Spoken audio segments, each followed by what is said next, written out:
Memoirs of a Reluctant Archaeologist, an Elise Marquette adventure, written by Yvonne Chorlin and read by the author.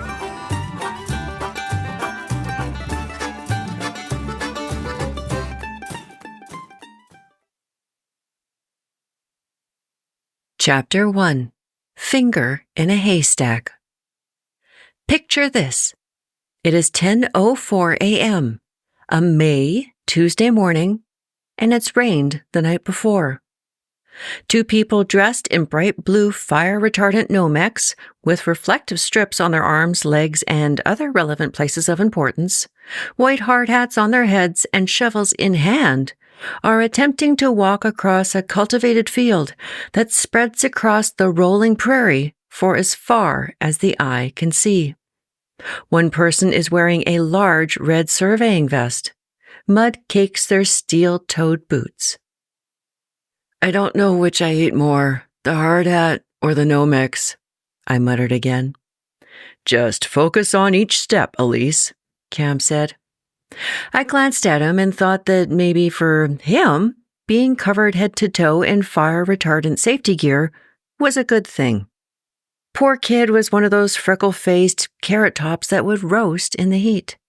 At least, I didn't have the freckles, but what the hell were we doing in archaeology? "This is a big load of crap," I continued to mutter. It really wasn't the sort of impression I should have been giving my new assistant. At this point, I was far too crabby to care. I hated working for Mountain Oil and their stupid safety standards. Cam halted. "How much further have we got?" I thrust my shovel into the cultivated mud, crumbled as it toppled over, but Cam's hand shot out to catch it, tucked an escape lock of my moppish red hair behind my ear, then unzipped my back vest pocket to pull out the survey plans. I turned the plans right side up, then scanned the horizons again. "We've got There wasn't a fence line in sight, only a landform vaguely resembling a ridge up ahead to the north. But it wasn't the sort of landform a surveyor would find important enough to put on the pipeline plans. Looks like another 400 meters and the pipeline branches northeast and southeast. Cam stood beside me and took in the plans. He ran a gloved finger along a line to the east of our position. "Is this a road?" I nodded. "There's a residence in the next section, and this is their land. I'm guessing that's their road." "But we've got landowner permission, right?" Again, I nodded, trying to keep my precariously perched hard hat upon my head. "We wouldn't be out here if we didn't." Cam took a breath, hesitated, then said, "This is just a suggestion." Another hesitation. "But why don't we split up? I can finish this bit and you can drive around and do the branches. We can meet at the truck for lunch." I nearly smiled. I'd been working with Cam for nearly 3 days now, and granted, it was because I wanted to make sure he was seeing things through my eyes before I cut him loose. But he was impressing me. Not too many assistants did that. Maybe it was because he had a brain. "Okay," I said, "but if you find anything, a rock, a piece of wood, a piece of plastic, anything, collect it and get a UTM coordinate point. I want to see everything. Got it?" "I thought you didn't like GPS and all that technology." Cam grinned. Yeah, it was a good thing he was on the tiny bit of good side I had left. "Just make sure you get more than 10 meters accuracy on that stupid piece of technology." "Got it." Cam nodded, and his hard hat tipped over his eyes. I gave him one last suspicious glance before I turned, ripped off my hard hat, and headed back to our white half-ton in the distance. The truck was in sight again as I was finishing up the northeast branch. My legs were aching from hauling around an extra 20 pounds of mud on my boots. I had given up taking pictures as the north landscape looked the same as the south, east, and west landscape. There was a little collapsing shack in the distance to the east from the Y in the branch, but it was too far off the pipeline right-of-way to be impacted by the development. I veered a little. A bale of hay sat in the middle of the sea of mud and beckoned my muddy boots. If I could just scrape a bit of the mud off for a few blissful moments of freedom, I'd be happy. I didn't care that in just a matter of steps it would all be back with a vengeance. I propped my trusty shovel against the bale and started to wipe my boots down the side, watching with satisfaction as the mud left long brown streaks on the bale. I let my boot gently fall to the ground, savoring my new freedom, when I heard it hit something. I immediately picked up my foot and looked under it. I expected yet another rock, a souvenir of glacial till in the area. Instead, what I found was white and muddy. I picked it up out of the mud and rubbed it on my leg, again watching with satisfaction as the mud left a brown streak down the bright blue Nomex. My heart skipped a beat. It was a metacarpal, or a metatarsal. Yeah, I was a little rusty. Being an archaeological consultant for 3 years since finishing my MA in anthropology would probably have dulled anyone's intelligence. But seeing bone, human bone, always had that same effect. Holy shit! Holding the prized bone between my muddied fingers, I began lifting my feet, looking at the accumulated mud on my boots and scanning the ground for more bone. I suppose I must have looked comical. Idiot in blue Nomex, red survey vest, long red ponytail, and a white hard hat, on the prairie, half crouched, half walking backwards, while trying to look at the bottom of her feet. Then a sound rang through the air. I froze in mid-crouch. My racing heart kicked up the pace. My mind groped for a rational response. It was backfire, or a farmer doing something on his machinery. Yeah, that was it. Nothing to worry about, just overreacting as usual, Elise. I did a scan of the horizon and saw nothing. I was beginning to relax again when another shot rang out. I don't remember moving. I was suddenly face down in the mud, bone still clutched in my hand, and terrified. Apparently, my survival skills were still intact, even if my osteological skills were lacking. And my survival skills said that was no backfire. I glanced back and saw the bright white of my Ford half-ton gleaming in the morning sun, not 100 meters from where I lay. Of all the times I wish I wasn't wearing Nomex, this was one. It only made it worse that on the back of my red survey vest was a big yellow X. I was begging to be shot. So much for being safe. I squirmed in the mud, attempting to get my feet back under my legs and get a hold of the cell phone in my vest. I managed to find a clean spot on the inside of my vest to wipe the keypad clean and called Cam. It rang and rang. I muttered a string of obscenities as I split my ever-shortening time between scanning for Cam and looking for more bone. A third shot rang out. Okay, that was it.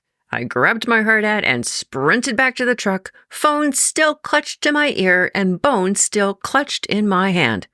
As I rounded the truck, trying to find the keys while not letting go of the phone or the bone, I saw Cam hightailing it across the field, mud flying from his boots.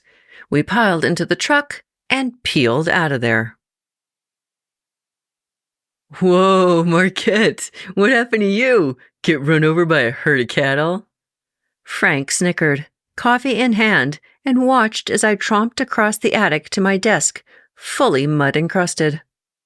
I was trying really hard to keep my temper in line. The only thing helping was the bone in my pocket. I got shot at. Frank's eyebrows rose. Whoa, you're the first one in the office. I'm all a-tingle with glee, can't you tell? That comment was loaded enough even for Frank to notice, and he finally went back to his own desk. I rifled through the papers lining my cubicle until I found the file. I dialed as specks of dried mud flew, and I waited. Hi, Tom. Elise Marquette here from Human Strata Archaeology. I was just out trying to do the pre-impact assessment for that pipeline by Bassano. Yeah, that one. And I got shot at. I waited as my client backpedaled and threw out apology after apology. Yeah, I know. Look, all I want to know is that you actually contacted the landowner and got permission. As usual, the client himself hadn't. The land agent, however, had. I silently cursed again. Goddamn meddling land agents. I got the number of the land agent, and after putting on so much sugar in my voice that I wouldn't need to sweeten my coffee for the next week, I finally got the landowner's number. I dialed it. My desk was now a veritable mess. Dried mud was everywhere. I didn't mind being dirty. Frankly, I was a dirt magnet. You could put me in a vacuum-sealed, sterile room, and I'd still find a way to get dirty. But doing a faceplant in the mud because I was being shot at was in the realm of how to piss off Marquette. I'd have to add it to the growing list on the lunchroom joke board. The phone was finally answered. Hello? The voice was far away, shaky and hesitant. It was a sweet old lady. I put my temper on the back burner. Hi, my name is Elise Marquette. Is this Harriet Limnell? Yes. Hi, Harriet. I'm an archaeologist with Human Strata in Calgary. I was hired by Mountain Oil to do an archaeological assessment for a pipeline they plan to put through some of your land. Were you contacted about this? Oh, yes, I remember that. They called last week. I didn't know whether to blow up or simmer. Were you told that I would be walking on land and what I'd be doing? No. My temper shot up, but Harriet continued. But I said they could do whatever they needed to do. Now I was just confused. Well, I had a bit of a problem today.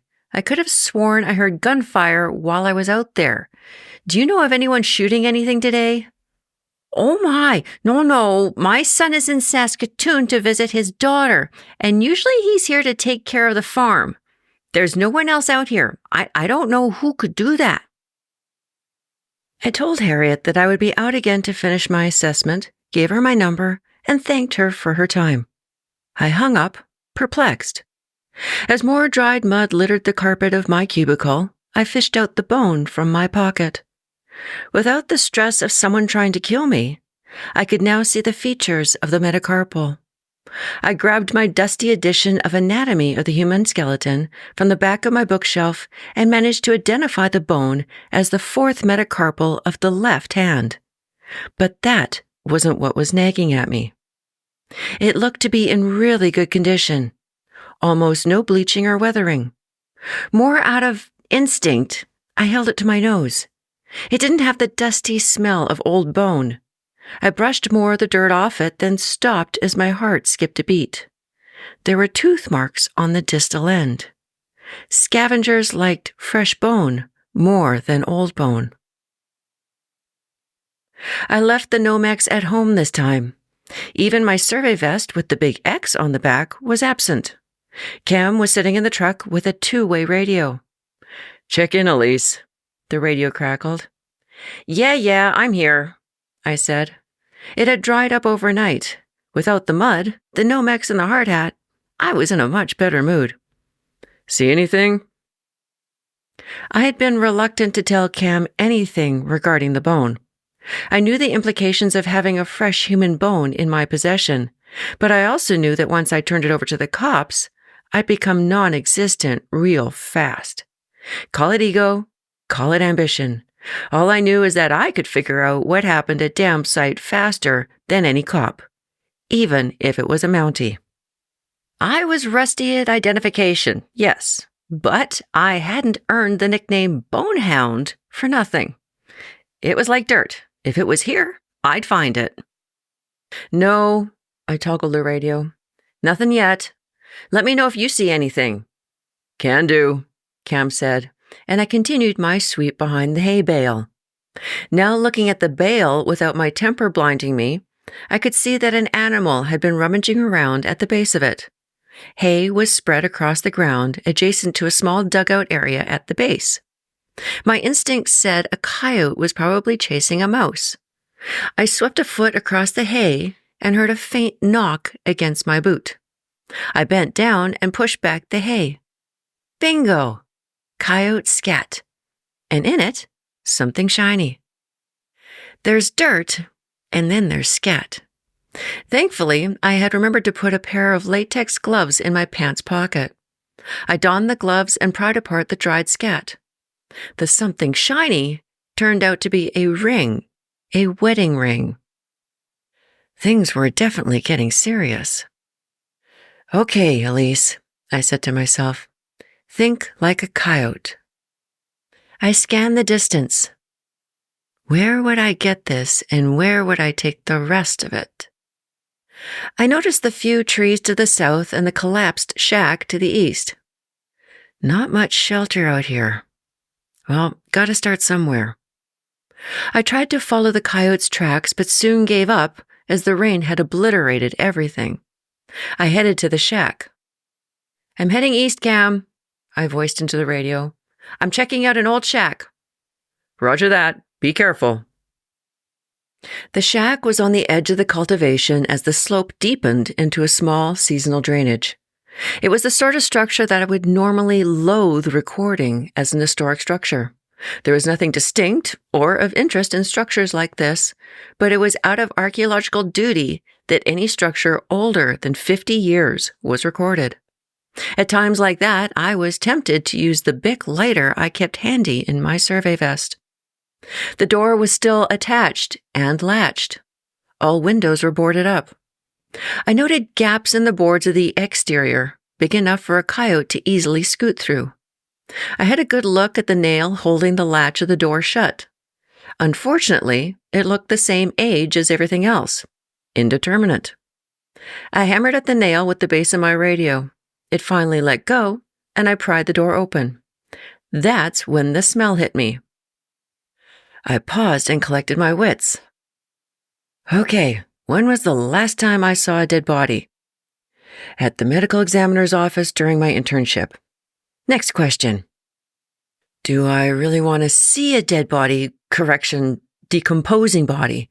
Probably on the really gross and green side of things. Well, I'd never puked during my internship, hadn't even come close. It was more of a, do I want to have nightmares for the rest of my life question. Then I realized that if I didn't do this now, I'd never do it, and I'd regret it. I took a deep breath, said goodbye to the blue spring sky, and ducked inside. It was hot in the shack, and it was only mid-morning. There was no body. When my eyes adjusted to the dimness, I saw the stain. There were flies all over the place. I knelt down and had a closer look. The stain was fresh. No clothing, no bone, no pupa cases. Strange. The radio squawked, and I nearly died right there next to the body stain. Elise, are you there? I forced my racing heart back down my throat. Christ, Cam, you scared the crap out of me. What? I'm just checking in. Haven't heard from you in 15 minutes. Where are you? I'm in the shack. And? And there should be a dead guy in here, but there isn't.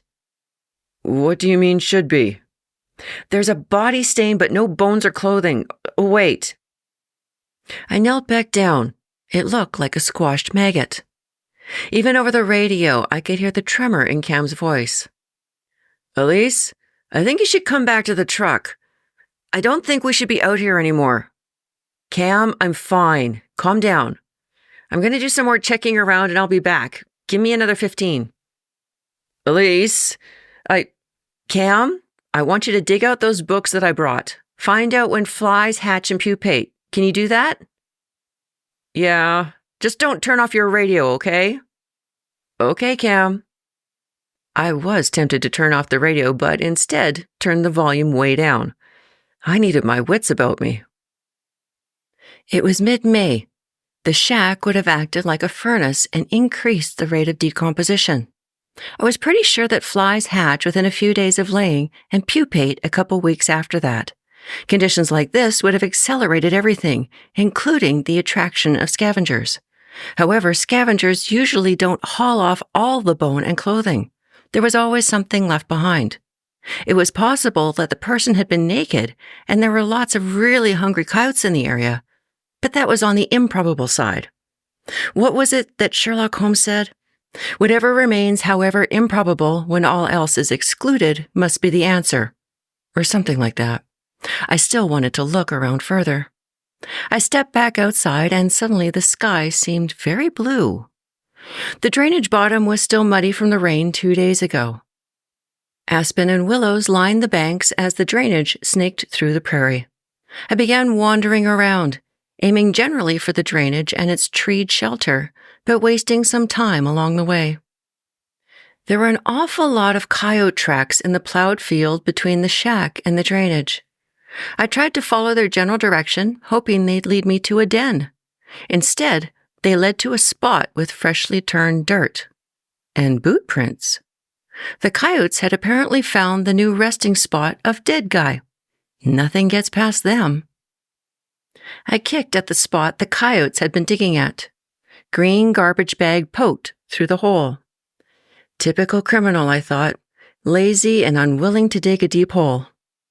Then I started to piece together the evidence so far and form a scenario. Oh, that's just gross. I couldn't imagine trying to pick up the slimy pieces of a decomposing person, bagging them, and transporting them. Yuck. But I had to see if what I suspected was true. I kicked away a decent section of dirt and, with a deep breath again, pried a hole in the plastic bag. As luck would have it, I picked the head end. Amidst the bloating, maggots, and decomposition, I saw that it was a male with short brown hair and brown eyes. He was wearing a blue checked shirt. I stepped away from the bag and breathed in the fresh morning air. I had been prepared for a dead body, but this was different. Nobody expects to see a dead guy in a garbage bag. It was so different than the sterile atmosphere of the ME's office. Cam? Cam? I toggled the radio but heard nothing. I was breathing hard and the radio was beginning to blur. Then I remembered I had turned down the volume. As I turned it up, I heard Cam's frantic voice. Elise? Elise! Are you there?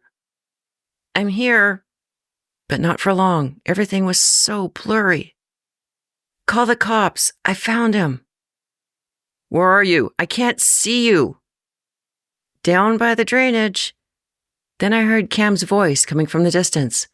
I looked up and saw him just before my knees gave way and my butt hit the dirt. Then Cam's freckled face was right there in front of me. Are you okay? I tried to push him away and stand up. Yeah. But my legs didn't seem to work.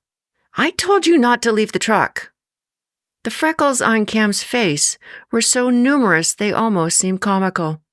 He reminded me of Archie, and I wondered if he liked Betty more than Veronica. You wouldn't answer your radio. I've been trying to call you. A truck drove by. A truck? Panic rose in my chest.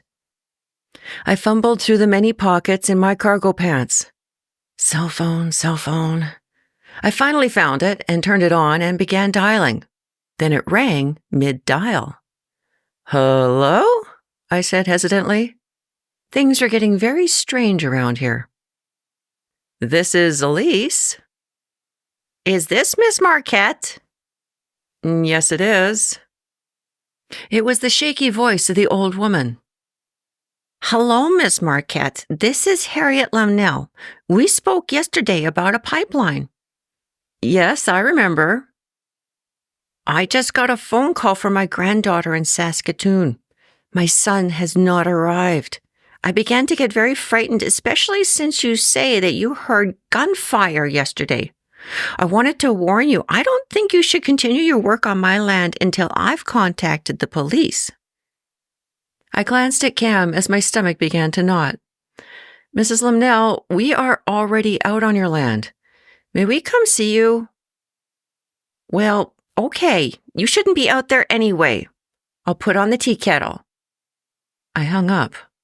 "What's the number for the nearest police station?" Cam said, "It's on the safety forms in the truck. Can you walk?" "I'll walk," then pried myself off the ground. Cam took a moment to rise. "Hey, guess what I found?" He held up something shiny and black. His grin was huge. "An obsidian flake!" He was a real archaeologist, this one. The excitement on his face was palpable. "That's nice, Cam." "Great. Now I had a dead guy and an archaeological site." Cam phoned the Bassano RCMP as we bounced down the gravel road to have a cup of tea at Harriet Limnell's place. I was still shaking. My palms were drenched in a cold sweat, and that knot in my stomach was growing harder by the second. I had an uncanny feeling that when we got to Harriet's place, the pictures on her fireplace mantel would be of the guy I saw in the garbage bag. Cam rifled through our safety forms to find the address of Harriet's place to give to the police. "They want to talk to you." He held the phone out. "I'm driving. It's against safety protocols. Tell them I'll call him back." Cam had known the answer, but repeated it to the police. He signed off as we made our way up the driveway to a blue 2-story house. It was in the Victorian style, even if it wasn't that old. It had a nice veranda with bay windows and a second story with dormers. The house sat in the middle of a yard surrounded by sheds, shacks, more outbuildings, and finally barns and stables in the outer perimeter. A nice, plush spread for a farmyard. The curtain in one of the bay windows drew back, then fell as we pulled up. I grabbed my business card from its place on the truck's dash and exited the truck. Cam said, "They wanted to know what we were doing out here, snooping around. They didn't seem to know anything about archaeology." Not surprising. I had encountered this when I was lucky enough to be invited onto searches with my supervisor in grad school. Cops knew what they knew, and nothing more. It was difficult to get them to understand that there was often more than one way to do something, especially if it was a better, more efficient way to do it, like searching for human bone. I climbed the stairs to the front door. Cam was a few steps behind, hesitantly scanning the surroundings. I knocked on the door and called out, "It's Elise Marquette, Mrs. Limnell."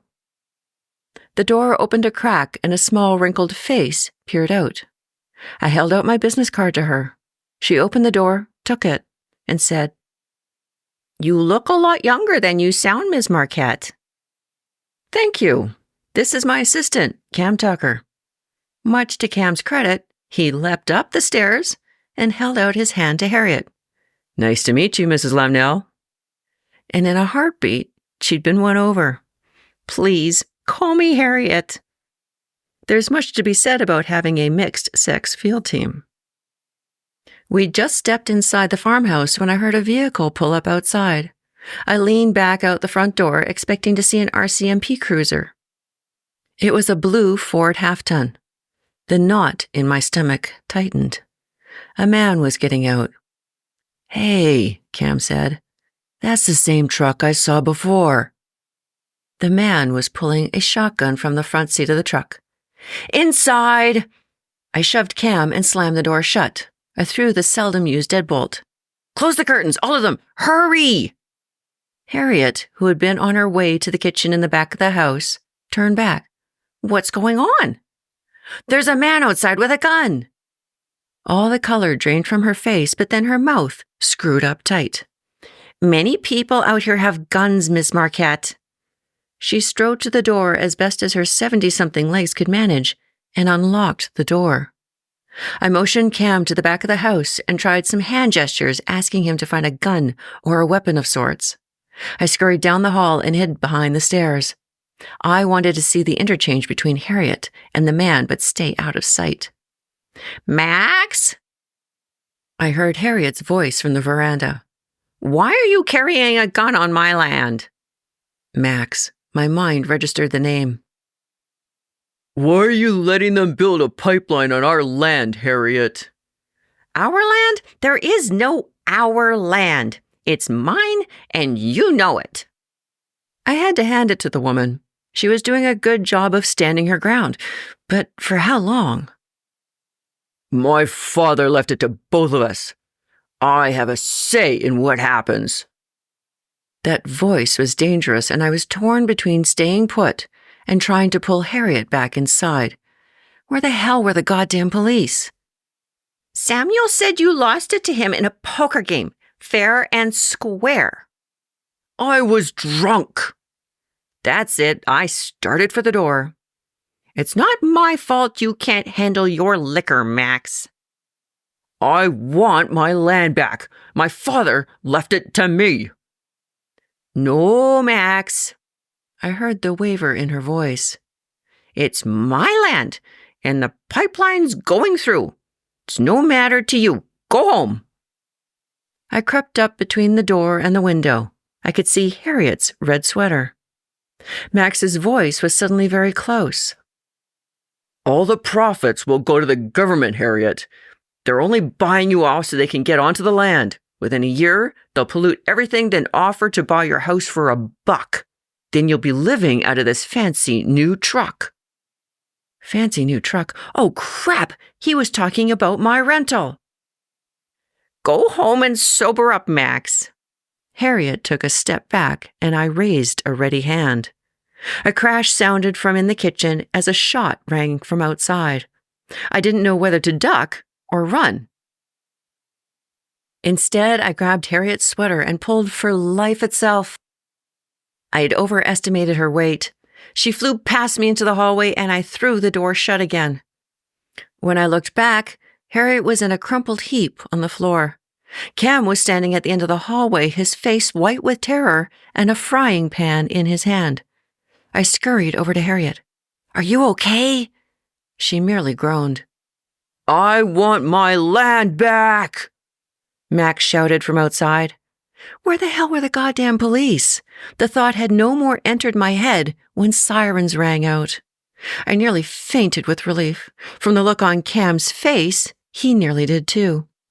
I peeked out the window and saw the Mountie descend on Max. I also saw that the windshield of our rental truck had been the target of his last shot. So much for human strata's insurance. I opened the door as a Mountie climbed the stairs to the veranda. I'm Elise Marquette. My assistant phoned into Bassano earlier about the remains we found. I think Harriet's hurt. Can you call for an ambulance? He stopped and stared at me with the cold blue eyes of a cop. I stared back. Then he stepped around me to have a look at Harriet. He knelt down and asked if she was hurt. Yep, typical cop. Didn't trust anyone. His name tag read Sergeant Campbell. See, she's hurt, I urged. Sergeant Campbell didn't look at me. Instead, he called into the detachment. Sergeant Campbell questioned us while we waited for the ambulance. A couple more cruisers showed up. Every Mountie in a 50-mile radius must have been in that yard. We were the next best thing to a coffee shop. After Harriet was whisked to the nearest hospital, Sergeant Campbell finally asked the question I was waiting for. Can you show us where the remains are? Cam and I rode in the back of Campbell's cruiser and directed him to the road, then led him on foot to the garbage bag. He stopped us before I got to the garbage bag and said they'd take it from there. By the way, I said, you might want this. I dug out the metacarpal and the wedding ring. There's also a body stain back in the shed indicating the original point of deposition. He wasn't there for more than a couple of days before the coyotes found him and then was moved. I found the metacarpal in the ring at the hay bale by the road. The ring was in coyote scat. Campbell looked at me as I handed over the bone and the ring. It was the same look he'd given me at the house. Listening, but not buying a word of it. Fine, whatever. One of these days, they'll realize the value of multidisciplinary investigation. Too bad he was a cop. He was kind of cute, in a cop way. I was fuming. Cam remained silent as we walked back to the house and retrieved the truck. It was a windy ride back to Calgary. Convincing my boss, Morris, that having the windshield shot out of the rental truck wasn't actually my fault was difficult, to say the least. It also took a bit of talking to finally get some information from the Bassano RCMP office. After swallowing my sugar and playing it straight, it turned out that Sergeant Campbell was an all right guy. I nearly jumped for joy when he told me that the dead guy was Harriet's son. Max had shot him in a drunken rage 3 days before we got out there. With all the activity going on due to the pipeline, Max was getting paranoid and uptight. He'd shot at me to scare me off, then moved the body. Because he was a farmer, Max had no problem handling gross, dead things. Oh, and I found out that Harriet had tried to charge me with assault. Apparently, breaking someone's ribs while trying to save them wasn't a good thing. Case solved. I had figured it out. But hadn't even got a thanks for the help. I didn't know whether to spit at the phone or do my Stampeders won the Grey Cup dance. I sipped my coffee and stared at my notebook. Frank appeared around the corner of my cubicle. So, Cam said you guys found an obsidian flake on that pipeline project. Are you going to excavate? It wasn't found on the pipeline right away, Frank.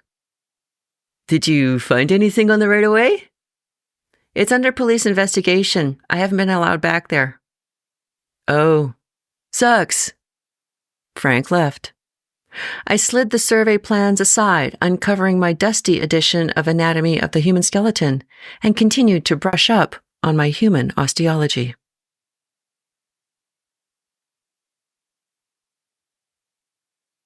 Chapter 2. Post-Impact. A file folder landed on my desk beside me. Need this done right away, Morris said. Why? I asked as I leafed through the folder full of survey plans, maps, draft budgets, and emails. It's a post-impact assessment. Post-impact assessments were uncommon, as the archaeological site, if there was one, had already been impacted by the construction of the development. The government and the archaeological community weren't fond of looking at already impacted sites. It's kind of like saying, yep, there was something here, but now there's not. Carry on. In some cases where the development is urgent, usually with winter coming on and the archaeological potential is moderate, the government will okay the process. The whole thing never really made sense to me, but I was going to be in grand cash, and that more than made up for the crappy project I'd been dealt. They said they wanted it done right away, so that's all I know. Besides, what else are you doing? Morris raised his graying eyebrows to my computer screen. I couldn't argue, not like there was a lot of words there. I think I was typed out. It had been a long winter spent typing permit report after permit report. I'd pushed myself because I was looking forward to a well-earned vacation in February. I needed to get the first draft of every report from the previous summer into Morris for review before I left. It was the only way I could vacation with a clear conscience. And frankly, if I didn't do them before I left, I wouldn't have had the motivation to do them upon my return. But that was a couple months ago. Now I was revising the same material I'd written before Christmas. I looked at my screen, the words results standing stark on the whiteness of the page, then glanced at the picture tacked to my bulletin board. It was a landscape shot I'd taken in County Meath. The greenness of Ireland never ceased to amaze me. Any word on the insurance for the windshield on the truck? Morris's gaze flitted over my desk and finally came to rest on the photo of Ireland. No. Let me know when you submit the permit application for the post-impact. Nice photo, Morris said, then made his way back to his office at the front of the building. I'd hung up that photo 3 months ago. Oh, maybe I was depressed. I pulled up the internet and searched for flights to the UK. Again. For my vacation in February, I wanted to get as far away from work as possible. Since work was essentially paying for it, I figured that with 3 months of bank time I'd accumulated, I'd make this good. Santorini seemed like too many flight connections, so I opted for the English countryside. 3 trains and 24 hours of traveling later, I was cursing the lack of insulation in English buildings and their ignorance of forced air heating. I'd arrived the day before the worst snowstorm in 20 years. I'd curled up into a ball, fully clothed under a flimsy quilt and shivered my way through 2 weeks of humid hell.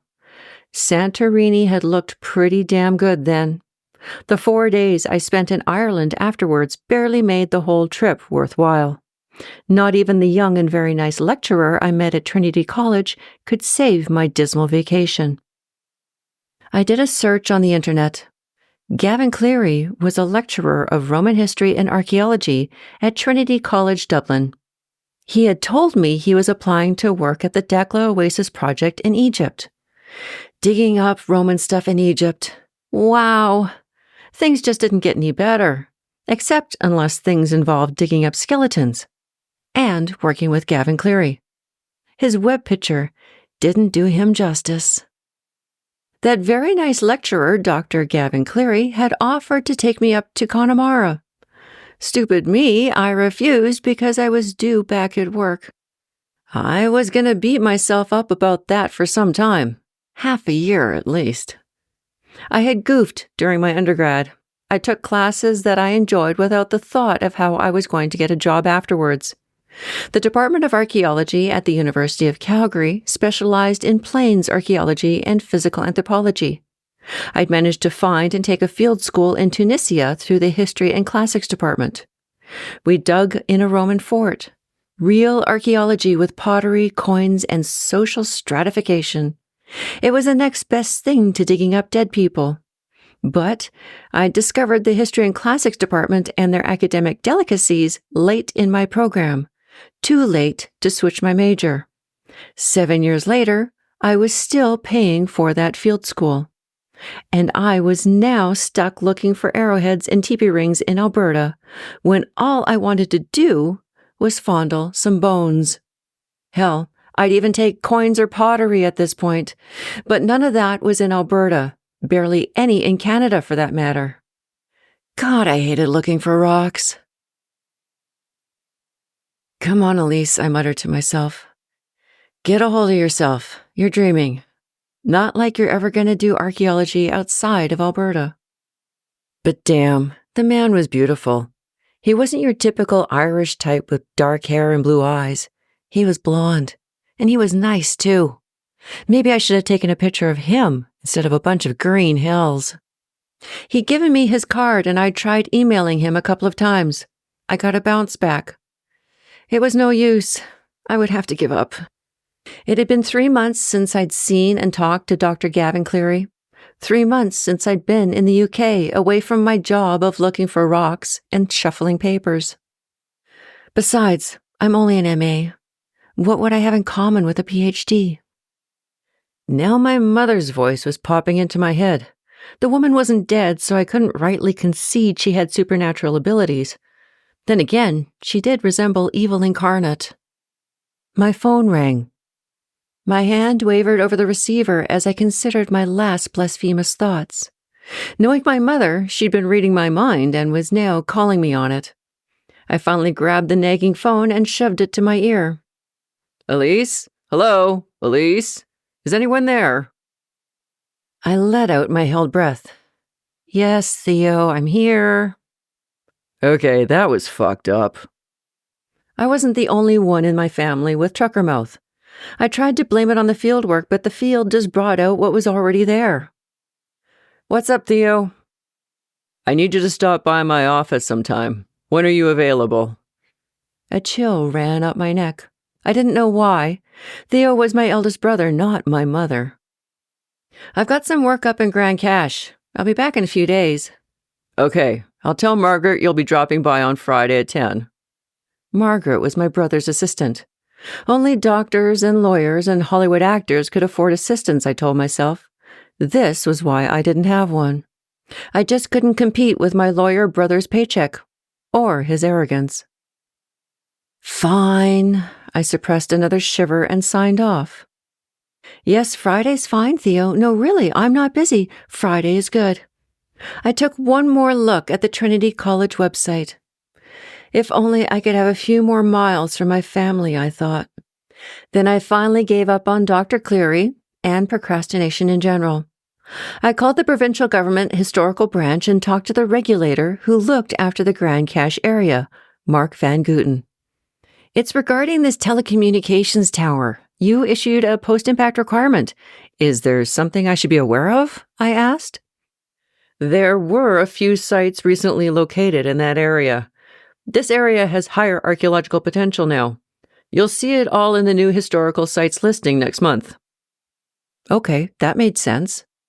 The historical branch revised the listing every year.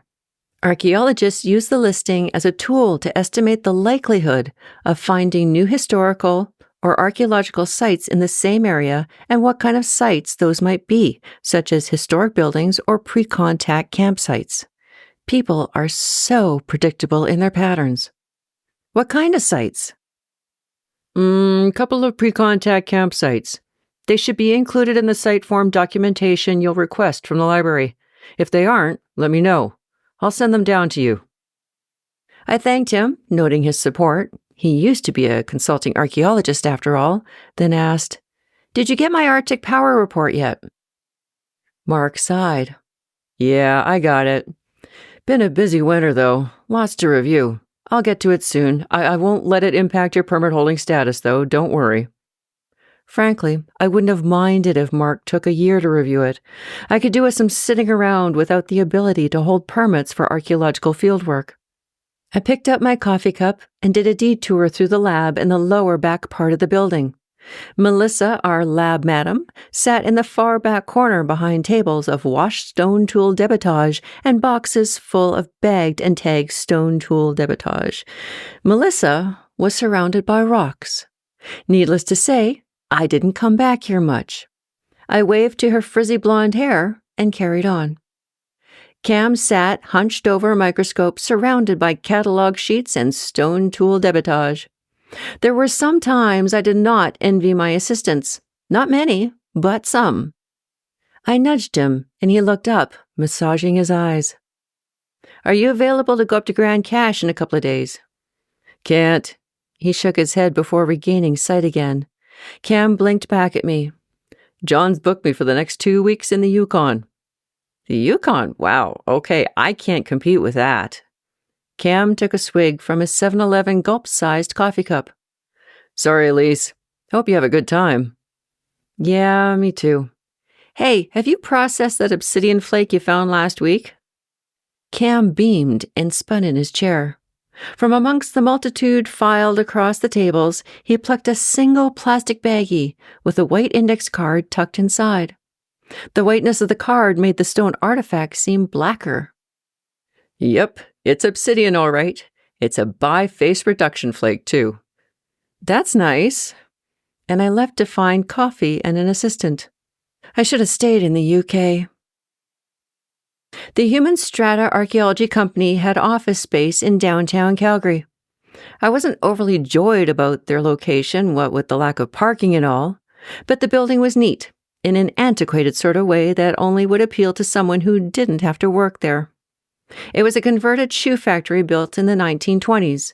The owner of HSAC, Tim Bowden, bought it for cheap during the 80s when they couldn't even give away real estate in Calgary. Since then, it had been renovated a few times, piecemeal, of course, as the company had grown. Now, Tim could have probably sold the place and retired the entire staff on the profits, but it's not like Tim would have done that. Nope. So, in the meantime, I put up with the parking, but tried to walk to work whenever I was actually in town. Usually, I didn't have the energy to walk. Instead, I drove my 1992 Toyota Tercel and swore at the downtown drivers. It was one thing to drive and park downtown in a small car. It's another in a large pickup truck. Over the course of the couple years working with HSAC, I'd driven just about every rental truck and SUV under the sun, whether that sun came up this year or last. And let me just say this, Calgary wasn't designed for pickup trucks, especially the ones they make for the oil patch guys. I mean, really, who needs to sit 4 feet in the air and 4 people across anyway? I jumped the curb, as usual, and swung the F-250 down the alley to our back doors. I did a 52-point turn to back into the small parking area we got as part of the building agreement. Thankfully, Tim wasn't here. I unbuckled my seatbelt and swiveled around to see that I was backing into his meager parking space. The budget on this post-impact was for 3 days of field time. It was actually 20 hours of driving time to Grand Cache and back just to do 4 hours of field work. I don't mind the driving. It was the assistant I inevitably got stuck with. What do you talk about for 20 hours? I had to hope we had compatible tastes in music. I'd stacked my gear inside the back doors last night before leaving, so I'd only have to move it into the truck the next morning. At 7 a.m. on a May morning, I was already sweating and panting with exertion. If only all girls were so lucky. After loading up a Sherpa and 2 donkeys' worth of gear, I stepped back to do a check. Fire extinguisher, bear spray, make that 2 bear spray, bear bangers, rechargeable air horn. Where's my pump for the air horn? I dug around in my Rubbermaid bin. Oh, there. Okay. Truck kit and with tow chain, flares, emergency blanket, booster cables, first aid kit for the truck, first aid kit for me, GPS survival kit, survey vest, rain gear, winter gear, bug spray, sunblock, water bottle, hat. Where's my hat? Hello, hat. I dug out my wide-brimmed, elephant-can-crap-it-out indestructible Tilly hat and placed it atop the gear. Cameras, baggies, Sharpies, pencils, laptop, battery for camera, batteries for GPS, charger for cell phone, satellite phone, charger for satellite phone, manual on how to use the satellite phone, maps, safety manuals, safety forms when all else fails. There's always a nagging feeling at the back of my mind I've forgotten something. Shit! I ran upstairs, my steel-toed clomps echoing through the empty building, and picked up the shovels, survey plans, permit, and my notebook. I lost count of the many times I'd written my notes on the back of the safety forms because I'd forgotten my notebook. And I also had to turn around after driving an hour and a half because I'd forgotten survey plans and permit. If that isn't an excuse for a Sherpa, I don't know what is. But when I brought that up at the last safety meeting, I wasn't taken seriously. Neither was my comment about breaking my back with all the safety equipment. Things really went downhill when I suggested we should all wear bubble wrap. I threw the safety forms, survey plans, permit, and notebook on the dash of the truck, plugged in my cell phone to charge, plopped my water bottle into the console, and checked that my wallet with my personal credit card with a $25,000 limit was still in my back pocket. The other wallet, with my 2001 safety certificates, lay there bulging. One of these days, that wallet was going to burst, and I was going to file an expense claim when it did. My assistant's name was Ron, and he lived in an apartment in some part of Calgary I'd never heard of. It was one of those hidden parts where people I knew did a summer field school and dug up what is now the suburb where they lived. Whatever. I was angry at not having Cam at my side, not looking for bones, and at not having a Timmy's coffee in my stomach yet. I was aware that anger was becoming a part of my daily life. It wasn't good. The picture of County Meath at my desk only fueled it. Ron was sitting outside his apartment building when I pulled up. He was wearing jeans, a t-shirt, and a ball cap. Ron was also plugged into an iPod. Yeah, I could see where this was going already. Good thing I'd remembered to bring extra water and sunblock. I really missed Cam. Ron flung his bag into the truck box. When he opened the truck door, I said, "I don't know what kind of weather we're going to be driving through. You might want to put your bag in the cab." Ron shrugged and climbed into his seat. Okay, I could definitely see where this was going. I plucked the safety forms from the dash. Before we take off, we have to do a tailgate meeting. How long have you been with HSAC? Just got hired last week. You got all your safety training? First aid H2S? Ron nodded. How about the Bear Awareness online course? Ron nodded. I wasn't too sure if he was on automatic mode. Do you have a driver's license? Ron shook his head. Great. Here's to me driving the 20 hours, there and back. The definition of a permit holder, according to the Alberta government, was a person qualified through their education and experience to perform assessments for historic resources. Said persons would provide documentation and recommendations regarding the preservation of these resources. If these resources could not be preserved, said persons would provide recommendations as to the mitigation of the impact to the resources. My definition of a permit holder was this: I had a duty to conserve the past. If that meant rerouting a pipeline to preserve a pre-contact campsite, or photographing the hell out of a scatter of stone tool flakes, then that was my job. I tried running this line about having a duty to the past to a landowner once. He didn't buy it. He thought I was working for the oil company. Well, sure, the oil company paid me. An historic resource impact assessment was part of the process for them to get their clearance. But on the other side of things, I submit my reports to the government, but I don't answer to them either. They depend upon my recommendations regarding the preservation of the resource and, pending the destruction of the resource, my documentation will likely be the only thing left of it. I was an objective, nonpartisan party, and my only responsibility was the historic resources of the province. Note that neither of these definitions mention anything about safety or survival whilst doing the fieldwork necessary to assess the historic resources. I had my own rules regarding that. Regarding my assistants, rule number 1. Elise's assistant must be able to drive.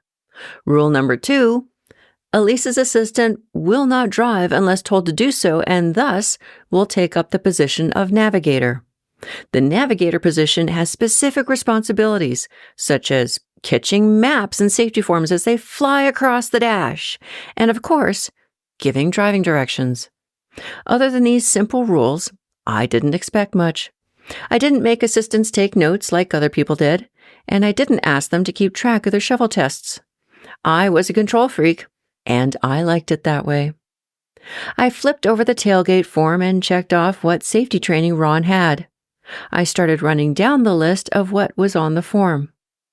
This is the project number and client. This is where we're staying. This is the number of the rental company for the truck.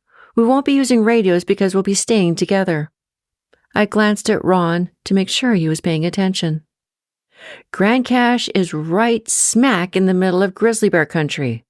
And I put down the form to further make my point. It's also where Fish and Wildlife ship all the delinquent bears. We'll be staying together. Understand? Ron nodded. I stifled a sigh and continued. All emergency phone numbers are also here, including the local RCMP. I usually keep the safety forms in the console of the truck while we're driving and on me in my vest while we're in the field. Ron nodded. I nodded. My ass was getting sore just thinking about the drive. We were 5 hours into the drive when I began to see the tree line turn from aspen to spruce. In May, the aspen are just starting to bud. The landscape changed from flat and yellow in the south to aspen trees looking like vertical matchsticks in the undulating topography near Edmonton, to a dense dark green of pine and spruce in the northwest. In the boreal forest, it's always shaded and it's always green, kind of like the perpetual green of Ireland. 4 hours later, the sign for Grand Cache appeared. It was a tiny town of 1,200 people. There was a reserve nearby. The First Nations group knew their paperwork and was organized. I managed to make good time because I didn't stop for lunch. I also didn't stop because Ron slept the entire trip. Are we there yet? Ron mumbled, wiping at his eyes. Yep, welcome to Grand Cache. God, that took forever. I bit my tongue. I'm hungry. I wasn't. After 9 hours of sitting in a vehicle, all I wanted to do was go for a nice long walk. But I had a responsibility to my assistant. I was supposed to feed him. We have pizza and steak in the mall and 2 Chinese restaurants. Where's the McDonald's? It's called Alberta Archaeology, Ron. He gawked at me. You're lucky you have a choice. Ron shut his mouth and muttered, Pizza. We ate pizza staring out at the brown tiles of the mall floor. The dollar store and the rest of the mall had closed. I need to stop at the band office tomorrow morning to ask if there's anything of First Nations significance where we'll be. We might get some information before we even go out there. I'll meet you in the lobby at 7 a.m. Be ready to leave.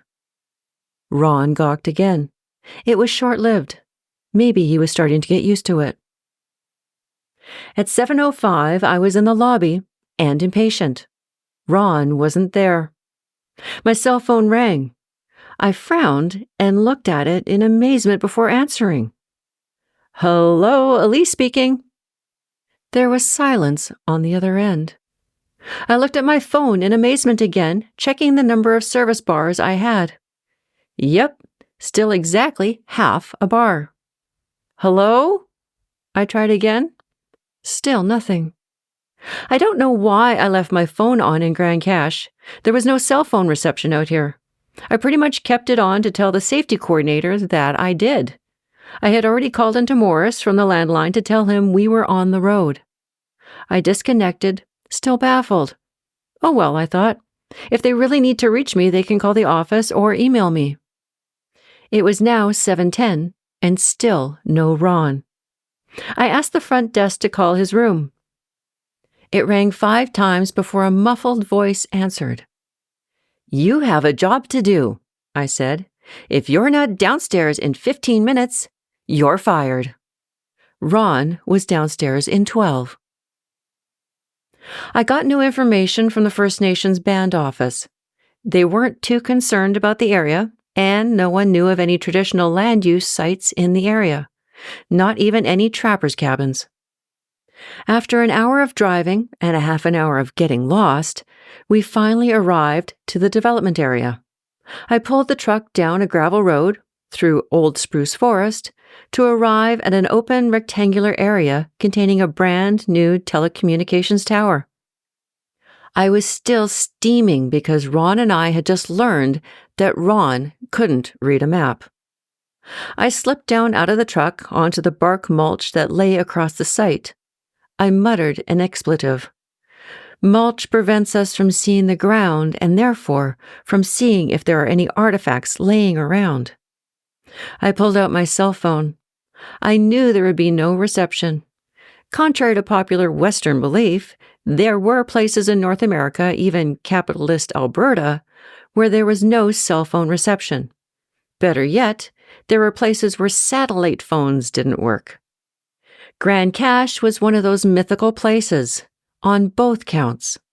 I often wondered if they knew about that before deciding to put delinquent grizzlies here. I donned my survey vest and my Tilly hat and asked Ron to come around to my side of the truck. I gave him a rundown of the equipment, where it was, and how to work it all. I even showed him where the satellite phone and instruction manual were, despite their uselessness. I gave him a bear spray and clipped my own to my belt. I pumped air into my air horn and put the 2 parts to a bear banger in my top pocket.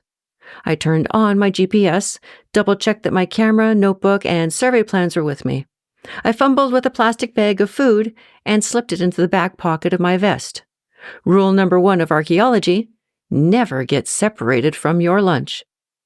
I was set to go. Ron had disappeared around to the other side of the truck and was rooting around in his backpack. "Ready?" I urged. Yeah." After a few minutes, I closed up my side of the truck and fetched both shovels from the box of the truck. Ron put on his reflective vest, but continued to root around in the truck. I stood and waited. "Did you forget something?"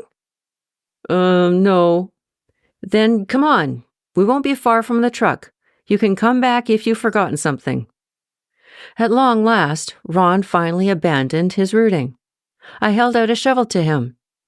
With apparent reluctance, he accepted it. "Will we be digging?" "It's called archaeology, Ron." Ron began to walk away to my left, kicking at the mulch. "Remember," I told him, "stay within sight. Don't wander off." I was pretty sure I saw Ron nod, but I couldn't be certain. I tucked my shovel under my arm and pulled the survey plans from my back pocket. They showed the site for the telecommunications tower, the access road we'd just driven, and a river to the south about 100 meters away. There was a greater possibility of an archaeological site on the south side of the telecommunications lease because of that river. I tucked my survey plans away again and began to wander toward the south, kicking the mulch as I went. 45 minutes, a page of notes, and 20 pictures of mulch-covered ground later, I was at the western end of the telecommunications lease. I'd kicked up the southern half of the mulch without finding any archaeological artifacts. I climbed a backdirt pile, looking intently for that special shard of rock that might be an artifact. After another 15 minutes, I was finished with the backdirt pile. I finally looked up. I heard a sniff behind me. I turned. There was a bear not 20 feet in front of me in the bushes. I froze. I didn't know whether it was a grizzly or a brown bear. Frankly, I didn't care. It was a bear, and too close. I did a slow dive into panic. Okay, Elise, just calm down. It's not running toward you. It's not charging. Just back away slowly. I obeyed my mind, not thinking of the air horn or the bear bangers in my vest. I inched back a few steps. I found the incline of the backdirt pile and my mind re-engaged. The noisemakers won't work. The bear was too close. They'd just scare the bear toward me. Just keep backing away. My hand found the bear spray and fumbled it from its holster. The bear sniffed the air in my direction and kept its eyes on me. Then it stood up on its hind legs and I nearly shit my pants. My feet stumbled and I broke into a sweat over my own gracelessness, but I managed to continue backing away slowly from the backdirt pile. I'd walked backwards halfway across the lease before I couldn't decipher branch from bear. Nothing was following me. I started to breathe again. Then it hit me. Where's Ron? While I kept one eye on the location of the bear, I scanned the rest of the clearing and the surrounding forest. Ron was nowhere in sight. I didn't know whether I was pissed or scared. Fuck. I said in time with my steps as I continued back across the lease. I finally felt it was safe enough to turn around and head towards the bushes at the northern end of the lease. Ron emerged over the top of a backdirt pile, engrossed in his own investigation of the dirt, iPod in his ears, and another bear looming in the bushes behind him. I came to a sudden halt. Ron! I whispered out a scream. Ron continued to be oblivious. Shit! I took another look at the bear. I loaded the bear banger and put it in my pocket. I took out my air horn and took a deep breath. Later, I thought, I will wonder how to fill out the safety paperwork for this. While holding the air horn and the shovel high above my head, I bellowed, waved my shovel, and blew the air horn. The bear stood up and looked at me. Before I lost my nerve, I dropped the air horn, fired the bear banger, and headed toward the bear. It wasn't until the bear banger fired that Ron finally looked up, then collapsed into a crouch, hands over head and eyes wide. I ran over the backdirt pile past him and charged the bear. The surprised bear turned and galloped through the bush. I was right. It was a yearling. He had yet to figure out that puny little human females with big barks can't hurt him. With adrenaline still surging, I returned to the backdirt pile and hauled Ron up by the collar. Then I did something I'd wanted to do since I met him. I yanked the earbuds from his ears. He flinched. "We are leaving," I growled. Ron nodded. Chapter 3. On the Range. So what's the big deal giving me an assistant who can't drive? It was Friday, and I was in Morris's bright office. The southern exposure was potent compared to my dark northern cubicle cave. The gleaming, uncluttered surfaces of his desk and matching office furniture didn't help. What if I'd been hurt, got bear spray in my eyes? Am I still expected to drive myself to the hospital? Morris looked up from his computer screen. The man was nearing 50 and seemed to think that looking over his bifocals at me made him appear distinguished. At least, that's what I thought. Michelle didn't tell me Ron didn't have a driver's license. Did you ask? Did she ask when she hired him? Morris's gaze drifted back to the computer screen. If I had known Elise, I would have found you someone else. You're right. It was not safe. Thank you, I said to the ceiling tiles. I was victorious. I was going to have to find some way to gloat about this. Did you submit your paperwork to Joe? The mouse clicked and Morris typed as he reviewed email and debriefed me. He was the only man I'd ever known who could multitask. Yes, Joe has all my safety paperwork in triplicate. I hadn't told him about the bears. Neither had Ron, apparently. That would involve weeks of paperwork. Everything go well? I got the job done, I responded. No bear spray in the eyes? Nope. No old ladies with broken ribs? Nope. Smooth as silk, Morris. The keyboard chattered as his fingers fired off yet another email. The day you stay out of trouble is the day I am back in the field. Morris's dissertation was on something about longhouses in Ontario.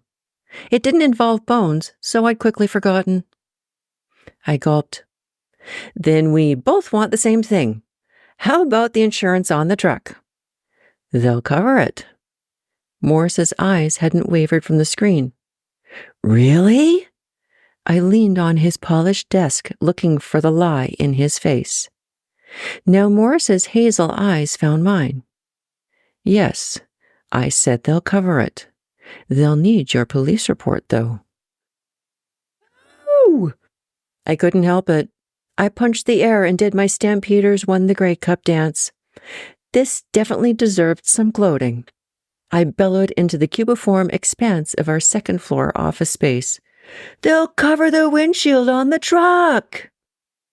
Ida's head popped up from behind the cubicle wall. Hooray, Elise! Then disappeared again. From behind, I heard, Are you done? I paused, panting, readjusted my ponytail. Oh, come on, Morris, this is good news. Let me savor it, just a little. Morris spun in his chair and reached behind to the tidy rows of files on the table. I need you to go to Cold Lake next week, if you're up for it. You had expressed an interest in doing some work with First Nations. This project involves working with the Cold Lake First Nation. I pulled up a chair and plunked myself down. I'd only expressed an interest in doing some work with First Nations as a way out of looking for rocks. It was a diversionary tactic, I admit. Is it archae work or consultation? I'd only ever done consultation over the counter with the group in Grand Cache, never any on-site work. It's archae, but you'll be working with Cold Lake First Nations representatives. Are they going to be an observer or my assistant? Your assistant. I pulled back, leery. Do they know archaeology involves hard labor, digging by hand with a shovel, making holes in the ground? Morris looked over his bifocals at me. Yes. See if you can book Lorraine. She comes highly recommended. Russell's worked with her. Russell was a co-worker I barely ever saw. He did a lot of oil sands work in Fort McMurray and was gone for months at a time. You'll be working on the air weapons range, too. I suggest you talk to Russell so that you know what you're supposed to do. There are very stringent protocols that you need to follow. There is no room for error. There was a pause as Morris let this sink into my thick skull. Russell will let you know. Morris turned back to his computer screen. The historic branch said they can issue you your permit Monday morning if you send in the application right away. I'd been dismissed. I got up but paused at the door. I gotta run out for a bit to visit my brother. Which one? The lawyer. Morris nodded and sniffed into his mustache. Did you call me on Tuesday morning? Morris frowned but continued typing. No, I got both your call-in and call-out messages, so I had no need to talk to you. Besides, I know you have no cell phone coverage up there. He also had a near photographic memory. I had to be very careful when I lied to him. Maybe it was your mother. A hint of a smile played upon his lips as he continued to type. Don't even go there, Morris.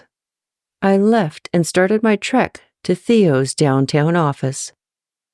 Theo's office was the epitome of masculine design. Every time I walked into the office of Torrington, Willis & Jones, I felt like my jeans and long red hair were an affront to law-abiding society. Maybe just law-creating society.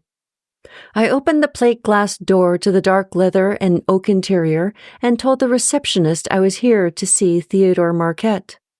The brunette with false eyelashes eyed me suspiciously. Not like she didn't know who I was. I blamed the jeans. Margaret appeared from a corridor a moment later, and she smiled at me. He's on the phone, but expecting you. Margaret, a 50-something widow with a sharp mind, red smile, and a quick step, led me down the familiar hall. Where are you back from this time, dear? Grand Cache. Oh my, Roy used to like fishing up there. Pretty country. Yes, minus the bears. They're nasty little buggers, aren't they? Roy tried to make me believe he once fought a grizzly for a trout. She smiled then as she pushed open Theo's door and glanced in. She nodded and turned back to me. He's just about done. Go on in and have a seat. Can I get you a coffee? I declined and stepped into Theo's world. Besides being a lawyer, my eldest brother was a decent guy. On his good days, when he had them. Life as a lawyer was stressful. My bookshelves were loaded with reference material for my job. The Historical Resources Act, a few dozen books on the who's who of the tree, plants, and animals in the boreal forest world, writing style guides, government regulations, soil and surficial geology books, but I had nothing on Theo. His office was floor to ceiling bookshelves, packed, and his desk was the same, packed but messy. I guess I measured stress by how much was on a person's desk and how many bookshelves they needed. Morris's desk was pristine, and he was Buddha. Theo had his leather chairs back to me. His elbow rested on the arm, his hand cradling the phone to his ear. His brown curly hair was shiny with product as usual, and I could already smell it mingling with his cologne. No matter how many times Theo balked at me, threw me off center, and backed me into a corner, the smell of him seemed to mellow the blow. Sometimes I wonder if it was because he reminded me of Dad. Theo's voice stopped. The phone fell. The chair turned. Theo replaced the phone and saw me standing in front of his desk. Sorry, one of my clients was being an asshole. Did you get a coffee? It's okay, I've had my daily quota already. Theo looked at his watch. It's only 10. I shrugged. I didn't want to be here any longer than necessary. I'd catch a Starbucks on the walk back to the office. What's up? I took a seat in the wingback opposite him. Theo jerked on his tie. Today, it was a burgundy and pink stripe to offset his navy suit and white shirt. Then he leaned back in his chair, his hazel eyes never leaving mine. That's when I knew I shouldn't have agreed to a personal visit. He pulled his chair forward, placed his interlaced fingers upon his desk, and leaned toward me. How's work, Elise? Fine. How's yours? I knew how this worked. Things are still busy despite the economy? Fine. We've barely had a hiccup. Looks like you're doing well, too. Lots of divorces? Your apartment is still good? Yes, it's fine. How's the house? And your car? You're still driving that little Toyota? Yes. How's the Beamer? Still driving like an idiot? Theo's head bent down. We've been playing this game too long. I knew his diversionary tactics, and he should have known better. I waited. Theo leaned back and met my eyes again. The chill raced down my back again, but I ignored it. A manicured hand ran down his tie and refitted it inside his suit jacket. Just because my eldest brother got my father's good looks didn't mean he was handsome. Too much maintenance. Then Theo sighed and looked up at the ceiling. That's when I knew I was in trouble. Elise, I need you to pay back the money I lent you for school. Well, yeah. Theo's eyes dropped back down to mine. All of it. Now. And I have money stuffed up my ass for just such an occasion. Elise. What the fuck, Theo? A cold sweat was pooling down my back and into all the other places that were usually warm. The $400 a month I give you isn't enough? Where did this come from? Visions of pawning my secondhand TV and my prized books were flashing in front of my eyes. You could take out a bank loan. The whole idea was to avoid crippling interest. Hello, student, archaeologist, remember? I would be living on the street, every paycheck going to my unscrupulous brother just because he was having a bad day. Is the business not going well that you're taking it out on me? No, Elise, I know you're a divorce lawyer, but geez, Theo, this is really low. Elise, will you shut up? Theo shot to his feet. My mouth clamped shut, but the rest of me was shaking. I owed my brother a lot of money. I hadn't been able to get a student loan because the wisdom of student loans stated that if your parents earned over a certain amount of money, you shouldn't need to borrow money from the government. My mother, however, had refused to fund my journey into self-exploration and happiness in the Department of Anthropology, and later the field school in Tunisia. My 3 part-time jobs hadn't cut it. Sebi had just finished school and gone through the ringer with his first wife. Theo had been my last hope. Theo rounded the desk and leaned against it, arms crossed. Look, I have a compromise. I was now numb to any further suggested shivers. Margaret needs some help. She is willing to train you. You work here, I pay your rent, utilities, groceries, etc., and I get a write-off. You'll be a kept, albeit working woman. My life had really only just begun, and now it was ending. After years in undergrad, I finally found a discipline that made me happy. After 10 years in school, I'd finally finished. After a year of looking, I'd finally found a decent-paying job. It wasn't physical anthropology, but the runner-up discipline of archaeology. I hated the government bureaucracy, but managed to cope with it. All in all, I'd finally found my own way, despite the lack of fulfillment and happiness, and now Theo wanted to rip it all out from under me. That's just so fucked up, I finally managed to say. Theo sighed and rolled his eyes back up to the ceiling. Shit again. Okay, I'll settle with you. I need to settle my accounts so that I can make partner. Why didn't you ask Mother for the money? Theo raised his eyebrows. Do you really want Mom to know where you got the money for school? You're such an asshole. I'm sorry, but that's the way of it. Theo walked back to sit at his desk. Think about it. He straightened his tie. I want to make partner by the end of the year. He picked up the phone and dialed. He'd won, and he knew it. Unfortunately, I knew it too. He'd been trying to make partner for the past 4 years. I was sick of hearing about it. I'm sure everyone was. At nearly every family function, Theo would find some way to rant about it. It was going to take $50,000 to get him to shut up.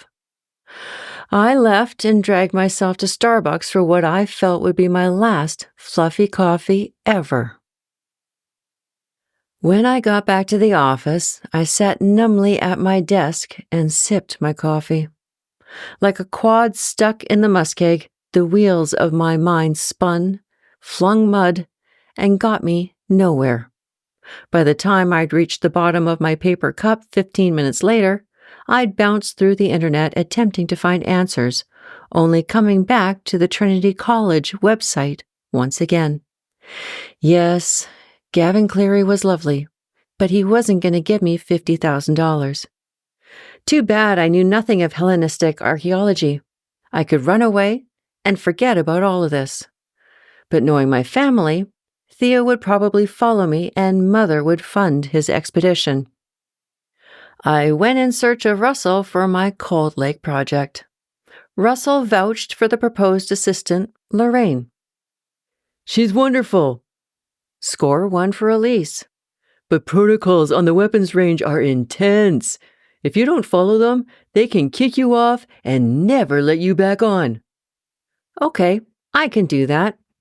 Russell gave me a handful of papers outlining what I'd need. My client was an old favorite. I'd worked with Aronson Power quite a bit over the years, and their project managers were communicative and on the ball. Nice guys all around. When I looked at my survey plans again, I saw that they had not come from a project manager, but from an administrative assistant. That was strange. There was also some ambiguity to the plans. It didn't show the proposed right-of-way, only the existing road. I needed to clarify exactly where the right-of-way was, so I called the administrative assistant. She was in training. Please leave a message. So much for being urgent. I emailed the administrative assistant instead, asking her specific questions regarding the right-of-way limits wherein I needed to assess. While I was at it, I emailed the HSAC Cold Lake liaison and asked him to book me Lorraine for next Monday and Tuesday. I figured I could get all this figured out today, have one day off, drive up to Cold Lake on Sunday, and start work on Monday morning. My phone rang. Instead of Aronson Power, I got, "Elise, Mom's in the hospital." It was my brother Sebastian, the engineer. My day just wasn't getting any better. "What's it this time?" He sighed. I could picture him running a hand through his curly chestnut hair, sans all the mousse and other products Theo put in his. "Elise, don't do this." "Do what? This is what, the 3rd time in the past year she's been admitted? I told you she does this for attention, but you and Theo don't seem to believe me. Can you just listen for once?" His voice rose. I paused. When we were kids, any word against Mom got him in a tizzy. I admit I used to take advantage of that, but now, as much as I wanted to, it was sometimes difficult to avoid the topic of Mother. Theo was the Teflon man and Sebastian was a mama's boy. Not that Theo wasn't under Mother's thumb too, but he didn't display it the way Sebastian did. "Fine talk." He sighed again. "Mom's got pancreatic cancer." I was stunned. Stunned because I didn't feel anything. I searched my gut, my heart. All I found was a bit of guilt over not feeling something more. "What's the prognosis?" "It's iffy. They can't do surgery. She's starting chemo and radiation tomorrow." I let the silence hang between us, mostly because I had nothing to say. At least, nothing nice. "Why don't you come over for supper tonight, and we can go over and visit Mom together?" I don't want to visit Mom. Why not? For all the same reasons. She might be dying, Elise. What, so you want me to play nice so she can think she can get into heaven after all? Nuh-uh. Sebastian's voice rose again. She wrote you into her will, Elise. There's more to life than money, Sebi. I fully expected the phone line to go dead after that. Instead, my brother decided to take the high road. Why don't you come by the office later this week? We'll do lunch. I can't. I have to go into the field soon, and I've got a pile of logistics to figure out before I go. Maybe when I get back, okay? I signed off and I looked at the calendar. It would be June when I got back, and the field season would be in full swing. Score 2 for Elise. I felt bad for Sebastian. He wasn't going to have a life until Mom died. Maybe I should go back to the UK, at least until all this was over. I was just about to go get another coffee, maybe go for a walk and clear my head, when my phone rang again. I was fully expecting to hear my mother or maybe one of my brother's wives. I was surrounded by people who either objected to everything I did or thought they knew what was best for me. And Morris wondered why I was always in a fighting mood. It was the administrative assistant from Aronson Power. I need to know exactly where the right-of-way is in relation to the road. My permit from the government will only be valid within the right-of-way. Is this the new road or the old road on the plans? I don't know. I was stunned. I pulled the phone away from my ear and glared at it. I can find you someone who knows. Then there was silence. I could only assume she was hunting for someone. Be patient, Elise. Be patient. Then a nice male voice came on the line. Hi, I'm Todd, the project manager. What can I help you with? At last, the project manager. He was able to answer my questions exactly as a project manager should. Todd knew his project inside and out. One task done. Score again for Elise. Next! The phone rang. I looked at my empty coffee cup longingly. Elise, why aren't you coming to dinner tonight? It was the phone call I was expecting. It had taken Tricia, Sebastian's wife, 20 minutes to pick up the phone. I know Sebastian had told her not to call. 20 minutes must have been an eternity for her. I'm busy. We're all going to go see your mom afterwards. Look, Tricia, I really don't want to see my mother or come for supper.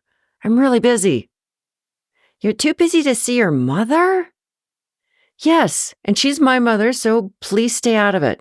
Now, I'm sorry, but I have work to do. I was really trying to keep the edge out of my voice. I felt I was failing, but this truly was none of Tricia's concern.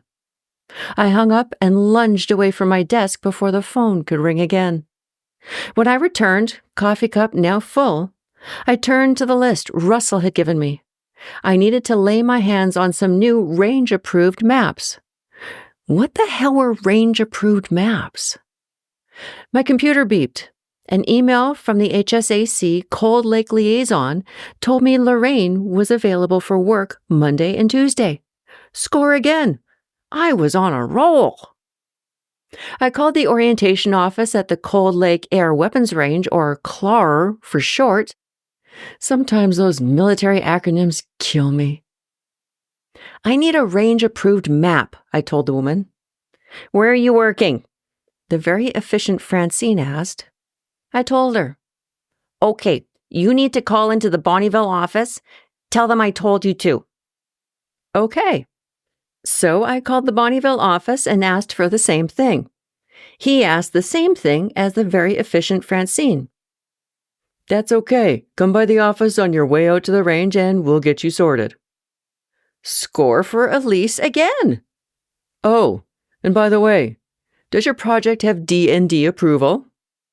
Department of National Defense approval? I guess so. The client should have taken care of all that. Well, can you do me a favor and check with them?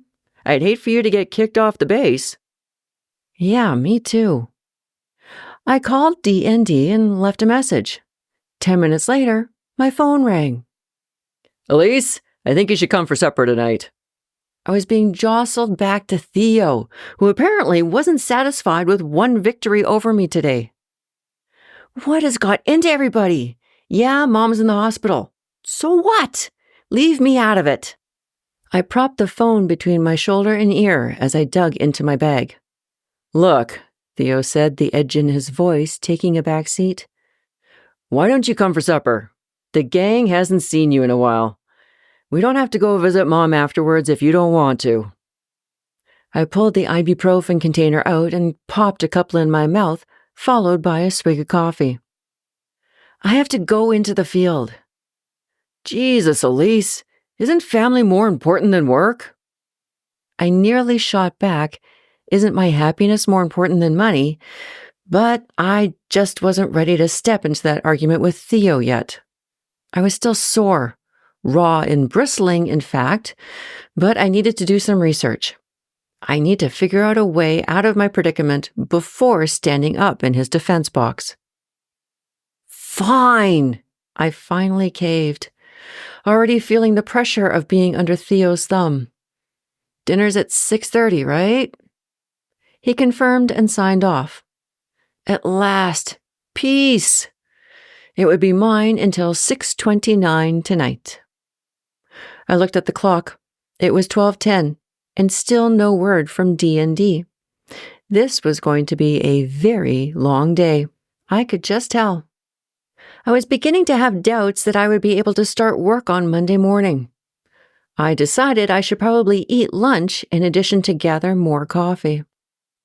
After lunch, I stopped by Russell's office and told him about being jostled between Clar and D&D. He frowned at me. That sounds strange. I never got a runaround like that. I had some old range-approved maps. They're from last fall. Take 'em, but stop at the orientation office on your first day to make sure they haven't changed. I could have kissed his scruffy face. Next, I stopped in at Morris's office. He was on the phone, so I sipped my coffee and waited. What's up, kid? He scribbled on a notepad while he hung up. What's the protocol for doing a project on the range? I was just asked if my project had been approved by D&D. Shouldn't Aronson Power have done all that? Yep, but follow up just in case. Despite the coffee, ibuprofen, and my lunchtime reprieve, my head was beginning to hurt. I wanted to blame Theo for starting it all.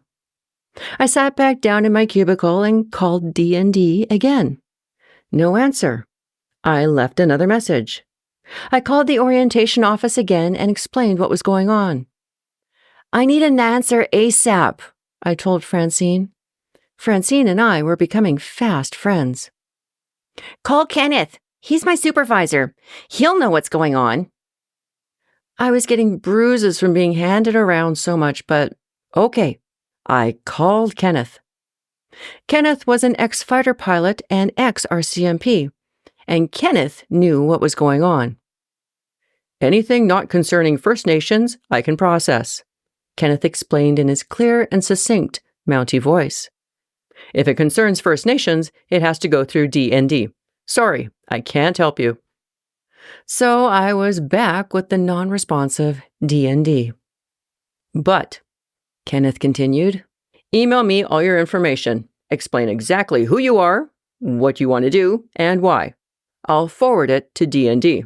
Hopefully, you'll get the response you need. I hung up and downed my coffee.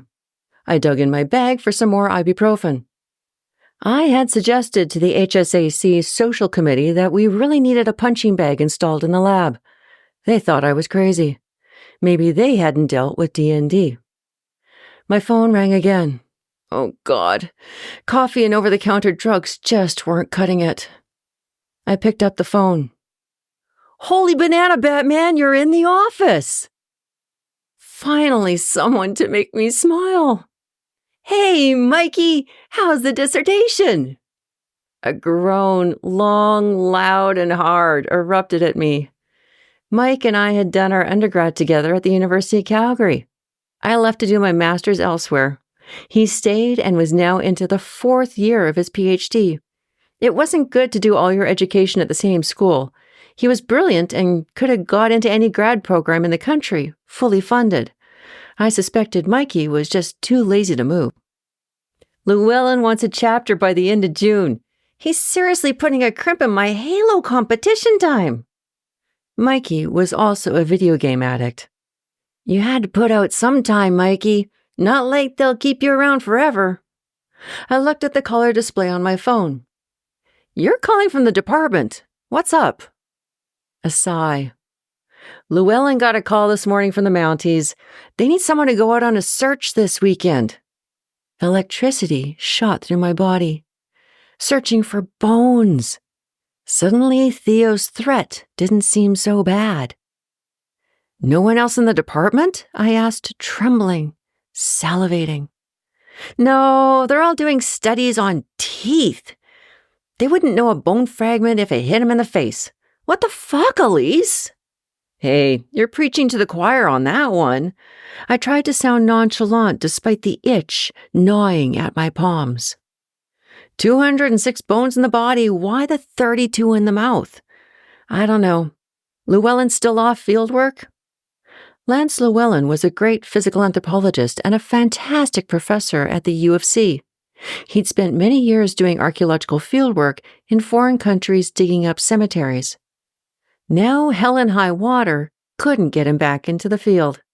It was all due to a stint with Physicians for Human Rights after the bad stuff in Croatia.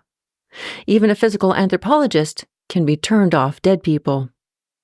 Yeah, he asked me right after he demanded a chapter. Apparently, I'm an all-powerful god. Can you do it? He'd asked it.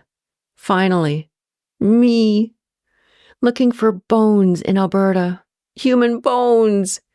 In 10 years, I'd only been asked one other time. And no one outside of academia gets asked. No one. Then reality descended. Life, work, lack of life. I looked at the picture of County Meath again. Dude, I can't. I'm trying to organize field work for next week. But that's next week. What about the weekend? I'll have Halo and all the fixings, chocolate, pizza, chips, waiting for you when you get back in. Little did Mikey know how tempting that was to me at this very minute. I can't. The words lodged in my throat and made me choke. I tilted the dregs of my coffee cup into my damned throat. I wish I could, dude, but life sucks right now. Seriously, I just can't. I tried to shield the emotion from my voice, but more than a little got through this time. Geez, you all right, Ellie? He was the only one that called me that. Anything I can do? I swiped a hand across my watering eyes and righted myself. No, it's all right. I'll figure it out, like usual. Mikey sighed. All right, but let me know if I can help, okay? You still up for a night of Halo? My headache was coming back. Yeah, I managed. Maybe in December. Stock of the other attic rat desks. I walked a lap around the attic, taking stock of the other attic rat desks. Frank hadn't cleaned up his desk, and it would remain that way until he got back from the field in 3 weeks. Ida left about noon to go out on a survey for a week or so down south. It was that time of year when, instead of saying, "See you later," we said, "See you at Christmas." We were lucky. The quicksand folks downstairs who worked up north in oil sounds country never saw each other. I refilled my mug, retraced my steps, cracked my knuckles, and hunkered down at my desk. I worded my email to Kenneth, the Mountie at Cold Lake, very clearly and included the survey plans. I then changed my accommodation and truck booking from the Monday to Tuesday. I phoned Lorraine, my assistant, and told her that our start was postponed until Tuesday. I arranged to meet her at the range where we could both be included in the orientation session. That was 2 hours of field time down the drain. I booked a radio. I would need a special radio for calling into Clara Range Patrol. Meanwhile, it was 4:30. An email showed that Kenneth had forwarded on my message to D&D and copied me. There was no response from D&D. Friday business hours were over. I hoped I could get everything straightened out on Monday. However, it wouldn't be the first time I'd have to rebook truck, hotel, assistant, and accommodation multiple times. I left the office and picked up a bottle of wine on the way home. I had 2 hours of peace before my appearance at Sebastian's, and I intended to make the most of it. I threw my bag and jacket over the old-school chair that stood in the hallway of my apartment and promptly tromped into the kitchen to open the wine. I had been so intent on wine that I'd forgotten to pick up some food to complement it. Any food would have done, I sighed as I looked in my empty fridge. Supper would be slow in coming at Sebastian's place. Tricia never seemed to get an order in until at least an hour after everyone got there. I cracked a can of cream of mushroom soup, stirred it up with the last of the milk in my fridge, and popped it into the microwave. I poured myself a glass of wine, then stood breathing and sipping while my soup cooked. As I stood waiting, I took stock of what I could possibly sell to fetch Theo's $50,000. My TV, sofa, and kitchen table were all hand-me-downs from friends during my undergrad. Yep, that's how long I kept stuff. At least 10 years. And it had all been moved 6 to 8 times into various apartments and storage places. The wooden chairs around the kitchen table were ones I'd picked up at garage sales over the years. I had managed to buy a new bed when I started at HSAC. It had been a treat to myself for finally getting a job in my discipline. Well, sort of. I'd proudly walked into IKEA and fitted myself up with one of the cheapest and simplest beds going. It was a double, and I was very proud of that. It felt as if with a double bed, I was finally growing up. It was a far stretch from the futon Mikey had given me. I had a small one-room apartment. The sofa took up most of the living room. Cheap bookshelves and makeshift shelving lined the room and were crammed with my prized possessions, books on ancient Egypt and Mayan culture. I'd started collecting them in junior high. They ranged from National Geographic coffee table books of glossy pictures to textbooks on deciphering hieroglyphics and mummies and mortuary practices. I loved every single one of them like they were my biological children. They were the reason I was fascinated with dead people and ancient cultures. The kitchen table and chairs were shoved against the back wall and were piled with papers and books. I was still trying to publish a journal article or two from my graduate work. One of these days, I'd realize that that was a lost cause. I took the 2 steps from the kitchen toward the bedroom. It was the same theme. My double IKEA bed took up most of the room, with a hand-me-down dresser and chair fitting in along the walls. And that was it. That was my life in 400 square feet for $1,500 a month. The wine glass in my hand was shaking as I lifted it to take another sip. I really had nothing. Tears began to well in my eyes. I had been happily living in denial when my eldest brother had to come in and crash it all.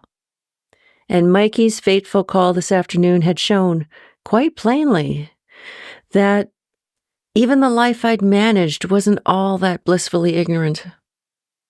Fuck, my life sucked, and I hated Theo for showing me. The microwave beeped as the tears began to roll.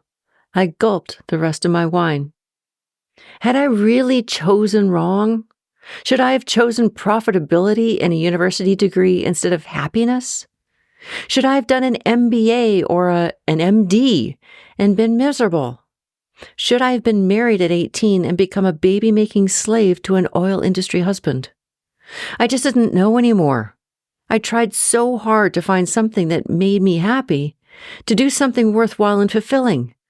But recent events had been telling me that all my efforts had been in vain.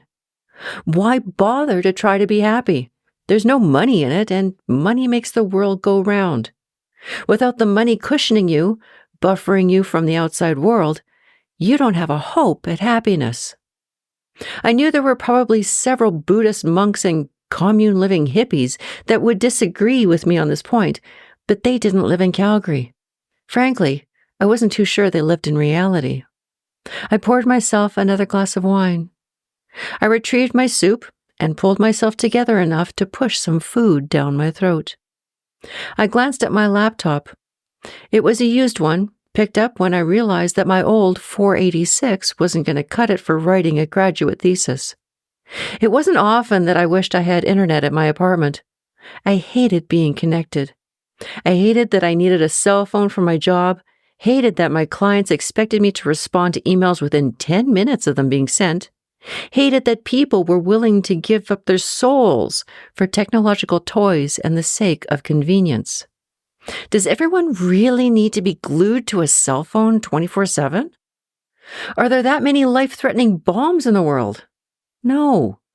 If we could survive 10,000 years without cell phones and the internet, we could do an hour commute without needing to phone our friends and clients. That being said, however, this was one of those times I wished I had internet at home. I wanted to check into bank loans, maybe even check into working for an escort service. Who knows? I was now convinced that a bank loan was my only hope. Getting a second job was out of the question. My schedule barely allowed me to pay my rent on time. But I knew enough about banks to know that I wasn't a sure thing. I didn't own my own home, didn't own anything except my old clunky car, and I had nothing saved. The only thing I had going for me was a credit card that was maxed out because of the cycle of work expenses. When I'd started at HSAC, my card had a $5,000 limit. 4 years of field work forced it up to $25,000. That escort service idea was beginning to look better all the time. I could work a couple 3 jobs in the 1 week a month I was home and get what? A couple $1,000? Sure. By the end of the year, Theo would have his $50,000 and I would have syphilis and no self-respect. I finished my soup and refilled my wine glass. So, the escort service is out. I can't live without self-respect. And even though syphilis looked really cool in skeletal remains, it wasn't so cool when you're living. And that's if I didn't contract HIV and die first. What about drugs? I could sell drugs. I didn't do drugs, never have. Me doing drugs was right up there with me getting along with technology. But I could sell them, yeah. It's not my fault others caved in and were intent on ruining their lives. But it was illegal. It was bad enough that I was stressed out about being on call 24/7, 8 months of every year for my current job. What would I turn into with the paranoia of being caught and thrown in prison? Okay, drugs are out. Not that I know where to start on that venture. I sighed. It was 6:20. I put my bowl in the sink, setting it to soak, then downed the rest of my wine. I wasn't even getting a buzz. Bummer. Maybe I should go work on the oil rigs in Fort Mac. Just when I thought my life couldn't get any shittier. I picked up my jacket from where I'd thrown it and gathered my car keys. My life wasn't getting any better anytime soon, but at least I was in a ripe mood to greet my brothers. Sebastian and Tricia lived in Mount Royal, one of the poshest and most expensive places in Calgary. It was also on the banks of the Elbow River. I refused to live on the floodplain. If the Elbow River and the Bow River had a floodplain, that meant they'd flooded before and probably would again. But then again, if you're rich enough to live by the river, You're probably rich enough to rebuild after a flood. I lived in an apartment building on the ridge overlooking downtown, out of the smog and the flood zone. Maybe I could ask Sebi for money. No, he'd just tell Mom. Shit, I needed to do some research on bank loans. I'd managed to finish the bottle of white Zinfandel I'd picked up after work. It wasn't having any effect. I was disappointed, and by this time, I'd rung the doorbell on Sebastian's place. I was sincerely hoping Ashley, Theo's wife, would have brought something other than a double malt scotch. When she opened the door, Ashley was, in fact, holding a bottle of Chardonnay. "I love you," I blurted, surprised that I almost slurred. She smirked, hand on her hip. "I figured you might need something, but it sounds like you already started." As she took my bag, she leaned close and added, "I need to catch up." I leaned back. I could smell Ashley's Chanel No. 5 and how it mixed with the products that made her dark hair look perfect. "Have they started?" "You've been the topic of conversation since Theo and I got here at 5:45. Ashley twisted her arm through mine and led me down the hall to the kitchen. The cedar-lined walls and tiled foyer had ceased to amaze me long ago. The kitchen, however, always made me wish I could cook. Stainless steel, marble. It was macho Italy with more than a touch of Chris and Steve. I could hear my brothers in the living room, just beyond the counter. "I'll crack the bottle and put another in the fridge." Ashley left me in a rustle of black silk. Sometimes I wished I could wear silk. I'd just end up wrecking it, though, or getting it dirty.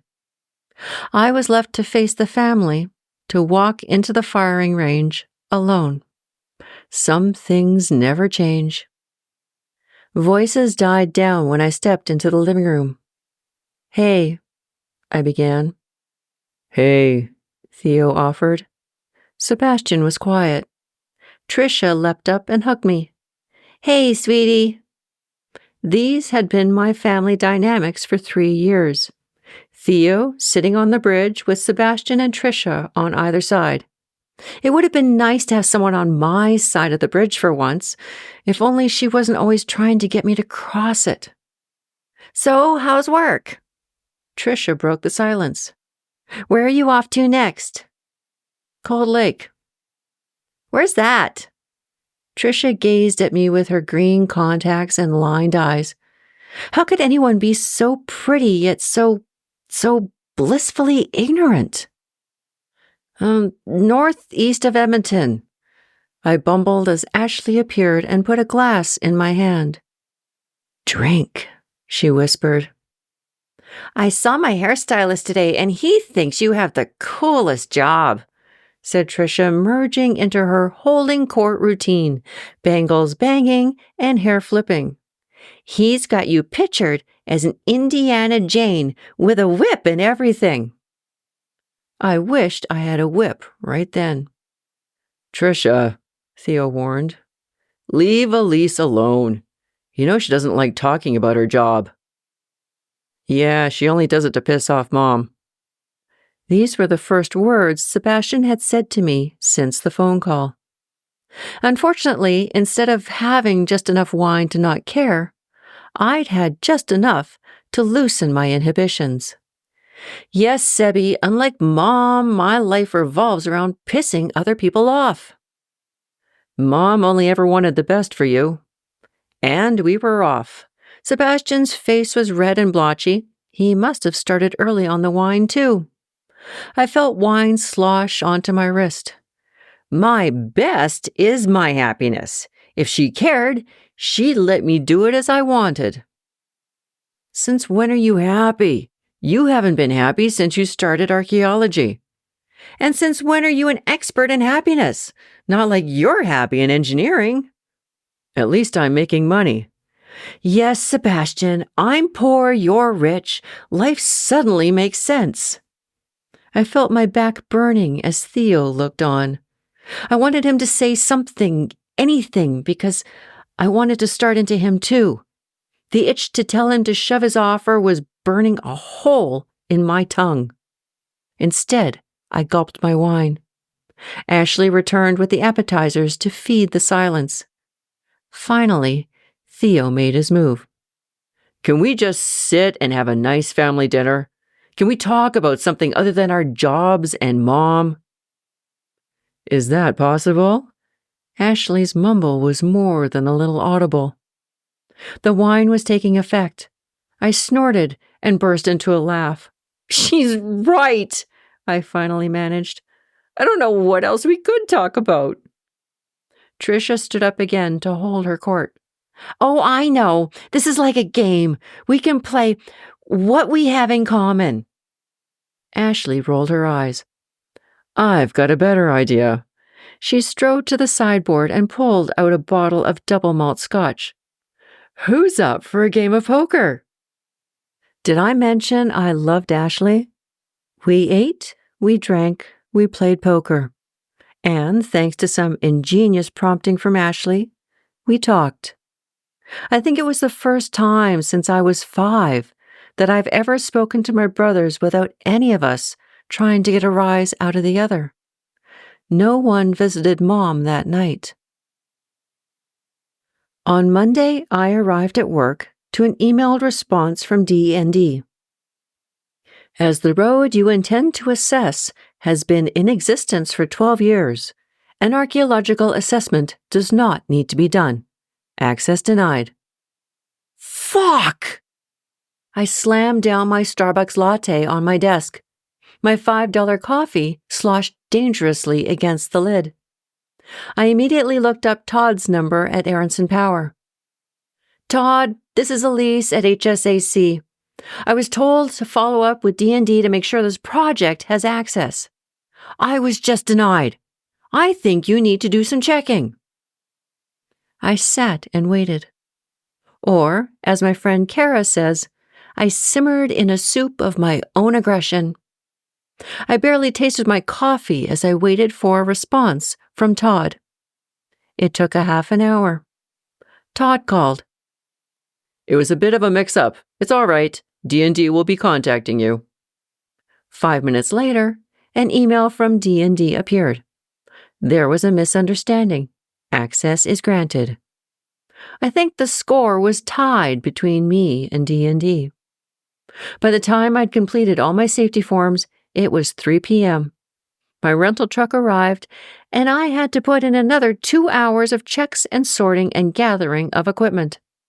Every permit holder needed a stellar assistant like Cam, but I didn't even have a Ron. Without an HSAC archaeology assistant on this project, I was on my own. My mind, and my mind alone, needed to remember everything I needed. Consequently, I kept waking up that night remembering things I'd forgotten. I had to return to the office with a revised list of equipment to pack. I didn't leave for Cold Lake until nearly 10 a.m. 8 hours later, I was put into a smoking room in a hotel inundated with fishermen for the annual Cold Lake Fish-Off. Switching rooms didn't solve my problem. It only substituted it for another. The couple next door had loud sex until after midnight. I'd forgotten my earplugs. 5:30 a.m. came way too early. I met Lorraine at the range orientation office. Lorraine endured a retraining while I watched the orientation video in awe. I knew this was a National Air Weapons Range, but it hadn't really sunk in. The orientation straightened me out. There were zones where the fighter planes practiced their bombing and lasering. Calling in on the radio ensured that you weren't in those zones, which can sometimes change weekly, if not daily, and to ensure that you won't get blown up or blinded by lasers. The orientation informed you of many things. If you see a bomb, don't touch the bomb. Back away from the bomb, but first take lots of photos to show your friends and security. Then there was the radio. Call in when you are about to leave high-grade gravel road. Next, call in when you've left high-grade gravel road, 2 feet later, and tell them where you're going. Then, call in when you get there, 10 minutes later. Reverse and repeat all day. Good thing I brought ibuprofen. I understood now. This was working on the range. The good thing was I had fantastic cell phone reception here. At least I could call Morris to tell him I'd been blinded by lasers. I got to meet the amazingly efficient Francine. She was an older lady with maroon hair and long red fingernails, and she chewed gum like a cow chews its cud. She was everything I knew she would be. Fantastic. I introduced myself, and she practically threw herself over the desk at me. Hello, Elise. I gather you got everything sorted out? I nodded. I just need to know how to call into security on the radio. I'm going to be traveling down the length of the road. If I'm supposed to call in every time we leave the road, I'll be calling in every few minutes. She chewed and considered. Call security on your cell phone and ask them what they want to do. I suspect that since you're only going to be within the tree line beside the road, they will only want you to call in once in the morning and call in once at night. Out in the parking lot, Lorraine in the seat beside me, I called security. How far from the road will you be? The officer asked. Within 50 meters. Don't worry about it then. I blinked and cleaned out my ears. Sorry, I need to clarify. Are you saying you don't need me to call in at all? Yes, that's correct. If you're that close to the road, I'll just notify Range Patrol and everything will be fine. Okay. I dumped the fully charged and ready-to-go radio in the back seat and forgot about it. After 2 days, Lorraine proved herself worthy. She was a good assistant. She kept up, dug 40 centimeter by 40 centimeter by 40 centimeter holes without complaint, and she knew her way around the area. She was everything an assistant should be. On Monday, I faxed in Lorraine's timesheet to Aronson Power. 20 minutes later, I got a phone call from the administrative assistant. How come Lorraine drove to the range? I frowned at the phone. She wanted to?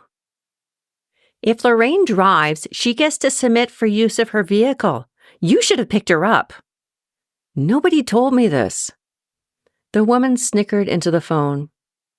Yeah, she's not going to tell you because she makes money off of her vehicle this way. You should have specified anything like this in the project description. As it was, I had to go through 3 people to get the survey plan sorted out and 5 people to tell me that I did, in fact, have D&D clearance. You should take a lesson from the folks in the pipeline section. They know what they are doing. The phone went dead. Maybe Aronson Power wasn't such a beloved and loyal client after all. Chapter 4. Wisest Man in the World. A sliver of dim light leaked into my bedroom as the door opened. Elise, are you awake? My father needn't have asked. I threw the blankets off and, already dressed, grabbed my Barbie backpack from under the bed. I'd chosen the hideously pink pack over my beloved Star Wars pack because I knew what Dad and I would be doing today. My dad was grinning. I could see in him the itch that had already begun to play in my stomach. In unison, we crept down the hall, gently put on our shoes, and picked up the cooler Dad had already packed. We loaded ourselves and the cooler into the old Land Rover Dad had kept parked in the yard out back. I pulled on my lap seatbelt. As Dad started the Land Rover, I prayed that Mother didn't wake and demand a halt to our activities. She hadn't found out yet, or, if she had, nothing had been mentioned to me at least. A moment after the Land Rover's engine turned over, a curtain in the second-story window was pulled back. My breath caught before I realized who was awake. As the Land Rover backed out of the yard, I watched as Sebastian's eyes grew sadder the further we retreated. The next spring, Dad had a surprise. He'd bought a cabin near a pond off the end of that muddy road. What do you think? It was a cabin of vertical logs, angled roof with a large deck jutting out over the bank, descending toward a pond. There was an outhouse 100 yards or so into the bushes behind. Firewood was stacked along the cabin by the front door. I could hear the wind and the birds in the trees. It was perfect. I didn't think my dad could smile any bigger than when I'd lit a fire in the stove by myself that summer. We made s'mores, snuggled in our sleeping bags with the moon peeking through the patio doors. What do you want to be when you grow up, Elise? I want to be me. My dad laughed, his head tilting back and his laugh bouncing off the bare ceiling of the cabin. I think that's very wise. But what are you going to do to make money so that you can live? I remembered thinking very hard at this question. I hadn't actually pondered the whole concept of jobs and making money before. I hadn't needed to. What can I do? When you're young, everyone believes their parents are gods. At that moment, my dad was the wisest person in the entire world. To this day, I still think he is. You can do whatever you want to do, just as long as you do your best, you're happy, and you're not hurting anyone. By the end of that summer, 2 quads had appeared by the side of the cabin. I spent the fall helping my dad build a shed to shelter the quads from the winter. The thought of these will get us through the winter, Elise. And they did. There were times that winter when I'd look at my father in his office at home or even at the dining table. He would have a dreamy, faraway look, a small smile daring to chase across his face. His reverie would break, and in seeing me looking at him, he'd wink and smile. If my mother ever suspected what my father and I were doing on those weekends, she never let on. When Dad and I left on Saturday mornings, I would often see Sebastian at his window. In the beginning, I felt guilty for leaving him there. Then, when Dad and I started leaving Friday after I was done school, I forgot about Sebastian in his window. The summer I turned 10, I learned how to ride a quad.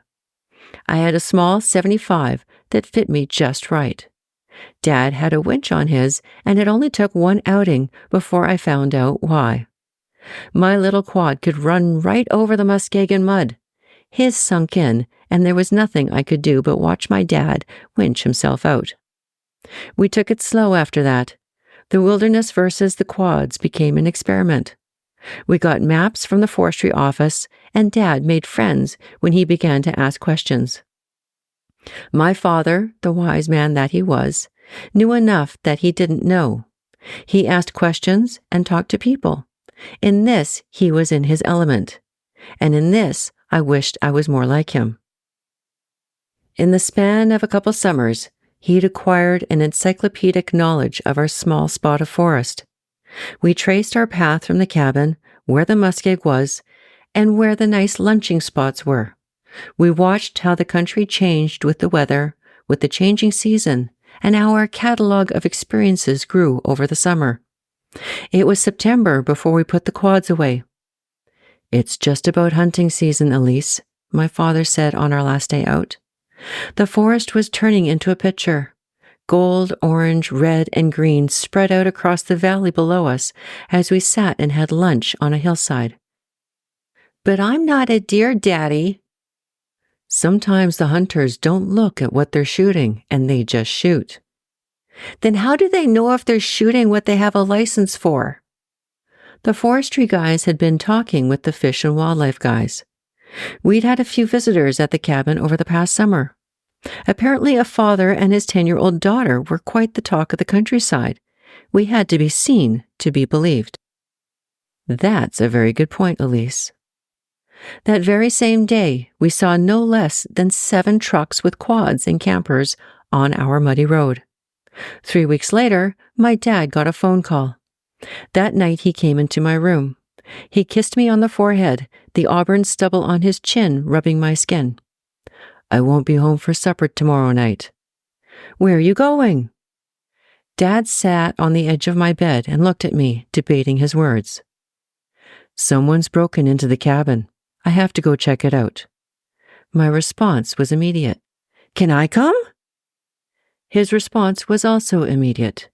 No, Elise, it's a school day. But what if you get hurt? I could call for help.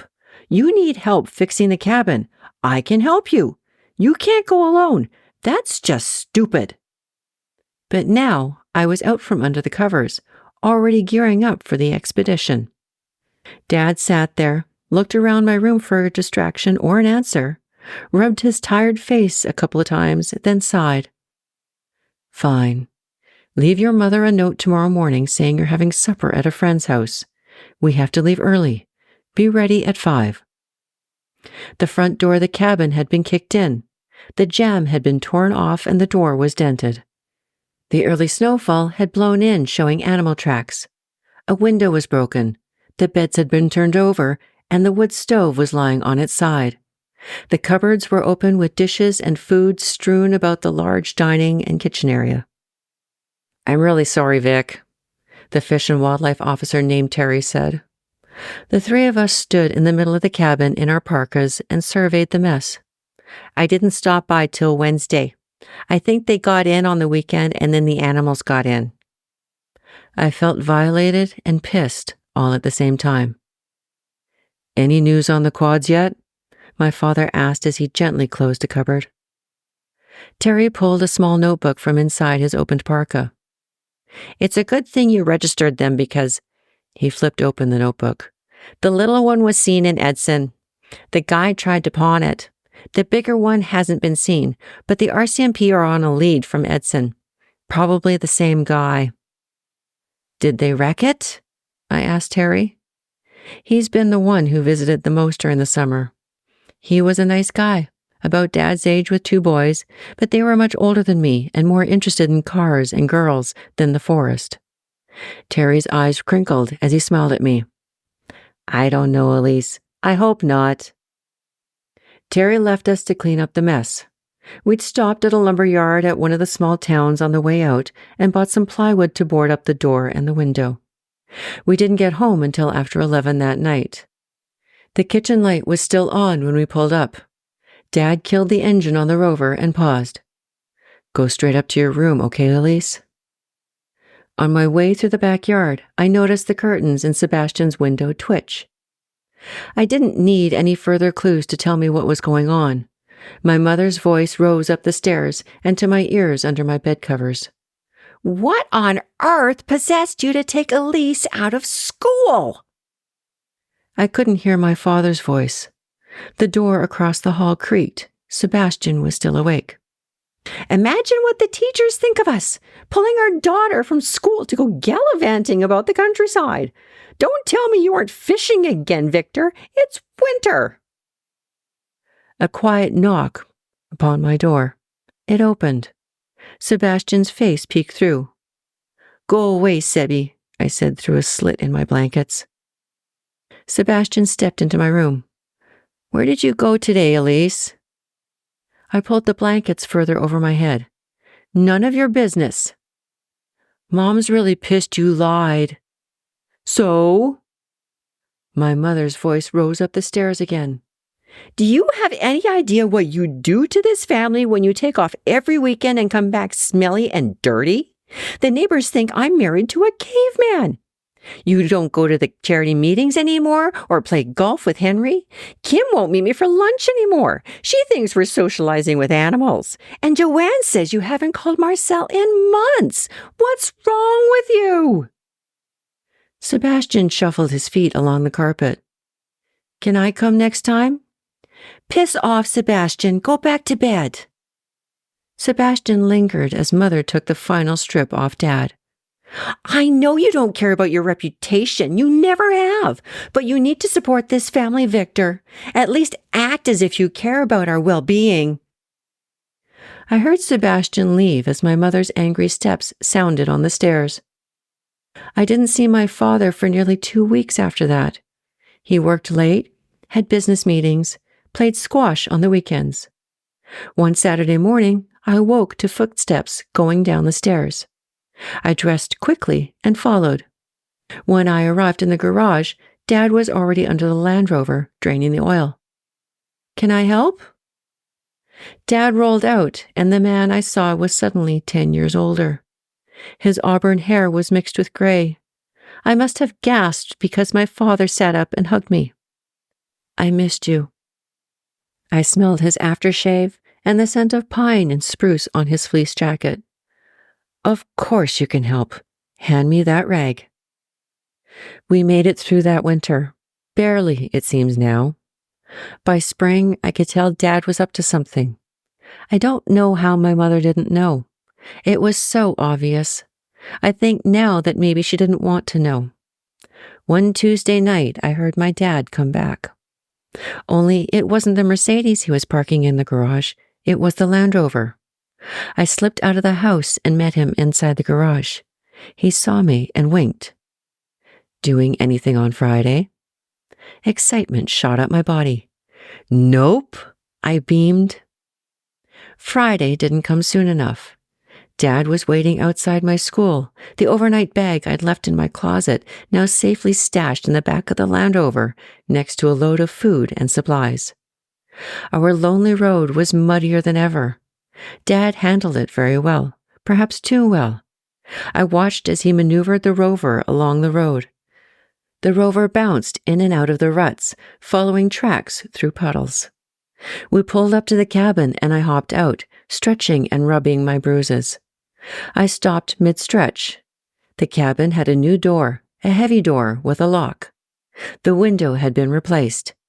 There was new siding on the cabin and quad shed, and the quad shed had a lock on it too. I turned on my dad as he unloaded the back of the Rover. "You've been coming here without me." Dad avoided my eyes. "I'm sorry. I wanted to surprise you." I knew it was more than that, so much more. But it didn't matter. Not then, at that moment. I hugged him with the biggest hug I could muster. "Thank you. It looks really good." He pulled back from the hug and smiled. He didn't look so old then, the moonlight shining on his rusted hair and his eyes glistening. We ate beans and wieners and stayed up late telling stories over hot chocolate. While Dad had been sneaking out to the cabin, I'd been doing some research at school, reading old urban legends and Indian myths. I would dream of running through the forest with the wolves and howling at the moon. The next morning, I nearly jumped out of my cot and sleeping bag. Dad was already up, making coffee. "So, what's the plan for today? Hiking?" My dad smirked, pouring 2 cups and adding milk to both. "Nah," he said, his back to me as I wiped my face of toothpaste. "I thought we'd dig out the maps and go quadding." My heart skipped a beat. "But the quads, did we get them back?" Dad continued to evade my look as he took his mug to the kitchen table and gazed out the patio doors to the pond. "Why don't you go look?" I dumped my towel on the counter and raced out of the cabin. The quad shed doors stood open. Inside were 2 brand new quads, a 300 for Dad and a new 150 for me. Mine had a winch. That year we learned from our lessons. I enrolled in a gymnastics class on Friday nights and dance classes on Saturday and Sunday. I skipped all but once a month. Dad got a mobile phone for the Land Rover and called Marcel on Saturday mornings. Once a month, we stayed in the city so Dad could play golf with Henry. We also learned from our lessons in the bush. Our maps became extensive. We visited the forestry lookout towers atop the highest hills and eventually made it up past treeline. By the end of the summer, we no longer needed our maps. The Fish and Wildlife guys gave us tips on how to lay corduroy over bad patches in the muskeg, where the old cabins and trails were, the back ways into the forestry towers. This was our bliss for 2 summers. Winter was a mere blip on our countryside exploration. The summer I turned 12, Mother found out about the cabin and the quads. It was September. Maybe she'd been checking up on my classes. Maybe she'd been checking into the family finances. I'll never know how, but she found out. I didn't hear the confrontation. I know it happened because Dad disappeared for nearly a month after that. I waited in the garage at night until I grew too tired to wait any longer. I tried calling him at work. His receptionist, Lois, would only take my messages. Finally, I skipped school one day and took the bus downtown to his office. Lois very nearly called my school when she saw me come through the office doors. "I want to see my dad." In all of my 12 years, I'd never been so serious or resolved. Lois stood up and walked back to my father's office. I followed. I didn't recognize the man behind the desk. Lois left, and I found myself looking at a gray stranger. There were dark bags under his eyes. He'd lost weight. His face was sallow and narrow. His hair was now almost completely gray. Even his suit was rumpled. My father continued to peer at his computer screen, glasses perched at the end of his nose. It wasn't until I had approached his desk and muttered, "Dad?" that he finally broke his concentration. He did a double take in my direction, and then everything he'd been trying so hard to maintain, so hard to force, finally melted in front of my eyes. "Hi, honey." He took his glasses off and looked at me. "Hi, Daddy." My voice cracked. "I'm sorry I haven't been home much." His voice was soft and apologetic. I rounded his desk and hugged him. "I missed you." "I missed you too." His words hushed into my hair. "What happened?" I stood back and looked at him now, the gray stubble, the bloodshot eyes, the stained tie, the space between his neck and shirt collar. "We can't go out anymore." I felt my feet root to the floor, my body becoming solid and unmovable. "Why?"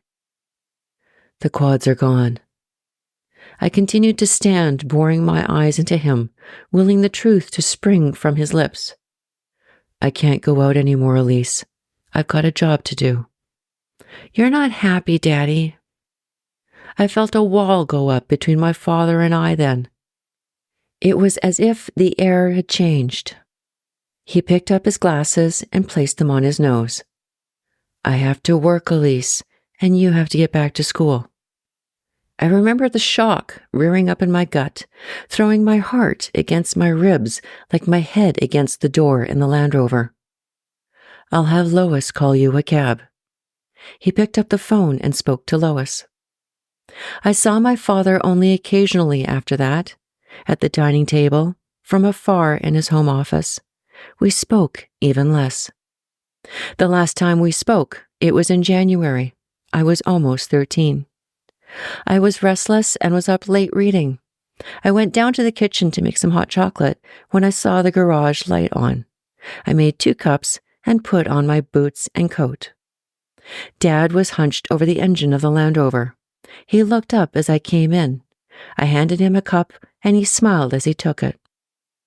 We stood, leaning against the counter in the garage, sipping our hot chocolate in silence for some time. Finally, he said, "I didn't sell the cabin." A weight I didn't know I'd been carrying suddenly lifted from my chest. "I'm glad." He drained his cup, picked up the crescent wrench, and approached the Land Rover again. He never got there. The wrench dropped to the cement floor. He clutched his left arm. His knees buckled, and my dad sank to the floor. I don't remember dropping my mug. I only remember my dad's head on my lap as he smiled to me and then was no longer there. Chapter 5. 6 Weeks in the Wilderness, Part 1. "How do you feel about leading a large excavation?" Morris had asked me at my last performance evaluation. "Sounds like good experience." Those were famous last words. They echoed in my head as I headed to the Fort McMurray Airport at 11 a.m. on a Sunday. I'd agreed to lead a large excavation for 3 weeks. 3 weeks of experience, then I'd be back doing my regular routine of pre-impact assessment jobs. It seemed like a good idea at the time. This was a huge gig. HSAC was doing the pre-impact excavation for an open-pit bitumen mine slated for construction next year. Russell, one of the folks from downstairs at HSAC, had done all the pre-impact assessment work last year. This year, we'd be excavating all those sites he'd found. I was the first permit holder in a series of 3. I'd take the first 8 sites, Scott would take the next 8, then Russell would take the last 6. Russell and his second-in-command, Jackie, would help Scott and me learn the ropes. Needless to say, there was a deadline. Russell, Jackie, and I arrived in Fort Mac at 8 a.m. the day before. I was not a happy camper. Getting up at 4 a.m. does not agree with my constitution. Starbucks doesn't even open that early, not even at the airport. To top it off, it was Saturday. Little did I know that it would be the last weekend in a long while that I would see Calgary. Apparently, we needed the whole day without the crew to get together supplies, trucks, and quads. A whole day. Even just the thought of having to spend the whole day doing logistics was an impending one.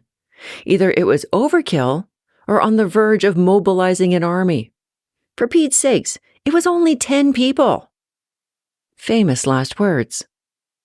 We picked up our trucks, then headed to Walmart after a lengthy breakfast of making lists and checking them twice. I never thought a cell phone would truly be useful, I told Jackie as she, once again, phoned Russell, who was on the other side of Walmart. Russell had been working excavation in the oil sands for 6 years. I ended up with this project only because he couldn't hold a permit to dig. Too many reports overdue to the government. Russell was a generous kind. I didn't know too many of the quicksand folks from downstairs, and if I did, I didn't know them well. Russell saved my ass with that Cold Lake job a month ago. That was pretty damn cool, so I thought I'd repay the gesture and hold a permit for him. His generous nature was showing through as he agreed to tag along with me and my crew for the first few days to get us all acquainted with how things should be run. I'm going to help you, but you will be the permit holder, and you will have the authority. We need to make that clear to your crew. Hey, Russell, Jackie said into the cell phone as she pushed around the first of our 2 shopping carts full of fire extinguishers, bungee cords, bug spray, mosquito coils, tarps, hand tools, and other miscellany. I was just having fun. It'd been a long time since I'd spent someone else's money so freely. What size of tote box do we need? The big one, like a forearm wide by a whole arm long, or a smaller one? Oh, here's a good one with a clip to hold the lid on, but it's small. We could use that for the toolkit. Jackie passed the plastic box to me. After Walmart, I dropped $1,600 on quad helmets for myself and the crew. Apparently, it was going to cost the same as outfitting a small army, even if it wasn't one. But standing there at 11 a.m. at the airport the next day, looking at 10 fresh faces that June morning, made me think I was standing in front of a small army. Or perhaps only a firing squad. "Hi!" my voice cracked. My palms were sweating. I probably had food between my teeth, too. "I'm Elise. I'm your permit holder and team leader." They continued to stare blankly at me. Maybe only a few had worked in consulting during the summer. How many greenhorns was I getting? I couldn't remember. This is Russell." I motioned to Russell, looking pristine in his North Face gear. How do people manage to maintain an appearance when they spend so much time in dirt? Then again, maybe the question was, why bother? "He's worked up here for a few years, so he'll be helping us out for a few days. And this is Jackie." Jackie was more my type of person. She'd cut off her hair, wore no makeup, and appeared that morning ready to go in patched-up army pants and a worn-out t-shirt. Yep, it was only a matter of time before I cut my hair. It was my last hope that one day I would again return to the land of dead people. It was some sort of unconscious decision to make my hair a symbol of that hope. If I cut the red mop that currently hung down to my waist, well, I might as well slit my wrists. Jackie has also been up here for a couple of years and has lots of experience. She'll be the second crew lead. We're going straight to camp unless anybody needs anything from town. Famous last words. After spending the next 3 hours between Walmart, Mark's Work Wearhouse, and Canadian Tire, we finally rounded everyone back up and started the hour-and-a-half journey to camp with 3 trucks and 14 quads. Russell had enough foresight to obtain an extra quad as a preventative measure against breakdowns. It took 2.5 hours to drive to the oil sands camp that would become home. 2.5 hours of winding forest road, idiotic truck drivers driving way too fast, and lots of roadkill. I actually wanted to get to camp after being on that road. It wasn't until the next day that I began to appreciate that being a greenhorn wasn't restricted to archaeological parts of the deal. What do you mean we've only got 6 licensed drivers? I asked Jackie. Don't you have to have a driver's license to drive a quad? Jackie shook her head. Nope, only a quad helmet and supervision. What was this world coming to? Now I was going to have to teach 6 people how to drive. Forget about actually digging an excavation. I'd forgotten I learned to ride a quad when I was 12, much earlier than learning to drive. This could have also explained my current driving skills. We have to take everyone over to Manier's safety orientation training at the plant site, Russell reminded me. Right, orientation. That shouldn't be too bad. As we were loading everyone into the trucks to drive over to orientation, a tall, dark, and mustached man approached us. Shit, I mumbled. First day at camp and already we're attracting every male in the place. Jackie glanced my way and grinned. Are you here for the archaeological? Geez, the number of people that have a problem saying that one word. Russell to the rescue. Yeah, we're here for the archaeological excavation. I'm Manier's oil safety person, Jerry. You missed the safety meeting this morning. My blood froze. Oh, shit. We'd messed up already. One day out, and already I was demonstrating to my multi-million-dollar client how unorganized I was. Russell to the rescue again. We weren't told that we had to attend the safety meetings. Yep, every morning. We meet at 7 a.m. by the trailer. He motioned to the Atco trailer off in the distance. We'll see you tomorrow. He tipped his ball cap at us and got in his truck and left. Okay, so maybe he had every right not to be able to say archaeological. So much for breakfast at 7:30, I muttered as we finally drove to Manier's operations plant for orientation. From camp, the plant was due west for 20 minutes down a gravel road. The forest was thick and pristine here. The aspen trees were old and tall. Pine and spruce rose straight up into the canopy. Looking into the forest from the road, there was hardly any underbrush. It was beautiful old-growth forest, and it was all going to become a crater next year. Inside, we got everybody settled with water, pencils, and paper. Never was I told I would be turned into a babysitter and mom from an anthropologist when the instructor arrived. Can I see everyone's H2S certificates, please? Oh, fuck. Again! My crew exchanged blank looks with each other before finally turning their eyes upon my blank face. We weren't told to bring our H2S certs. Well, I need to see them before we can begin the course. 6 people whipped out their certificates. I had mine in the truck in my exploding safety wallet. Jackie and Russell had theirs on them. That left 4 people. Don't worry about it, the instructor said. Bring him by later. My heart started beating for the second time that day. Would things ever get easier? Not soon. That afternoon was spent teaching everyone how to drive a quad. And that's when I found out that the lack of driver's license wasn't the problem. It was the lack of, I don't know what. But people were freezing up whenever they came to a small log and had to jump it. God forbid if they had to turn, too. After learning how to ride a quad, suddenly city life ceased to stimulate me. When I wasn't out with my dad, I was spending time with country friends on their ranches and acreages. With my crew, I found myself facing a hard reality. These were city folk, born and bred. They didn't need a driver's license because they had public transit. Dirt bikes were non-existent because they weren't street legal.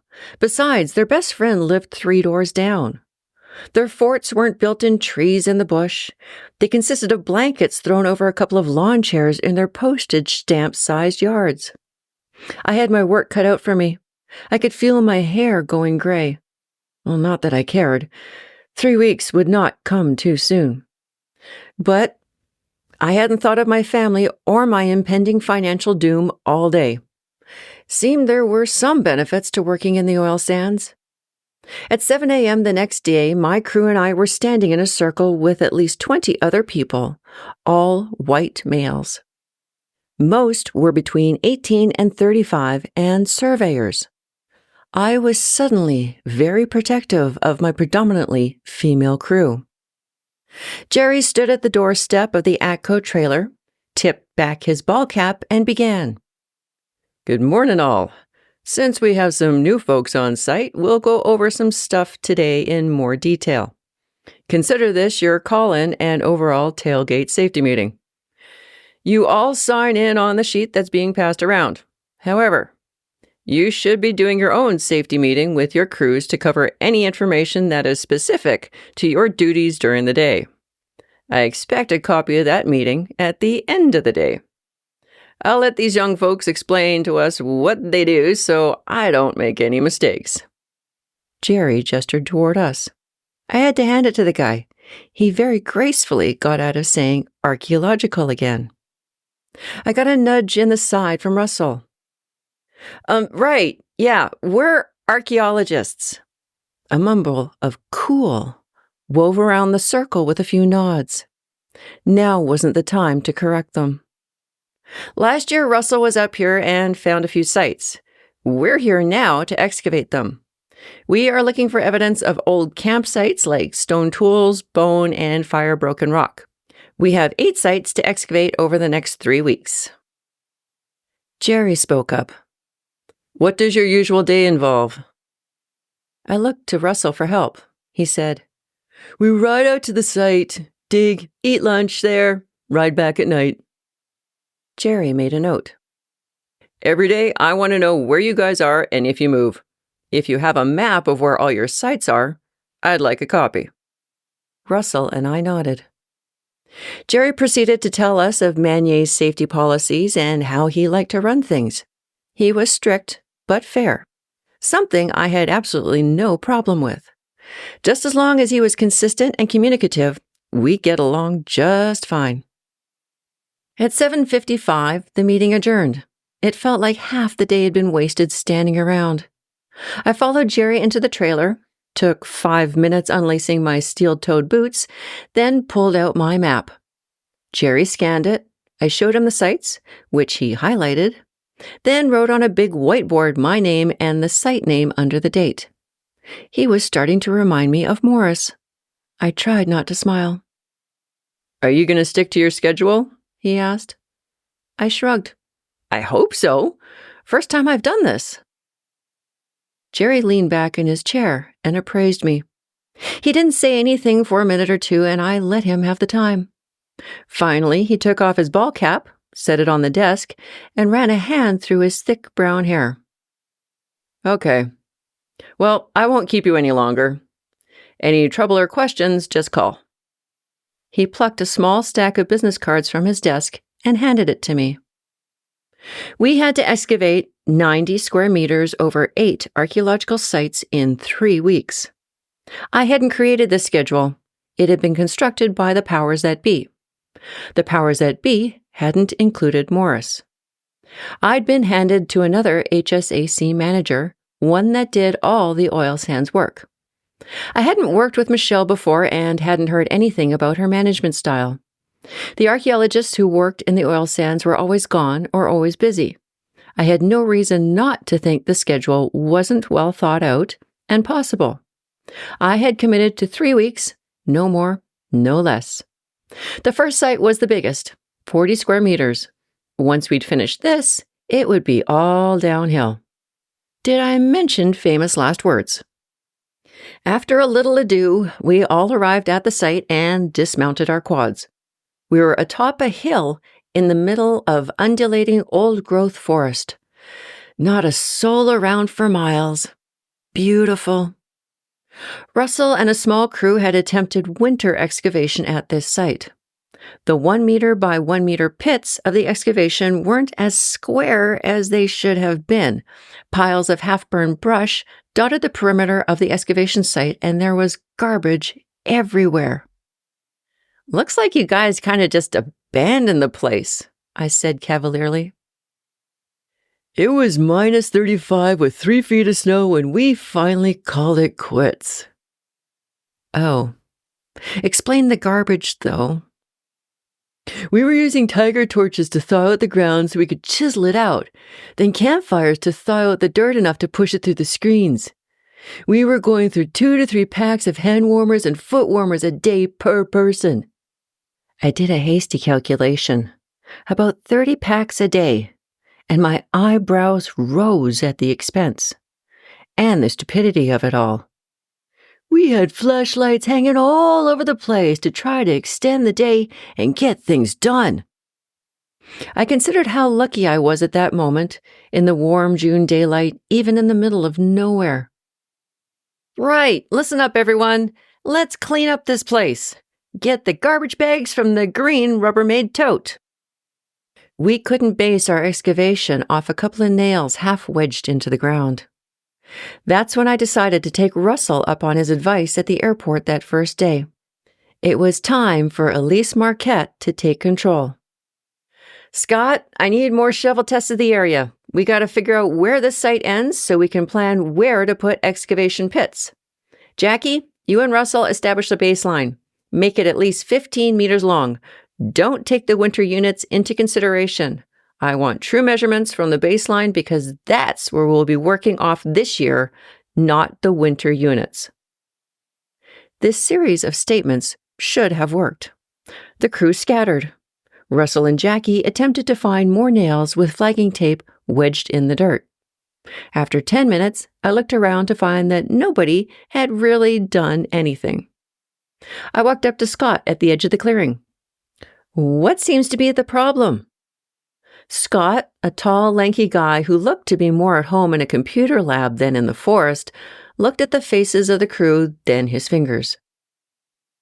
"We're trying to figure out who goes where." I don't know how Scott landed this gig. He'd only been with HSAC a couple of months. He was fresh out of grad school. But apparently he had enough experience to appease the government and hold a permit. I pointed to crew members. I hadn't yet learned all their names. "Leslie, Chad, and Vanessa. Right. Pick up a shovel and a handscreen and go out with Scott that way." I pointed north into the bush. "Dig shovel tests twice the width of your shovel and at least as deep as the blade of your shovel is long. I want shovel tests between 5 and 10 meters apart. It should only take you a couple hours to do the area." The 4 seemed happy. They picked up their gear and nearly ran off into the forest. I walked back to Russell and Jackie. "How's it coming?" "We haven't been able to find any more nails at the baseline." "Set a new baseline as close to the nails you've got left and reset the datum. We need to start digging." Jackie nodded, again happy to have a concrete direction, but Russell persisted. I used the rest of the crew to organize the equipment into what I hoped would be an efficient system in a place away from the excavation units. Setting everything up was a matter of understanding and setting up the process of the excavation site. One person would dig out a 1-meter unit in quadrants 10 centimeters thick. A pit partner would take the dirt from each quadrant of that individual 1-meter unit and screen it. It was an efficient system that allowed the person digging to dig the entire 1-meter unit down to sterile soil at about 40 centimeters below the surface, whilst knowing the order in which they should dig their quadrants. And the person screening would likewise screen all the dirt and know from which quadrant the dirt originated. There would be no confusion about who was screening whose dirt and where the dirt was from. It was a buddy system that was simple in theory. In theory. We set up the screens in places around the excavation site where we figured that the screened dirt wouldn't get in everyone's way and far enough apart that buckets of dirt from one unit wouldn't get commingled with dirt from other units. When we were done, Russell and Jackie were done setting the baseline and laying out the grid. I turned to the 7 crew members surrounding me. We need a clean site. Take clippers and saws and clear out all the underbrush. Make it look like you would live here. I went out and visited Scott. Before I got to the 4 diggers, I heard, "And then Steve rolled over into the mud? He was totally covered." Much laughing ensued. When I arrived, everyone was over their shovel tests, but no one was actually investigating the dirt for artifacts. "How's it going?" I asked Scott. "Oh, good," he said. "How many have you got so far?" "Oh, 4. I looked at my watch. In the hour since they started, 4 times that amount should have been dug. At least. I turned and faced the rest of the diggers. "Okay, we've only got 3 hours to shovel test the whole site. I suggest less talking and more digging. We need at least 30 shovel tests in the area around the excavation site." It was going to be a long 3 weeks. I returned to the excavation site to find that Russell and Jackie had finally pulled through. The grid was forming before my eyes. The baseline was a clear line of nails with bright pink flagging tape hammered into the ground. 1-meter intervals were indicated by more nails hammered into the ground, this time indicated by blue flagging tape. String was wrapped around and between nails to form 1-meter by 1-meter squares. The crew was doing a good job clearing the site. I sat down and pulled out some graph paper and began to construct my maps of the site.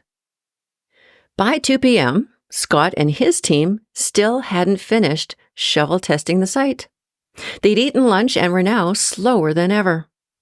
I had the rest of the crew already digging their excavation units, their screening partners happily screening the dirt for artifacts. "Jackie, can you watch over these guys?" I motioned to the excavation diggers. Jackie nodded from her screen, dust clouding the sunlight. "Russell, let's go do some shovel testing." Russell and I were on a mission. I don't know whether it was the look on our faces as we picked up our shovels, or the fact that we moved more dirt in 5 minutes than the others had moved in 2 hours, but the entire crew was watching us. In 20 minutes, we had dug 4 shovel tests, and the excavation crew suddenly had a commentary going on. "Whoa, Russell, you better get your ass moving." "Yeah, Elise is gaining fast." "But the dirt's so hard over here." "I see rocks in Elise's dirt, and she's still motoring." Within 2 hours, Russell and I were drenched with sweat and happy. We discovered that the site was bigger than originally thought and extended to the southeast. All total, 56 shovel tests were dug. 24 of those were done by Russell and myself. Russell and I high-fived each other and the excavation crew cheered. "Wow, I've never seen anybody dig like that," David said. "That's the way it should be done," I said. I saw most of them smile and nod. I hoped that they also understood that I was willing to work hard, so I wanted them to work hard too. It was 4:00. Time to start packing up. "Liz," I said, "you're in charge of keeping the Rubbermaid totes organized. Tools in here, digging kit bags with the clipboards, trowels, baggies, and brushes in here. Extra supplies for the kit bags here." Liz nodded, concentration on her face. I'd noticed how neat she kept her tools and notes while excavating. "Leslie, you are in charge of the safety muster point. Every morning, put a fire extinguisher, the satellite phone, bear spray, and a first aid kit here. At night, gather it all up and put it away. Got it?" Leslie nodded and ran to retrieve the fire extinguisher and other pointless safety paraphernalia from a nearby tree. "Chad!" Chad jumped up and saluted. "You are in charge of gathering lunches and putting them up a tree away from the bears." I got 2 thumbs up. Russell piped up. "We need to cover the units in case it rains overnight." I nodded. "Everyone else grab the tarps and spread them over the units. Cover things up and lock them down." It was 5:00 by the time we mounted our quads and left the site. It was 5:45 when we got back to camp. We locked up the quads, threading a chain through the back and front racks, and headed for supper. I'd only ever been to one other camp before, in British Columbia's northeast. It was dismal. Manier's camp, however, was a nice surprise. While it was still a series of Atco trailers joined together, they were new and kept immaculate by staff. My room had its own bathroom and a large wraparound desk. Quiet and cleanliness rules were strict. There was too much dirt and too many women in the oil industry now for slacking. After peeling off my several sweaty and dirty layers, I tried to imagine what life in this place would be like after being here for 3 weeks. At the moment, it was so new, it was difficult to see. In so many ways, I wasn't looking forward to supper. Stepping into a room full of rig pigs wasn't something I dreamed about. It was, however, a reoccurring nightmare. I tied back my long wet hair, put on an oversized sweatshirt, and stuffed my feet into an old pair of sneakers. I looked into the mirror one last time before leaving the safety of my room. There was nothing I could do about my turkey shit green eyes, long red hair, nor peaches and cream complexion. That was a plight of genetics and fresh air living. While most females tried to look good, or at least look female, I'd found ways since starting archaeology to downplay my femininity. The less I was perceived as a fragile female, the more respect I got. And less gawking. It wasn't that I had to do it to work with other archaeologists. It was because archaeology had predominantly oil and gas clients.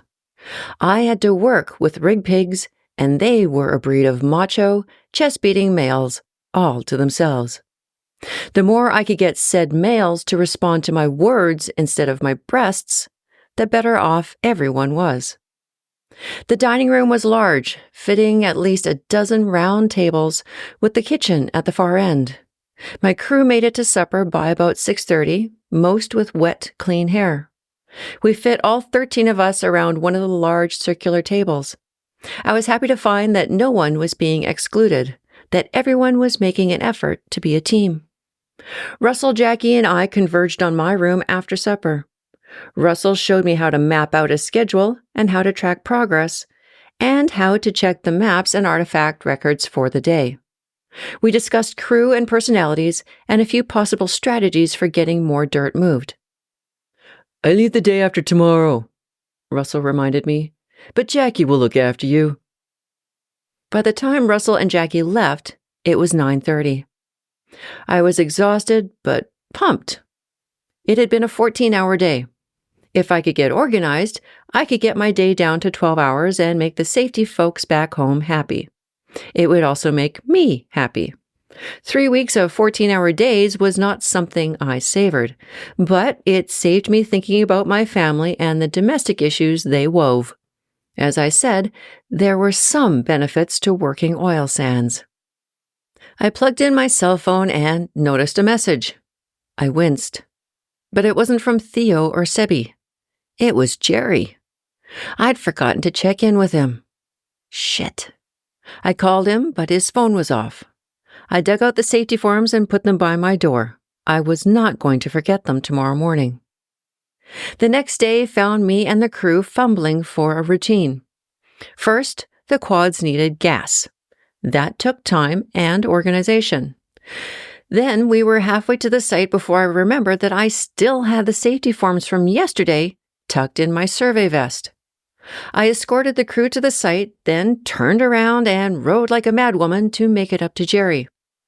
When I got back to the site, Leslie hadn't set up the muster point, and the Rubbermaid totes were empty with equipment scattered everywhere. At break time, Chad remembered that his lunch was still sitting in his room at camp.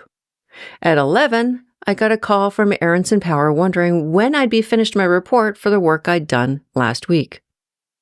Shit, I muttered. So much for getting my days down to 12 hours.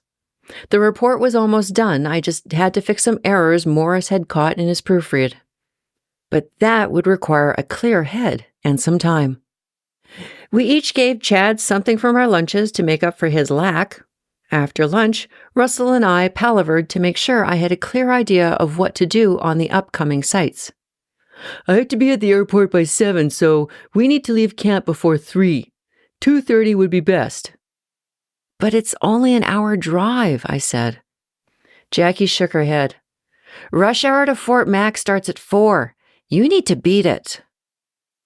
I looked across the site at my crew. It was difficult to tell at day 2 who was diligent and who wasn't, who was a digger and who wasn't. I didn't want to leave my crew. It wouldn't be a sound decision considering it was my crew and I needed to be there to ensure the work got done. But if I sent Jackie, I'd be completely alone if any questions came up regarding the excavation or artifacts. I took a risk. Who's got their driver's license? 3 people put up their hands. With Russell gone, I'd be down to 5 licensed drivers. Me, Jackie, Chad, Scott, and Ellen. Ellen was a good digger. Chad had note-taking and digging issues I wanted to pound out of him. Scott, can you drive Russell to the airport tomorrow? Scott looked like a deer caught in headlights. Okay. He gulped and nodded. He would be leading the crew after my 3-week stint was up. You'll need to leave the site after you eat lunch tomorrow. Scott nodded again. I tried to reassure myself that this was a good idea, that I didn't need to do everything myself to get it done right. Yes, it was my responsibility, my permit, but things still needed to get done, somehow. By the end of the day, we had 6 units open and none complete. 40 square meters seemed an eternity away. I stopped by Jerry's office after supper and took him the day's safety forms. You still going to be at the same site tomorrow? He asked. We'll be there for a while. Scott is driving Russell to the airport tomorrow. I'll get him to check in with you before and after. Jerry nodded his understanding. On my way out, he threw me a chocolate bar. You're doing okay, he said and leaned back in his chair. I revised my estimate of Jerry. He was better than Morris. I munched my chocolate bar back in my room while I finished up the edits on my Aronson report. A few clicks later, I was sending it to my client. I waited. My computer chugged. The internet chugged. I dug the bags of today's artifacts out of my survey vest and started to double-check the baggy contents with the record sheets. My computer continued to chug. By 9, my report still hadn't made it through the internet ether. I figured it was the size of the report. It wasn't huge, but with the maps and photos, it could make a 10-page document seem big. I emailed Morris to explain the situation. My computer chugged more. Finally, I grabbed my phone and walked out into the parking lot where I could get the best cell reception. Hey, Morris, sorry to call you at home, but I've got no internet at the moment. I told him about the report. Try again tomorrow. I was relieved to hear his support and not scramble to the client's ever-increasing demands. While you're at it, I need you to file some paperwork on the bear incident you had in Grand Cache." Ron had talked. Rat bastard. "What kind of paperwork?" I asked. Morris continued to humor me. "There was no injury, I take it?" "None." "Near miss should suffice." "Okay." "Send it straight to Joe." "Understood." "Anything else I should know about?" My mind whirled as I went through every project I'd done this year and what I'd correspondingly registered with Morris's photographic memory. "Nope, all is good." "Okay, play safe. I'll talk to you tomorrow." I was glad I'd stayed behind with my crew the next day. A routine was beginning to take shape. This was also the day I began to find out who comprised my crew. The more time I spent with them, the less I worried about any potential situation between them and the horny white male surveyors. Jackie was committed to the excavation. Ellen, Scott, and Sharon were each married. Vanessa hated all men. Liz was too preoccupied with what she couldn't eat at camp and what she couldn't see in the forest. And Janet was too busy drawing in her notebook. She also had green hair. Apparently, the only ones I had to watch for were David, who was flamboyantly gay, Leslie, a pretty brunette from Halifax, and Maggie, a chatty and hyper forestry dropout. As David and Leslie were reportedly in committed relationships, that only left Maggie to worry about. On the other hand, in terms of work, there was more I had to worry about. Paul was too busy talking to notice anyone and anything but himself. It was becoming a chore to tell him to shut up and keep digging. I spent most of my time at the screen helping half the crew screen dirt the other half dug up. Instead of digging or screening, I needed to be double-checking the artifacts collected against the crew's notes and my maps. Checking this was a full-time job, but the diggers were outpacing the screeners. My presence on the screen allowed the screeners to keep up with the diggers, but this compromised our buddy system. We confused a couple of buckets of dirt, but we eventually came up with a system to keep everybody busy and to know whose dirt was whose. We were all fairly impressed by our progress, not only in our little system, but also in our digging. We managed to finish 5 of the units from yesterday and start another 4. 5 down, 35 to go. It was when I updated my schedule that night that I realized I wasn't going to be done in 3 weeks. Michelle wanted an update, so I emailed her the situation. I told her there was no way we could dig 90 units in 3 weeks. It was going to take that time just to dig our first site. Michelle needed to find someone else to take my place at the end of 3 weeks and have them take over my permit. I had other work to do and clients I needed to placate. The internet was working tonight, so I also managed to send Morris my report. I split it up into parts to make sure it went through. I also mentioned to Morris the situation with the excavation schedule. I was really hoping Morris would have my back and sort things out with Michelle. I ate supper, saw the crew in good spirits, then headed over to Jerry's trailer. I hadn't even sat down in the old sofa when he handed me a chocolate bar. "Who told you about my chocolate vice?" I finally asked. He shrugged and for the first time smiled. "I just guessed. I've got a daughter who loves chocolate." That spoke volumes about him. No wonder he was so strict about knowing our every move. He was more protective of my crew than I was. "Have you heard from Scott yet?" He shook his head as he turned down the TV hanging in the corner of the trailer. A hunter was displaying his new rifle to the camera and his adolescent daughter looked on. "Russell stopped by to say goodbye." I looked at my watch. It was past 7. Scott should have dropped Russell at the airport by 5 and then been back by now. It was rush hour going into Fort Mac, not coming out.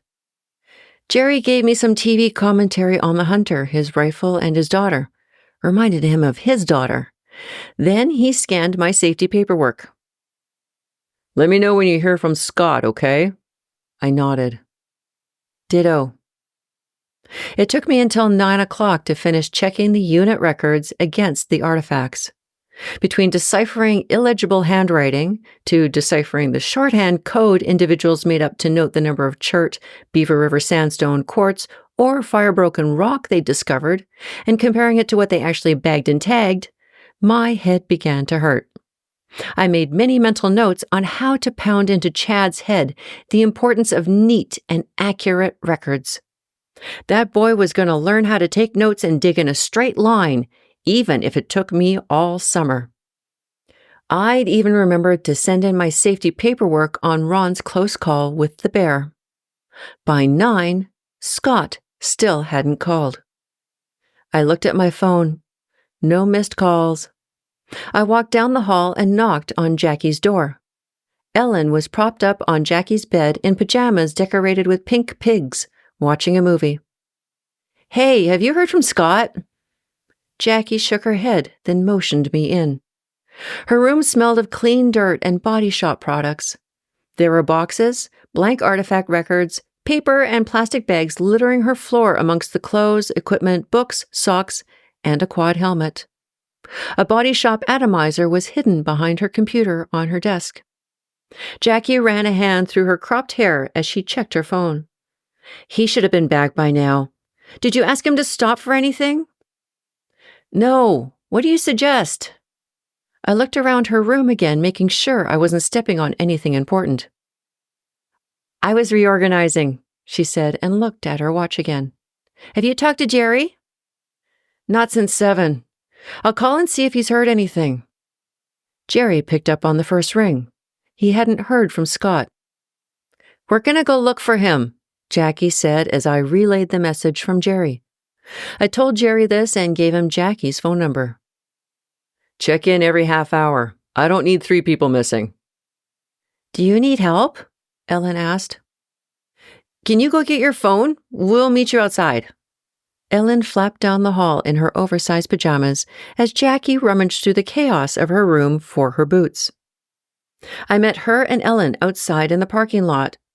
I gave Ellen Jerry's business card. "If we can't get through to Jerry or he can't get through to us, or if you see Scott, call." Ellen nodded and dialed Jerry. Jackie and I strode across the darkening parking lot. I was climbing into the truck when I saw Jackie pointing across the lot. I climbed back out and met her as we crossed to one of the dozens of white pickup trucks. The lot was full of white pickup trucks, all Fords, Chevys, and Dodges. We had 3 white trucks ourselves, 2 Fords and a Chev. They looked very similar. The one Jackie had pointed out could have been mistaken for anyone else's white pickup truck, except that it had pink flagging tape hanging from the antenna. It had been the crew's idea for quick and easy identification in the morning, and Jackie was pointing to the 3rd white pickup truck with pink flagging tape.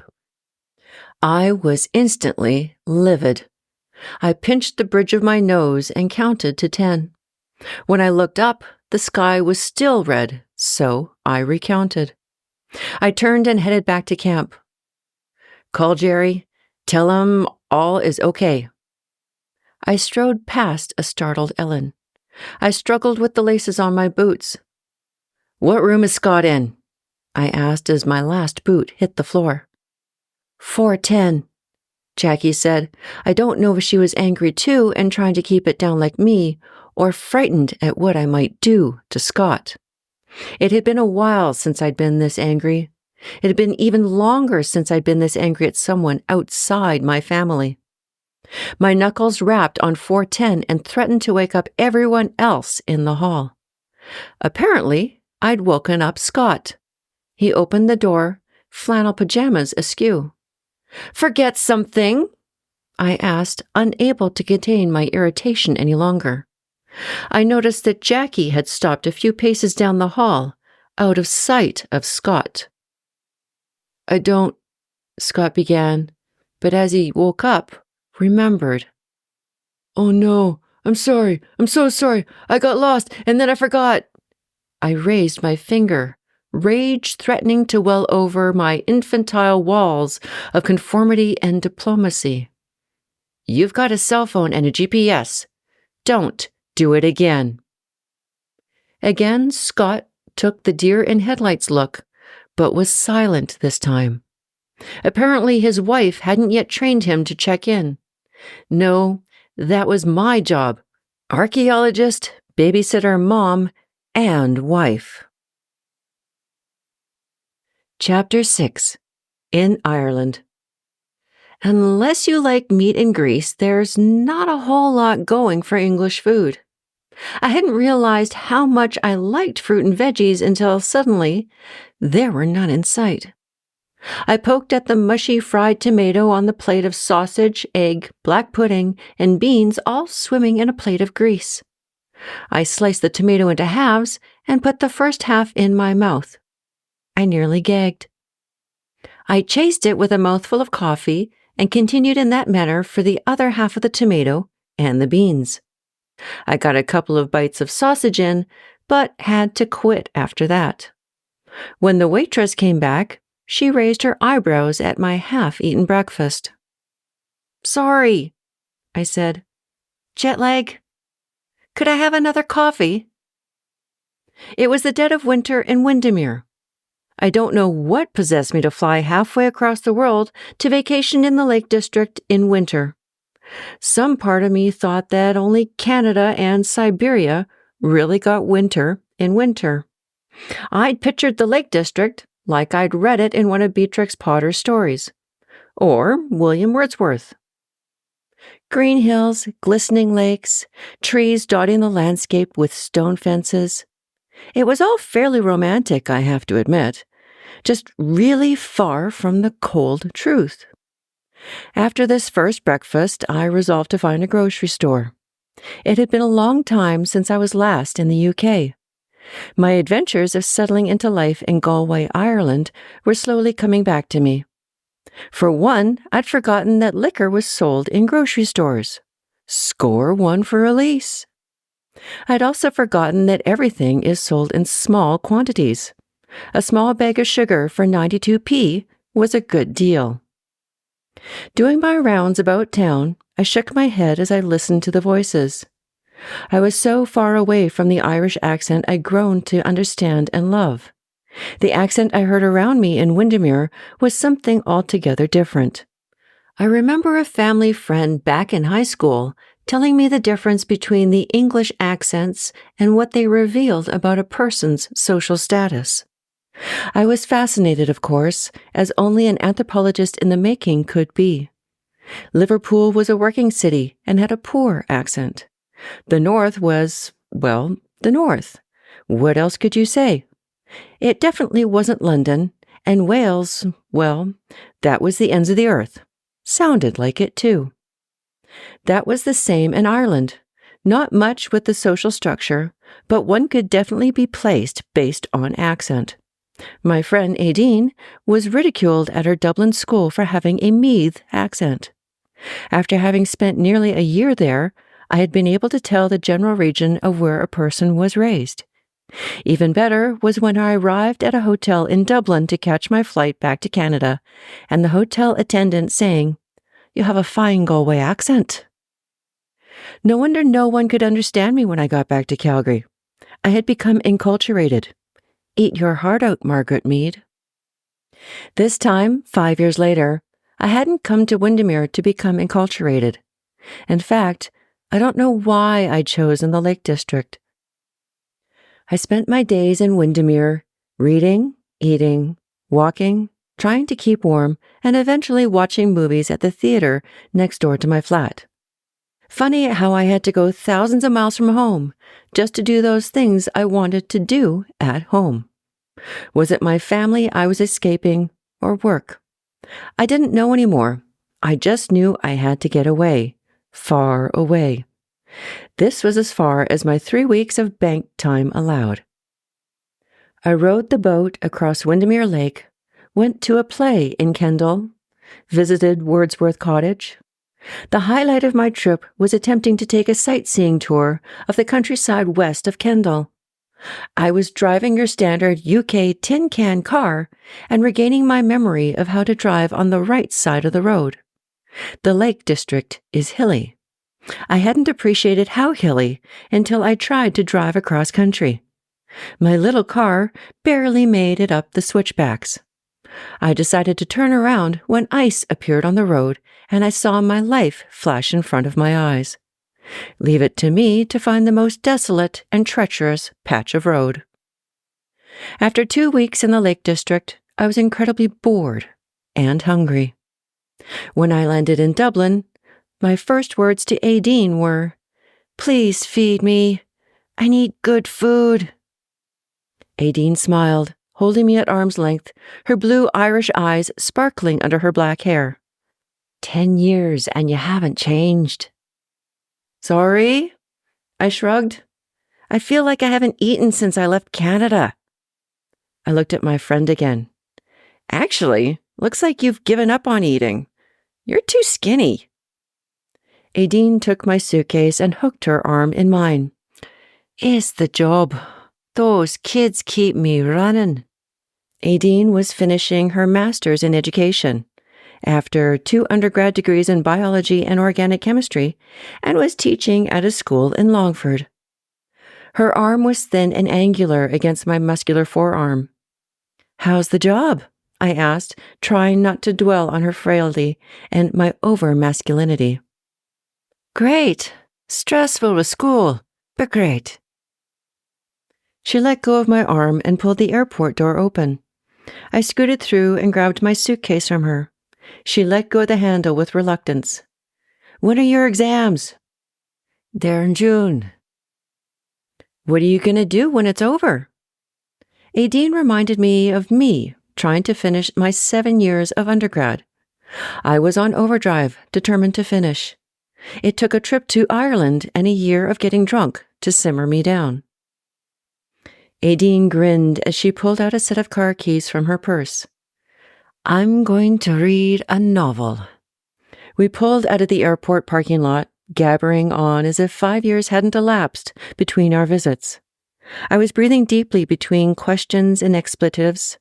I couldn't get over how good it felt to be back in Ireland. It was overcast, like much of my time in the Lake District, and humidity-laden cool. But it was as if my feet knew I was home. Like the first time I took the plane from London to Dublin, the sky had opened up and revealed a land of vivid green lushness. It truly was the Emerald Isle, and it was again saving me from my life. As Aideen and I drove through twilit Dublin, I remembered my bus rides from the B&B, going to the city centre trying to find a job, then a place to live. Job offers were numerous, accommodation wasn't. I'd tried the B&B owner's patience with unexpectedly extending my stay, trying to find permanent accommodation in Dublin. So I left and went west to Galway. Within 3 days I had a job. Within a week I had accommodation. It was kismet. That's where I met Aideen. She was doing her undergrad in Galway, working part-time at the pub. By spring, I'd acquired my Galway accent, was living with 3 Irish girls, and was getting along with my regulars at the pub. One night, a couple of men slid up to the bar to have lamb stew. After many months of being immersed in the Irish climate, culture, and mystique, I was well on my way to becoming fully enculturated. I had yet to fully educate the staff on the differences between Americans and Canadians.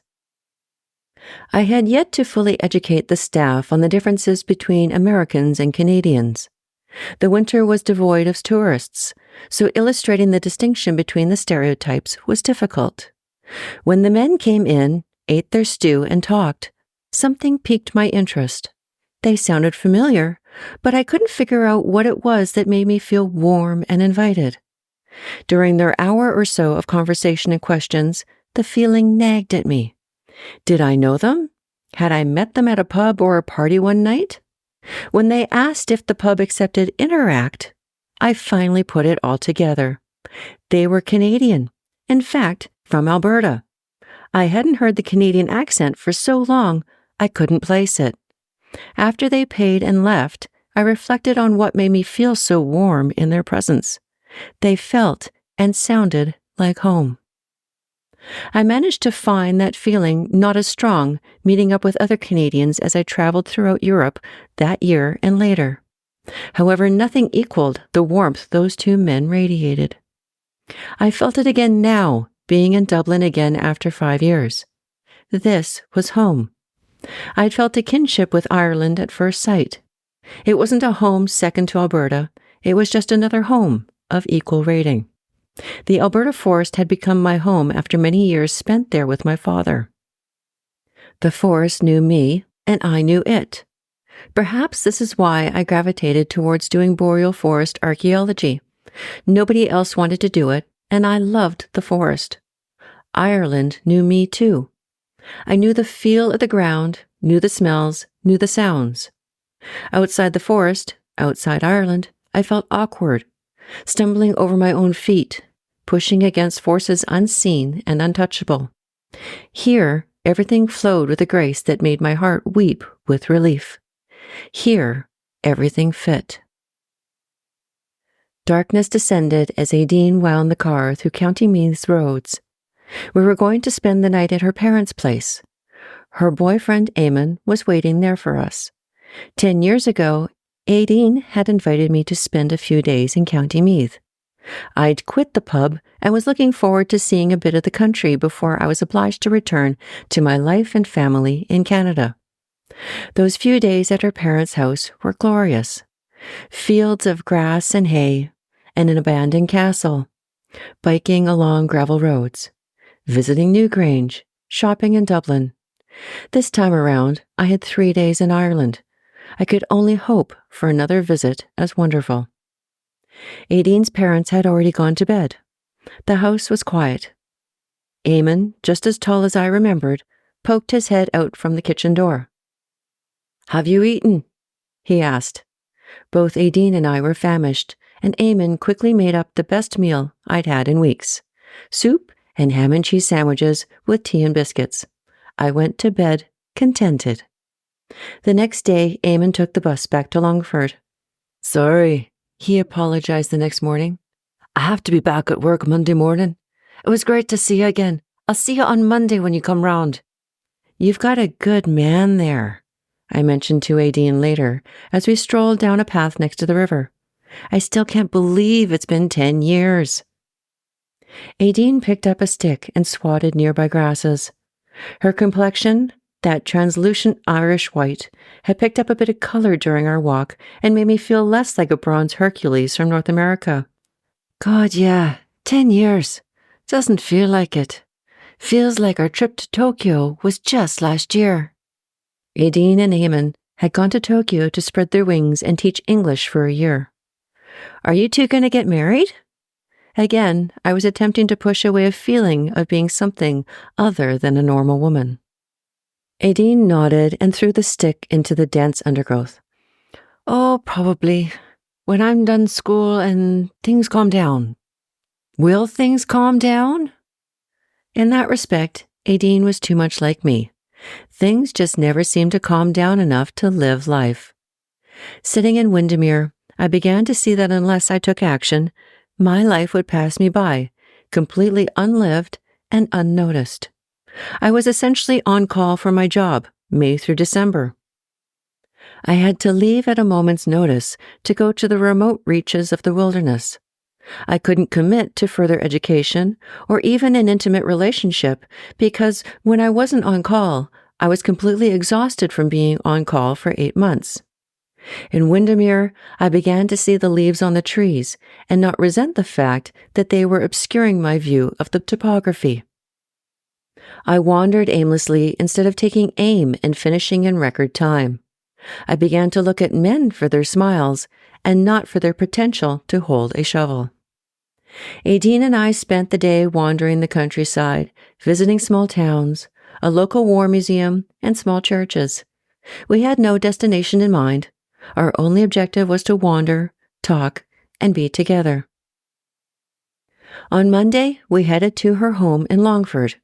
She showed me her school and the town, and then we curled up on her sofa, using the TV to prompt conversation. Eamon arrived after work with curry takeaway, and we all fit on the sofa and talked into the small hours of the morning. The next day, Aideen and I headed back to Dublin. I was to leave the next morning, so we would again spend the night with her parents. We met up with her sister, who was taking literature at Trinity College. Mary showed us around campus, the Book of the Kells, and ended with the bookstore. I know I can leave you here and not feel like I'm abandoning you, Mary said as she hugged me and turned toward class. Aideen and I fell into an old habit, quickly losing sight of each other in amongst the bookshelves. I was trying not to think of leaving the next morning. I was stacking book upon book in my arms, while in my mind daring airport personnel to tell me my luggage was overweight. As I rounded the bookshelf corner, my shoulder bag strap caught on the corner and brought a display shelf of books toppling down. Shit! I dropped the armload of books I was carrying onto the floor and began to reassemble the display before guilt, embarrassment, or a manager could find me. A silky male voice from beside me said, "In Ireland, we say shite." I cringed. I didn't want to cringe, but embarrassment had found me. Maybe even a manager. He was being overly nice about it, an Irish thing to do, but I still felt bad. Maybe I was being too Canadian. I was attempting to pile the books on the now broken display, and it wasn't working. I was frustrated and embarrassed. He, whoever he was, had bent down and was piling the fallen books onto the lower shelf, out of the way. I didn't want to look at him either. I didn't want to put a face to the source of my embarrassment. But I turned anyway. He had blonde hair and blue eyes, an uncommon phenotype in Ireland. He was wearing a suit. Did store managers wear suits? I continued to fumble with the display when the whole thing collapsed again. Fuck, sorry. He laughed and drew the newly fallen books toward him and piled them onto the lower shelf with the others. It's okay. We swear over here too. He picked up my books and moved to put them with the fallen display books. Actually, those are mine, I said. He picked up the books and stood. He was tall and lean. And despite not wanting to look at him, there was really nowhere else to look. He was casually put together. The suit fell gracefully from broad shoulders. The burgundy tie was loosened. His hair was gently tousled.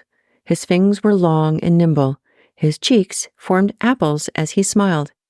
He reminded me of David Tennant's Doctor Who, and I didn't know why. I wanted to see if he was wearing sneakers, but I couldn't tear my eyes from his face. You like dead people, he said as he handed my books to me. They're easier to deal with than the live ones. As soon as I said it, I regretted it. Sorry. Nothing personal. He laughed again. It was a hearty sound, like it had been cooped up too long. I know exactly what you mean. And that's when he looked at me and the world stopped. Yeah, it had been a long time since I'd been attracted to a man, even longer since I'd been in a relationship. It wasn't because of my job. Things had just seemed to accumulate into a long abstinence. Between being jaded, being too busy, and just not being motivated anymore, I'd stopped looking. He held his hand out to me. Gavin Cleary, archaeologist. I was stunned. I'd traveled halfway around the world only to stumble into yet another archaeologist. It seemed to be my plight. I knew that my frizzy hair was escaping its ponytail tie, too. Elise Marquette. We shook hands. Mine was already sweating. His was warm and firm. Dear God, did he know how appealing he was? He had a beautiful smile, and he could have definitely held a shovel. Are you a student here? Gavin's blue eyes glanced at my books again. I snorted. I wish. Geez, I was such a moron. Why couldn't I at least act civilized? He probably thought I was an American. Dead people are just a hobby then. Usually I sighed at this line of conversation. Once I said my profession, people generally were enraptured and thought archaeology was the coolest job ever. After the first couple of times trying to set people right, I eventually gave up. I endeavored to avoid the topic of profession or lack thereof. I'm a physical anthropologist. I do archaeology to pay the bills. If I didn't know better, I could have sworn I saw the wheels start to turn in Gavin Cleary's head. His eyebrows rose. There's a place where you can pay the bills doing archaeology. Do you have a grant from the National Geographic? It was my turn to laugh. It would be my dream to work in the Rift Valley with the Leakeys, but no, I'm merely a consulting archaeologist in Alberta. I kind of figured you weren't American. Now I was officially in love. And you? An archaeologist in a suit.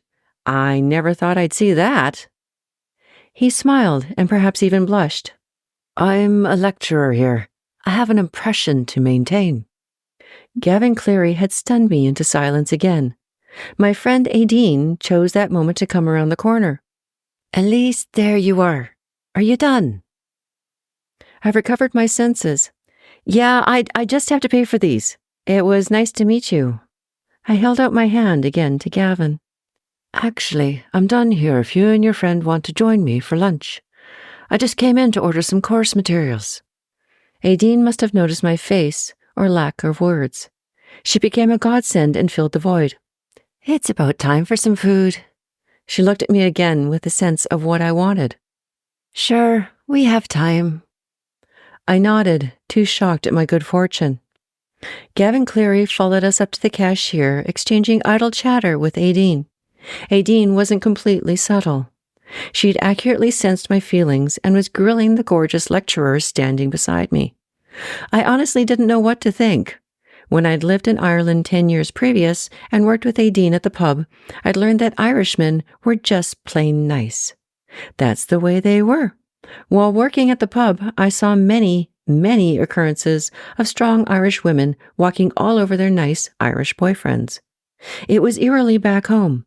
But unlike back home, these same Irish men were very charming. Even if they had a girlfriend, they'd talk up a girl, buy her a pint, or sit and talk for an hour or two.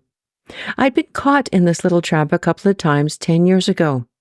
I would get all flattered when some Irish guy sat and chatted with me, then be disappointed when he let slip a story about his girlfriend. By the third time, I'd learned it was just the Irish way, and after my trip to the continent, discovered that this was fairly common in Europe.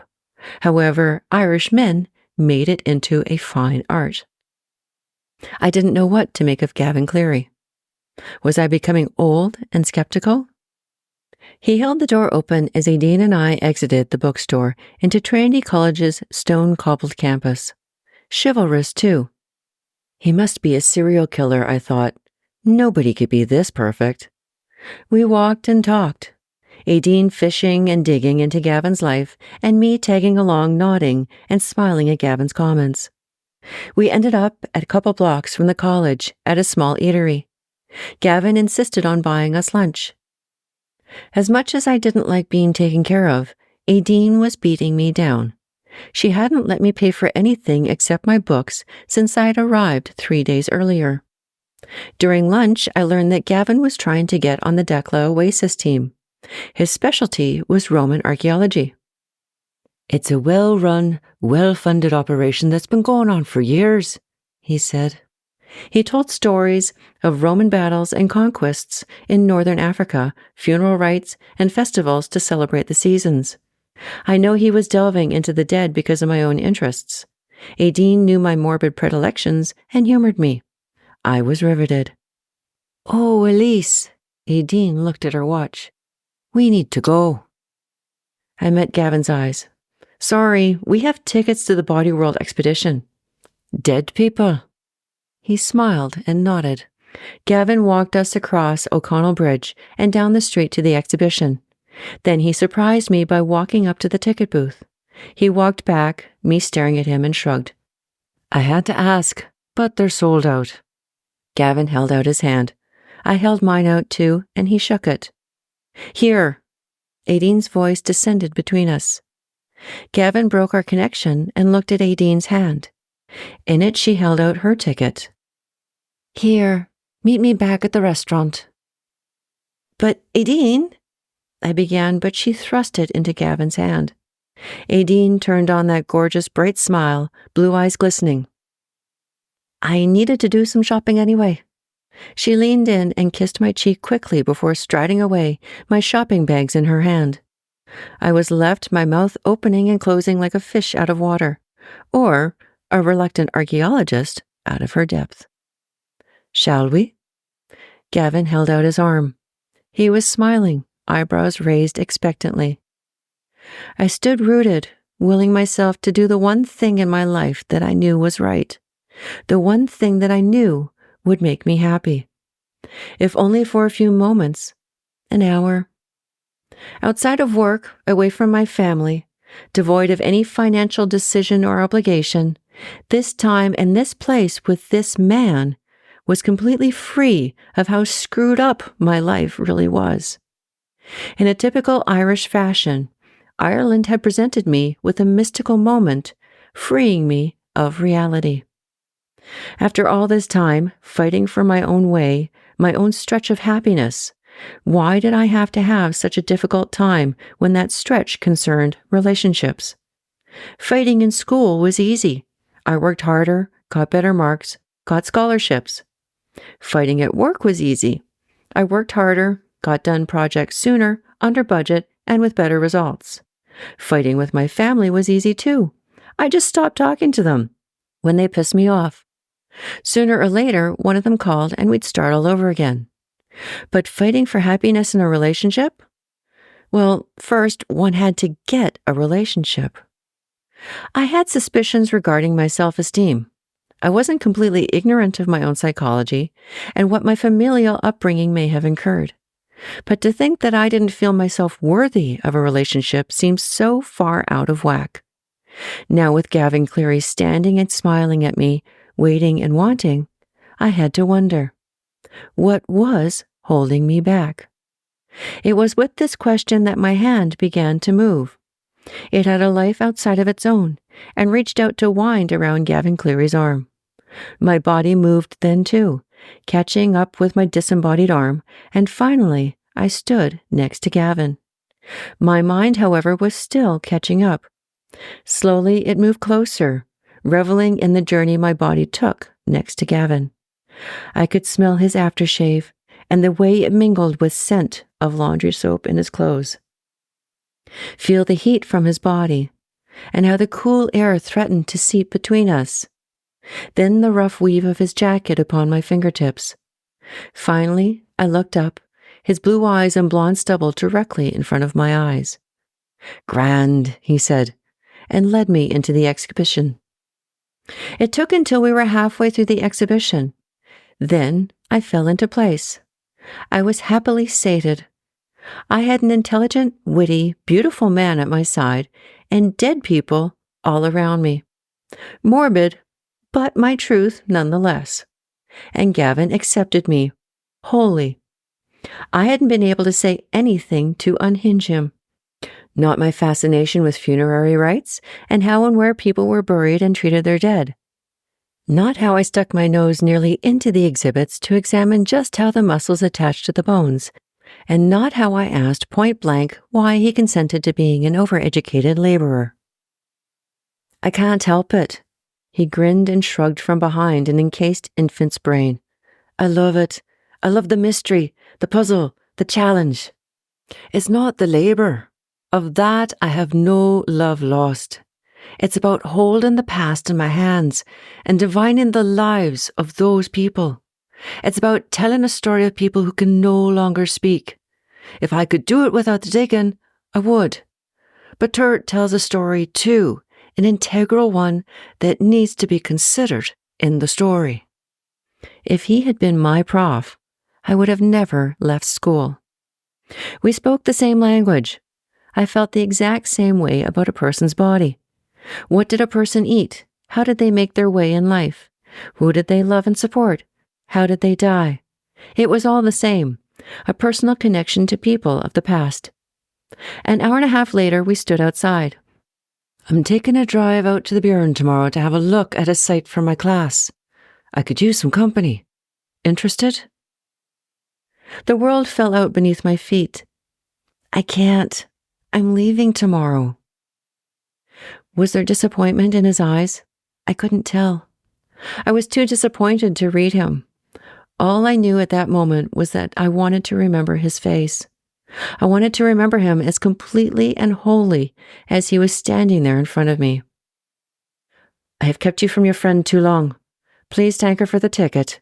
It was very generous of her. He fished into his jacket pocket and pulled out a 20-euro note and a rumpled business card. Dr. Gavin Cleary, Trinity College, Dublin. Please keep in touch, he said as he took my hand. He didn't shake it, merely held on. I didn't want to let go. I'd really like to hear how you're doing. In an act of desperation, I retrieved my hand and dug around in my bag. I managed to find an old card from my graduate days. The email was a personal one, but the phone number was for Simon Fraser University. We bid farewell, the printing on his card already fading in my sweaty and tightly clenched palm. Aideen was waiting in the restaurant, a pint of lager in front of her. I slid into the booth opposite her. Aideen pulled her eyes from one of the books I bought at Trinity College and gazed at me. So, will you be leaving tomorrow? What do you think? I was suddenly miserable. Aideen had astutely summed up my life in one question. You don't have to. You can change your flight. I'm not due back at school until next week, and frankly, I've got some studying to do for exams. I plonked my head down on my folded arms on the table. Why did he have to be so perfect, Aideen? Why? A pint of Guinness appeared before me. Drink, Elise. But the stout didn't tempt me. I don't want to drink. I want answers, Aideen. Why is my life so fucked up? Aideen leaned across the table then, eyes blazing and her cheeks flush with alcohol. If it's so fucked up, then unfuck it. I picked up the Guinness and downed half of it in one gulp. I hadn't tasted its creamy texture or the fullness in my mouth. I just needed its anesthetic. 2 hours later, I'd had 3 Guinness and was pining for sleep. I still wanted to find out if Gavin was wearing sneakers. Chapter 7. 6 Weeks in the Wilderness, Part 2. If you don't sit your ass down in that seat, I'll staple it down, I yelled as Chad drove by standing on the foot pedals of his quad. Week 3 saw my crew and I approaching Site 6 out of 8 sites. I had 3 days left before we all headed back to Calgary for a week off. We were behind schedule, big time. I had agreed to work 3 weeks on this excavation. I had my own projects. These 2 thoughts pervaded my every waking moment. I had an agreement with HSAC. A sick feeling in my stomach told me that that agreement would be broken, and not by me. My weekly timesheets averaged 90 to 100 hours each week. Temperatures had reached plus 30 degrees Celsius. We were all so hot and tired, we'd started singing show tunes to ward off the delusions. We couldn't work more or faster. I still hadn't heard from Michelle regarding the schedule. I'd sent her several emails by this point, all without a single reply. How could a manager avoid her subordinates? How could I update her if she didn't talk to me? I was copying Morris and the owner of HSAC, Tim Bowden, on every email I sent to Michelle. I was at my wit's end. None of HSAC's management responded except Morris, and he only said, "We'll talk when you get back." I was getting pissed, and unfortunately, I'd forgotten to unlock the caps lock on my keyboard while composing my last email. I was getting to know Michelle's management style, and I didn't like it. Jerry couldn't get a hold of us during the beginning of week 2 because we were at a new site without cell reception. At 2 o'clock, we had a pair of surveyors arrive at the site in all their muskeg-soaked glory to make sure we were all right. When Jerry later asked if we had two-way radios, I had to break it to him that management didn't see the value in it when we already had a sat phone and cell phones. However, I said, if the client wants us to have radios, then we'll get them. Jerry, the intelligent man that he was, got the hint, and 2 days later, Jackie drove into Fort Mac to pick up a couple sets of two-way radios. As I said, I liked Jerry. Then Jerry wanted some of the maps I had. "Print me off another copy," he said. I had to break it to him again when I said we didn't have a scanner or a printer. As before, he paused, looking at me. I could see the wheels turning in his head. They had turned the same way in my head several times over the past couple of weeks. Halfway into week 2, Michelle emailed to say that Maggie was to be sent home to Calgary and that a replacement would be coming the day after. Michelle effectively screwed me out of 2 days digging time with that little maneuver. I lost Jackie, driving to Fort Mac twice in 2 days instead of having her dig. Jackie was a good digger. Her 2-day absence meant we would be about 5 units behind. That's a lot, especially when you're digging a 20-unit site. 4 scheduled days at one site turned into 6 actual days. Michelle apparently didn't know how much time was lost whenever we had to do a run into Fort Mac. "Oh, she knows," Jackie said when I ranted to her over the screen. "It isn't like Russell and I haven't told her several times." Maggie had been replaced by Nicholas, an archaeology student so green he didn't even know how to hold a shovel. More digging time lost. I had also shipped Paul, the talker, home, but I suspected I wasn't losing any digging time with that one.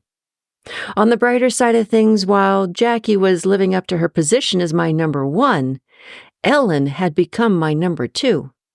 What Jackie couldn't or didn't have time to do, Ellen effortlessly took on. As well, Chad's notes and digging had improved dramatically, and my crew overall was congealing nicely as a team. If only I could get Chad to sit down while he drove. The point remained. I had an agreement with HSAC, and I wanted to stick to it. However, I now had an ulterior motive. I wanted off this project, not only on principle, but because the whole setup was just stupid. The two-way radio clipped to my vest squawked. "Elise, have you seen Vanessa yet?" I turned from raging at Chad's lack of quad safety back to the patch of muskeg we were trying to cross. The peat quivered as a quad spun its wheels somewhere in the tamarack and stunted black spruce. "No," I toggled my radio, then peeled off my helmet and listened. "She's stuck." I followed the mucked-up quad path down the slight embankment and sighed as my boots, once again, sunk into the muskeg. I felt the water flow through the laces of my boots and up around my ankles. So much for a dry boots day, I thought, and so much for waterproofing my boots. I hopped through the bush and muskeg as best I could, trying to use the clumps of grass and spindly tree roots to keep me from sinking in knee-deep or further. Vanessa was rocking her quad side to side like I taught her, but she had her throttle to the max. The quad roared and steam poured out of the exhaust behind her. "Stop!" I yelled above the racket and motioned to cut the throttle. Vanessa sank back to her seat, panting. "I tried rocking, just like you said, but it sunk right in." I walked around her quad, surveying the situation. I was now soaked up to my thighs, the muskeg sucking noisily at my every step. Jackie appeared from the other direction, muskeg sucking at her boots. "Fun," she said. Jackie had developed a reputation of getting stuck, and it wasn't because she tried to avoid it. It didn't matter how hard I tried to impress upon everyone that we would have to use these trails all summer. Some people just love the adrenaline of getting stuck. Okay, Vanessa, have you used a winch before? Beneath the green goggles, Vanessa's eyes grew. The quad helmet shook side to side. It's okay. That's what Jackie and I are here for. There's nothing to worry about. Jackie moved behind me and scouted for a suitable tree. See this button here? I tapped a small box on Vanessa's handlebars. This is winch control. I grabbed a hold of the winch hook and pulled while slowly pushing the button. The winch motor ground slowly and the cable unwound. This is out, this is in. Got it? Vanessa nodded. I continued to pull the winch hook as Vanessa depressed the button. Jackie had picked out a small spruce tree the size of my arm. Outside of mosquitoes, not much else thrived in Muskeg. I reached the tree and motioned to Vanessa to keep unwinding the cable. Jackie and I tied the cable around the tree, motioned to Vanessa to take up the slack, then we hopped back through the muskeg to Vanessa. Jackie and I will be pushing you. Steer toward the tree. Let the winch pull you out. No throttle, okay? Again, Vanessa nodded, wide-eyed. Jackie and I took up position behind the stuck quad. Okay, Vanessa, push the winch button. Jackie and I dug our boots into what little there was in the muskeg. Jackie now was soaked up to her upper thigh. I was nearly up to my underwear. There's nothing worse than trying to work all day with wet underwear, even if it was sunny. We felt the quad slowly begin its trek out of the hole. Vanessa felt this and stood up to rock the quad again. I grabbed the back of her pants and thrust her butt back down into the seat. Don't stress the cable, it could break. Jackie and I continued to lean into the back of the quad when it finally lurched out of the hole. Jackie and I fell onto our hands into the muskeg, both smiling. Jackie jumped up to high-five Vanessa. Great work! Woohoo! Jackie unhooked the cable as I plodded through the spindly spruce trees trying to find another path across the muskeg easy enough for my naive crew to negotiate. I got back to Vanessa. I want you to follow me out. Are you in second gear? She nodded. Good. Remember, don't stop and don't floor it. Just nice and steady, okay? Vanessa made it through, to much cheering from the crew. Well, I thought as I got back on my quad, that was getting into the site. Getting back out was a whole other story. Our hour travel time to the sites was growing every day. We'd wasted an hour on the muskeg. No wonder we were behind schedule. We got to the new site and began to unpack our gear. Ellen sided up to me. She hadn't been stuck, but muskeg splattered her pants and the back of her plaid shirt. Elise, I need to talk with you. Okay, this was new. I nodded and we rounded my quad, our backs, to the crew. What's up? We've got a female problem. Liz's tampon is stuck. I paused as I translated this statement. It was no surprise that Ellen was telling me this and not Liz. Ellen had become the liaison between me, Jackie, and the rest of the crew. I was beginning to appreciate what it was like to be management and not know what was really going on with your employees. I hadn't the foggiest idea what my crew thought or did most of the time. I nodded. I didn't need details. I just knew that this was a situation that required getting 2 members out of the bush and to Fort Mac. Do you feel comfortable taking her to Fort Mac? No problem. How are you going to get everyone back to camp? I'll figure something out. 2 trips, maybe. I dug my truck keys out of my pants pocket. Call me when you get to town. Stash your quads behind the bush pile, and we'll lock them up tonight. I'll follow you through the muskeg. Use the new path. With Ellen and Jackie, everything was so easy. I didn't have to specify little things like leaving the quad keys in the quads and that I'd be down to 2 trucks for 10 people. They just knew. Our site was far enough from camp that we now drove the trucks to where we stashed and locked up our quads every night. Problem was, we had so many people, we needed all 3 trucks. Jackie got the crew set up while I followed Ellen and Liz to the muskeg patch.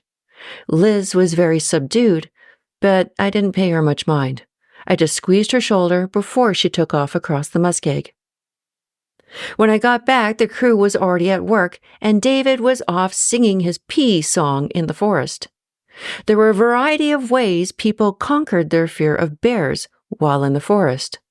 Of the different ways the crew humored my maternal paranoia of keeping tabs on everyone at all times, David's pea song was the most enjoyable. Jackie looked up from rummaging in one of the tote boxes. She was looking past me. "What's up?" I said, unable to figure out what she was looking at. She didn't answer, but shock was slowly working its way across her face. "What?"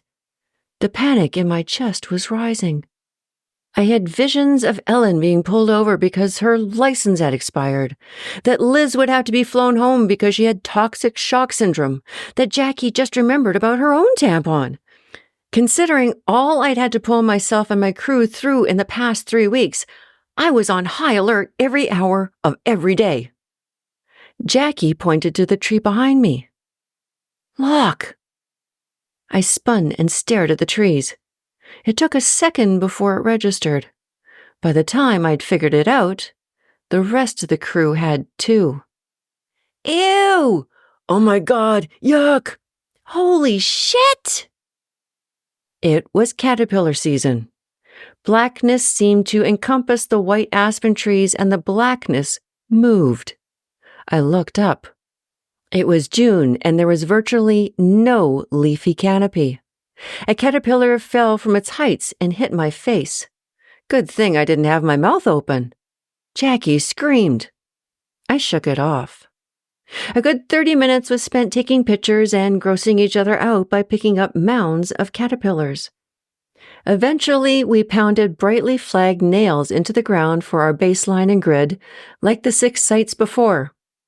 Today's topic of conversation was religion. Sort of. "Jesus was totally a vampire," David said as he wound up the tape measure. "Nuh-uh," Janet said, her green braided hair flying as she tied flagging tape to spikes. "Jesus was a zombie. He was totally Night of the Living Dead." "But he had the charm of a vampire," David purred. "How else did he get so many converts, darling?" "And he rose from the dead," Chad said. "But what about sex?" Sharon asked. "Jesus was chaste." "Yeah, and Mary Magdalene was my mother," David retorted. I had to admit that David kept things interesting. I never had to worry about morale with David around. I had begun to think that every excavation needed a token gay guy. "Elise," Jackie called from the equipment area. "Your phone's ringing." After walking around the site, staring at our cell phone screens, Jackie and I'd found the only place for cell reception. If it hadn't been a safety issue not to have cell reception, I would have happily stuffed the thing in my pocket and forgotten about it. As it was, we'd put the equipment and the shelter where there was reception, and I'd laid my phone on top of one of the totes. I ran back and answered. "Hi, Elise, this is Joe. I need you to fill out an incident report on that bear you encountered in Grand Cache." I didn't feel like telling him it hadn't been just the one bear. There was no injury and no medical aid given. "Doesn't matter," Joe said. "Any bear encounter is an incident. I need those safety forms as soon as possible." "I can do them tonight." "Can't you do them by the end of the day?" This was typical. Too bad it wasn't just my clients that didn't understand what being out in the field meant. "Joe, I'm in the field. I don't get back to camp until 6. You'll get safety paperwork tonight if the internet is working." Joe signed off, and I called Morris. Morris, what's this about the Grand Cache bear thing being an incident? I wasn't aware of anything changing. I could hear Morris's brows furrowing. I told him about Joe's phone call. I'll talk to Joe. I hung up. I was just walking back to help lay in the grid when my phone rang again. It was going to be one of those days. Elise, Mom is in the hospital again. Fuck. Even hundreds of miles away, my family still managed to find and pester me. That's nice. I started to pace but remembered the sweet spot of cell reception. Don't be snide, Sebi said. He was keeping it together today. I was proud of him. What's it this time? A brain tumor? Sebastian sighed. She's not reacting well to the chem and rad. We're going to the hospital tonight. I'll pick you up at 5. You can try, but I'm not home. I'm in Fort Mac. Oh, he was about as bad as our mother when it came to appreciating what I did. When can you come home? I'm not coming home. I'm working. I'll phone your boss and say it's an emergency. Don't even think about it. The crew behind me had become very quiet. I will be home in 3 days. If Mom isn't out of the hospital by then, I'll think about a visit. 3 days? I could hear victory in Sebastian's voice. I said I'll think about it. I snapped my cell phone shut and seriously considered turning it off. By lunchtime, we'd laid the grid and begun digging. Ellen had called saying they were waiting in Fort Mac's emergency. Morris called after lunch. Tell me what happened with the bear. I told him, excluding the mother and the second cub. I wanted to keep this simple. When did any encounter with a bear become an incident? I don't know. I'll go talk to Joe. Great. I was in the middle of a safety paperwork catastrophe with a side of familial politics, and all I had was a phone in the bush. Elise! A voice screamed through the forest. My heart skipped. It was an easy dive into panic. David was emerging from another of his pee breaks, waving his arms. What? Jackie was beside me, breathless. I saw bear poo! He pointed back into the bush. I just about fainted with relief. Jesus Christ, David! Could you be any more melodramatic? David peered at me, all innocent and wide-eyed. Maybe. I took a swat at him as he giggled and pranced over to his unit. Jackie and I investigated. The bear scat was a couple days old. Lots of berries. Are the bear bangers still in the totes? I asked. A bear banger was essentially a noisemaker or a cap gun that came in various shapes and sizes. We had a gun-shaped one and a pen-shaped one, both using the same types of caps. Jackie and I loaded each and put them at our muster point. Jackie double-checked that everyone had their bear spray close by. I pulled out my phone to call Jerry when I'd realized I'd taken it with me out of the reception sweet spot. There was one missed call and a text. Great. I could already hear the disappointment in Theo's voice. But the voicemail wasn't from Theo, and it wasn't from Morris or Joe. My knees turned to jelly when I heard the Irish accent. Hello, Elise.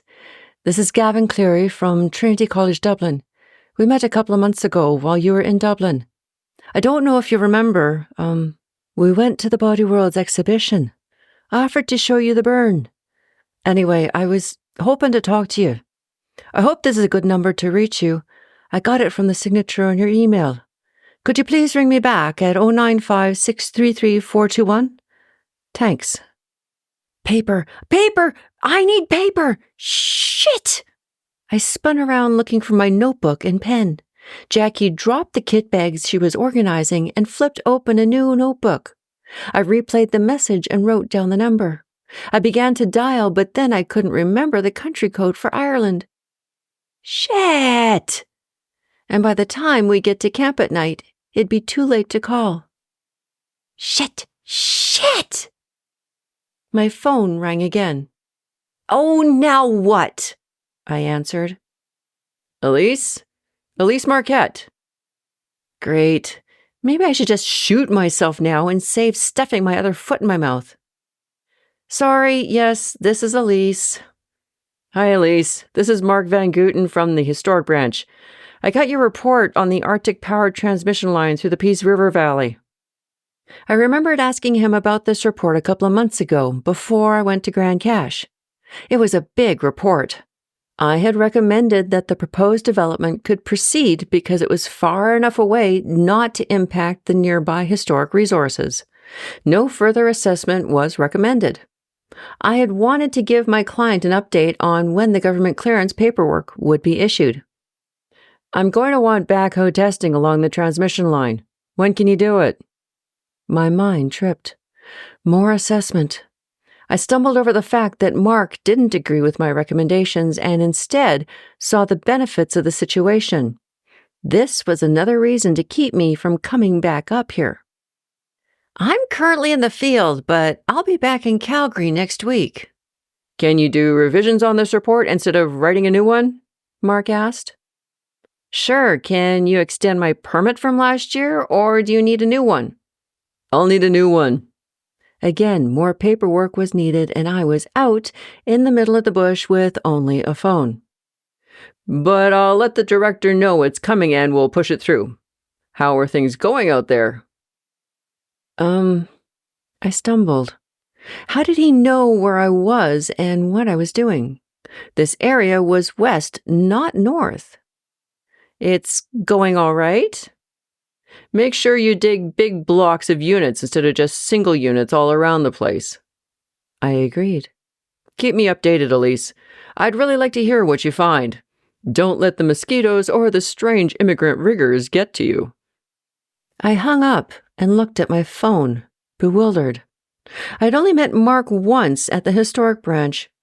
Our communication was limited to how he wanted my methods to be formatted in my reports and what to do about the recommendations I'd made. He was nice enough, but this was getting a little personal. Then I'd realized I'd just volunteered to work on my federally required days off. Great. Yeah, I should just have shot myself. I needed sleep. I called Morris once again to tell him to expect my signed permit application for the Peace River Valley in the fax the next morning. He'd have to send it in for me. Ellen returned with Liz at nearly 8 that night. Morris hadn't called back. Neither had Joe or Theo. It was then I remembered I had an unread text on my phone. My Irish friend Aideen had finished her teaching exams and was offered a job in Athlone. She was finally free. I was glad one of us was. The crew was revived as we landed in Calgary 3 days later. I dumped my stuff in the hallway of my apartment, showered, then went to the bank. The young man behind the desk couldn't have been more than 25 years old. He peered at the computer screen and the 2 lines of data on it. My banking information. You have a credit card with $17,228 balance and a checking account with $128. Thereabouts. His numbers were 3 weeks old. My credit card was now up to $24,981 because of being in the field for 3 weeks, and my checking account was at $930 because I hadn't needed groceries or gas for 3 weeks. Do you own your own home? No. Do you own a vehicle? Yep, it's a '92 Toyota Tercel. He hummed and made a note. Do you have an RRSP? Nope. Any stock, bonds, or mutual funds? Nope. And how much do you need? $50,000? My palms were beginning to sweat. The financial advisor finally turned to me. I'm sorry, Elise, you just don't have enough credit history and assets for us to lend you $50,000. If you can find someone to co-sign for you, though, we might be able to work something out. Someone who owns their own home. Not only could I count the number of friends I had in Calgary on one hand, not one of them owned their own home. That's the pitfall of being an academic for so long. All your friends are in the same boat as you and are scattered across the country or further. Outside and rejected, I realized I hadn't told him about my dad's cabin. I don't know why. It would have been logical to tell him, but there was something in me that refused to use my father's memory as leverage for a bank loan. Tack it up to the emotions and familial paranoia, perhaps. I went home to bed and surfaced at the office 2 days later. Morris and I each had a coffee in hand when we entered Michelle's cramped office downstairs. I had made a list of what we'd accomplished and what needed to be done. While we'd only finished 6 of the 8 sites outlined in my permit, most of them also needed to be expanded. My permit wasn't even close to being complete. "Is it possible to transfer my sites to Scott's permit?" I asked. "No, not possible," Michelle said through lipstick-coated pursed lips. "Is it possible for someone else to take over my permit?" I tried again. No. I was exhausted. The 2 days rest I got on the weekend had only brought me back to the living without the energy to actually function. I was having a hard time making sense of which end of the phone to speak into. "Michelle, I agreed to work this excavation for 3 weeks. It's going to take longer than 3 weeks. I have other projects, my own clients." "What are you recommending at the sites?" Michelle asked. "An additional 10 square meters of excavation on each site except number 1 and 4. I want another 30 meters at those too." "Why?" "We found a decent variety of artifacts which tended to concentrate around tree roots, and there were more trees opportunely placed at these sites." "No wonder you're behind schedule. You shouldn't be digging up trees. Dig around them." I was stunned. Michelle had pretty much said, "Don't do good archaeology." My blood began to shift from its sloggy hibernation in my veins, but not quickly enough. Silence descended over the 3 of us. Michelle's words hung in the air. Beside me, I couldn't tell what Morris thought of Michelle's comment. Finally, the silence broke. "This needs to be done," Michelle said, her glossy brunette bob flashing in the sunlight as she shook her head. "I've talked to Morris. He can get Frank and Ida to work any projects coming in and to handle your clients until you're back." Morris was being very quiet. "I got a call from the historic branch last week. Mark wants me to backhoe test in the Peace River Valley ASAP. I can't go this week because technically I shouldn't even be here at the office working." Morris took a sip of his coffee before answering. "How long will it take?" "A couple of days. Then I have to revise my report and resubmit." Michelle interjected. "We can send the crew back up and you a few days later. Jackie can get them working." I stared at Michelle's red lips and posh hairstyle and wondered at the last time she'd worked in the field on a large excavation. That's when my blood finally reached its boiling point. "Do you know how much digging time we lose every time we have to run into Fort Mac? I lose 2 people for half a day. That's a 2-unit per day loss. I agreed to work for 3 weeks up there, but every time you mess around with my crew, I lose time. So don't say I'm not trying hard enough to make the schedule work, or that we aren't digging fast enough, or that we're not digging in the right spots. I'm working my ass off, doing the best archaeology I know how to do, and you're jerking me around." I was standing. Michelle and Morris were staring. My empty coffee cup hung limply from my hand. 2 weeks. That's all I'm giving you. 2 weeks. And then I'm back on a flight to Calgary. Take it or leave it." Morris sipped his coffee. Michelle woke from her shock and nodded. Okay, we can do that. Good, I sputtered. Good, Michelle nodded to Morris. Good, Morris muttered. I don't remember coming back to my desk. I don't remember going home. Even if I did, I was too tired to care. I unplugged my home phone, turned off my cell, and cratered.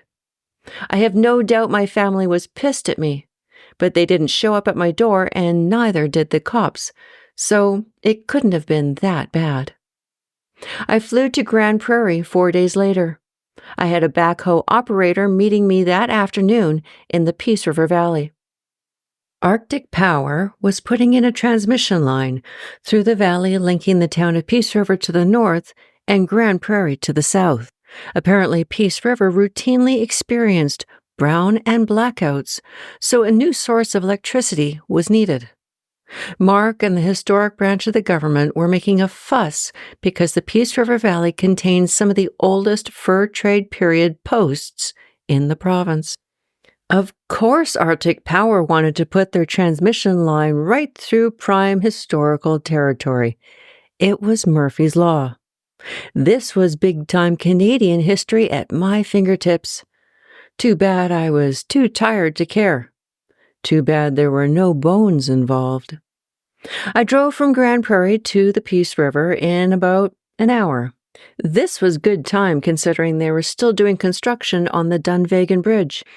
They'd only been at the construction for at least 2 years now. I peeled off the main highway before hitting the town of Peace River and took an industrial road down into the river valley.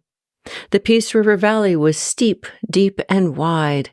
The river embankment was also steep, a 3 to 5 meter high embankment separating the river from the 5 meter to 1 kilometer wide floodplain. The floodplain upon which Arctic Power wanted to put their transmission line was flat, heavily cultivated, or disturbed in some areas. Further back from the river, the floodplain gave way to a valley wall that, in some places, rose at a nearly 70-degree angle. I know. I've climbed them. In 30-degree heat. The floodplain was where the Hudson's Bay Company, the Northwest Company, and maybe even a couple of independent folks had placed their fur trade period posts. And where people chose to build a post, or later a town, usually started out as a pre-contact campsite for First Nations folks. It's a continuity thing. Once a good place to camp, always a good place to camp. There was very little to indicate the area was an historical point of interest except for the provincial sign. Beneath the surface, however, lay some of the province's oldest fur trade period cultural artifacts. The issue here for Arctic Power was whether or not they were going to be impacting any of those buried fur trade period posts and artifacts.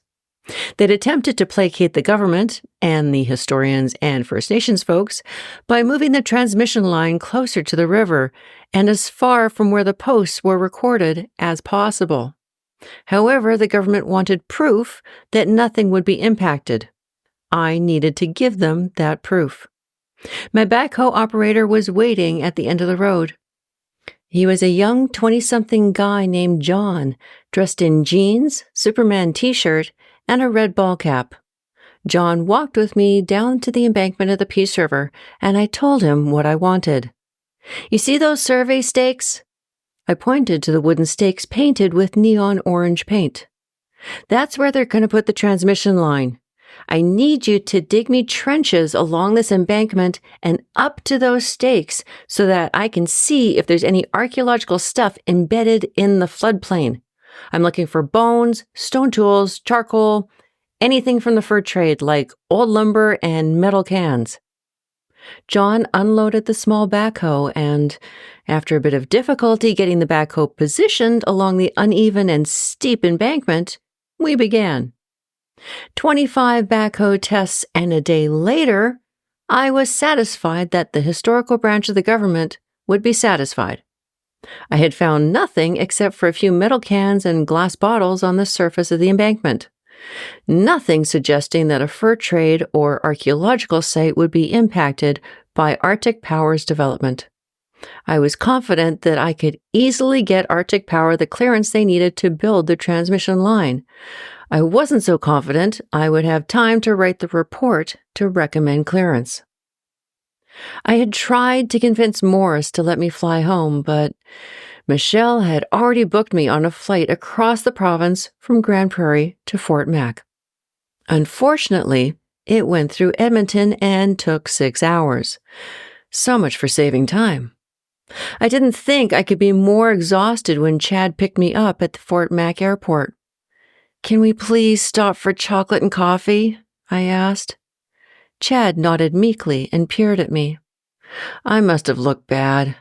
Geez, I'm dead on my feet and crabby with management. How am I supposed to lead a crew through the wilds of Fort Mac and negotiate the dangers of quads, bears, and 20-something angst? To top things off, I'd been too tired to remember to call Gavin Cleary back. A reminder of this hit at the most inopportune times, like when I was on a plane over Slave Lake or in the bottom of the Peace River Valley where there was less cell phone reception than Grand Cache. I never seemed to remember to call him when I was near a working phone and I could look up the country code for Ireland. When I got to my room at Manier's camp, I sunk to the floor and cried. Things just couldn't be any worse. I couldn't get a bank loan and get out from under my family's thumb. I couldn't stand up for myself and win out over people who just haven't got a clue. I couldn't even find the time and energy to call Gavin Cleary back and have the smallest nugget of hope in my life. To be back in my room at camp broke my heart. I had tried my best and failed again. My presence the next morning was greeted enthusiastically by the crew. I, however, was still bleary-eyed from crying myself to sleep the night before. Jerry, the clever man that he was, must have sensed something was wrong and cut short his welcome speech during the safety meeting. The days had been sunny and bright while I'd been away. The puddles had dried up, the caterpillars had vanished. Even the muskeg was more manageable. We split the crew into 2 groups to gain some speed, Jackie told me before we headed our separate ways. Jackie took a small crew of 4 to a site east of us. Ellen and 5 others came with me to finish at the caterpillar site. As my small crew flitted about in their units, I dug out my maps and attempted to organize myself again after nearly 2 weeks away. A shadow fell across my notebook. I didn't have time to look up before Ellen put a handful of miniature chocolate bars on my notebook. "Take your time," she said. "We can manage." Ellen smiled, her green eyes twinkling, and left to organize the troops. I nearly burst out crying again. Just when you are so sure, so absolutely positive that life sucks serious shit, someone comes along to prove you wrong. I don't know which I hated more, life or being proven wrong. Ellen further surprised me the next morning by pulling out a book on the drive to the quads. "I thought you could use a little diversion from life." She showed me the book of the cover. A scantily clad woman clung to an equally scantily clad man. "Smut?" I said. "Are you kidding me? I don't do smut." Sharon and Vanessa, sitting in the back, agreed with me. "It's too early in the morning for smut," Vanessa said. Ellen smirked. "Everyone can use a little smut, even this early." Then she began to read. I swear that drive to the quads was the shortest drive ever. Sharon and Vanessa couldn't wait to get back to the truck at the end of the day. We managed to entice David, and he appeared in our truck that night for another segment of smutty reading. Contrary to what I expected, the following 2 weeks were the easiest 2 weeks I've ever spent in the bush. The crew was a well-oiled machine. I didn't have to tell them what to do anymore or even how to do it. I practically glowed the first time I looked up from my maps to see they'd already packed up the gear and were ready to leave for camp on time. I didn't need to screen to keep their digging speed up. I was able to check the artifacts against everyone's records while at the site. I was finally down to 12 hours a day. Joe would have been pleased. However, I still had my report on the Peace River Valley to revise, and I was still pissed that I'd been maneuvered into coming back up here again. I phoned Morris while the crew was digging. "Morris, why didn't you have my back at the meeting with Michelle?" It was a good day. The sky was blue, the crew was happy, I was well rested, relatively speaking. It's Michelle's project. I can't tell her how to run her projects. I understood this, but I didn't like it. Morris was my supervisor. Where did I stand if I didn't have the support of my supervisor, especially in a precarious job like this? Well, between you and me, Morris, I'm not working for Michelle again. I can understand that. It was then that I had to wonder if Morris had let me jump into this just to see if I'd float. He more than likely had known the situation, but hadn't said anything to preempt my acceptance of this project. In fact, he'd acted in a very un-Morris-like way.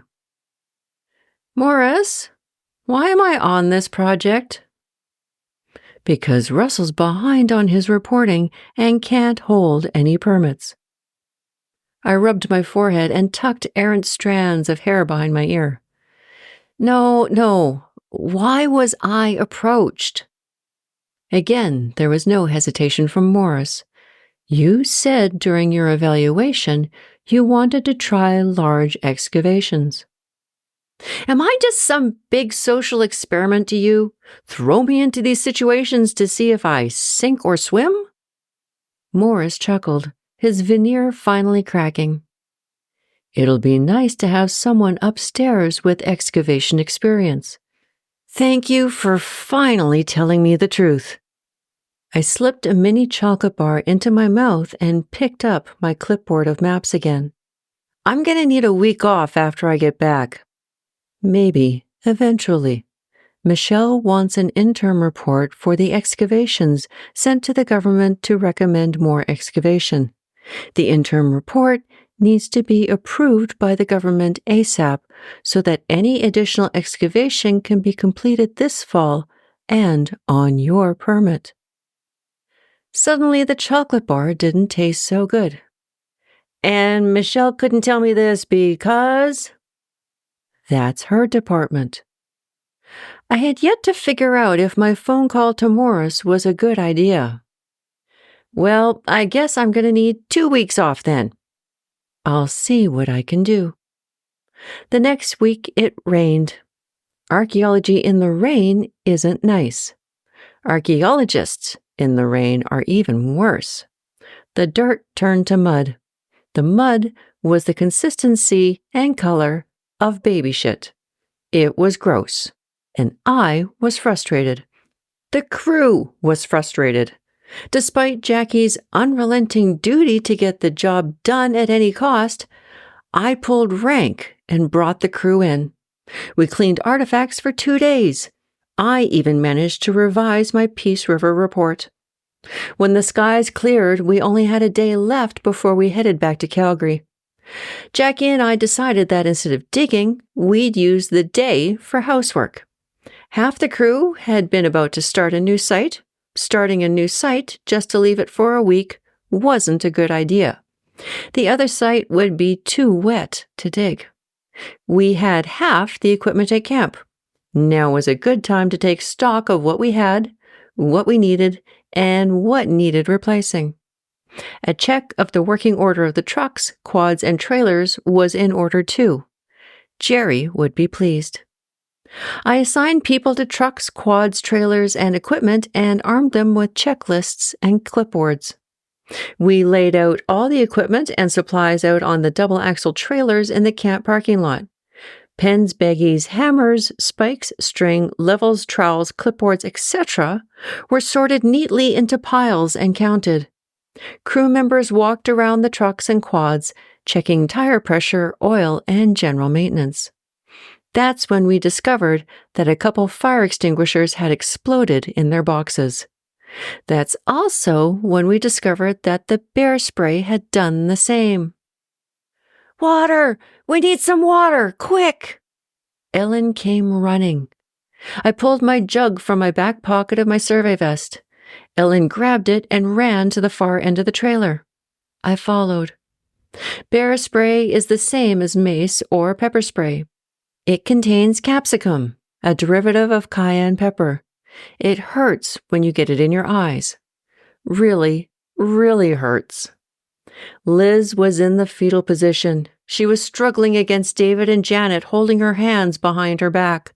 They were reassuring her at the same time. Ellen ran up. "Hold back your head, Liz. Liz!" Liz was moaning and crying. "Liz, listen to me. Hold your head back."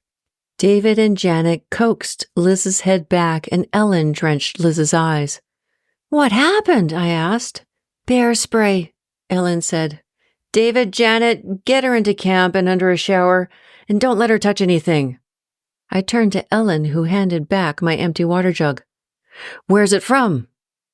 I followed Ellen back along the trailer. "It was a spare one in the box." The cardboard box had been stored in the box of one of the trucks and was drenched from the rain. "Shit. Okay, everyone listen up. We've got a bear spray leak. Nobody touch their faces. Go to camp, change your clothes, wash your hands and face, then come back." I glanced around the piles of supplies along the trailer. I scooped up a couple of boxes of latex gloves, a small carton of masks, and a couple unopened boxes of safety glasses. I turned to Ellen. "We need warm soapy water. Can you go to the kitchen and ask for a couple buckets?" Ellen was off and running.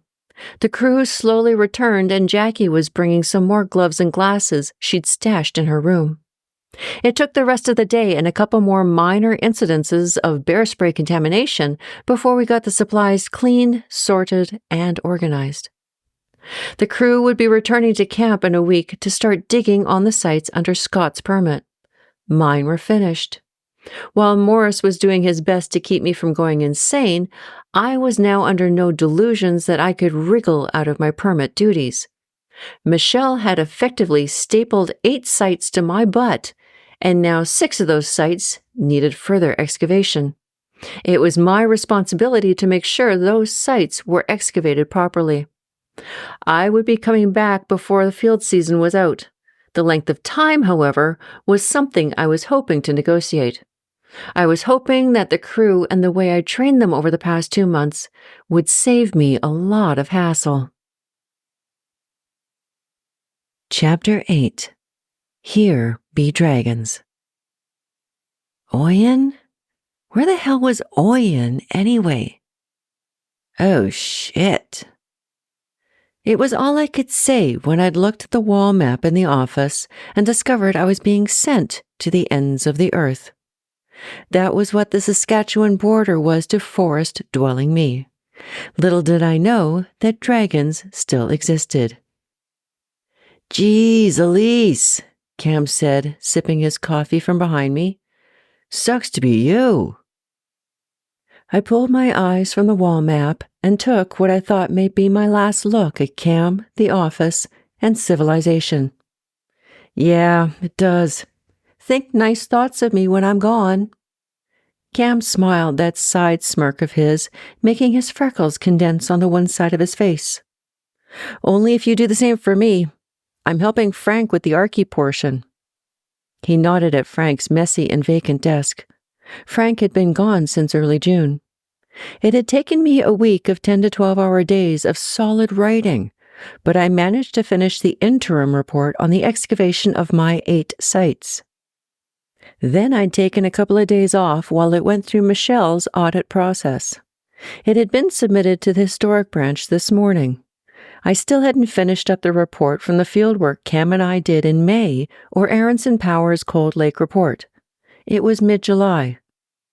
And now I was being sent to Oyen. This was how it went. Fieldwork in the summer, reports in the winter. Yeah, well, at least you guys aren't camping, I said as I regained my seat at my desk.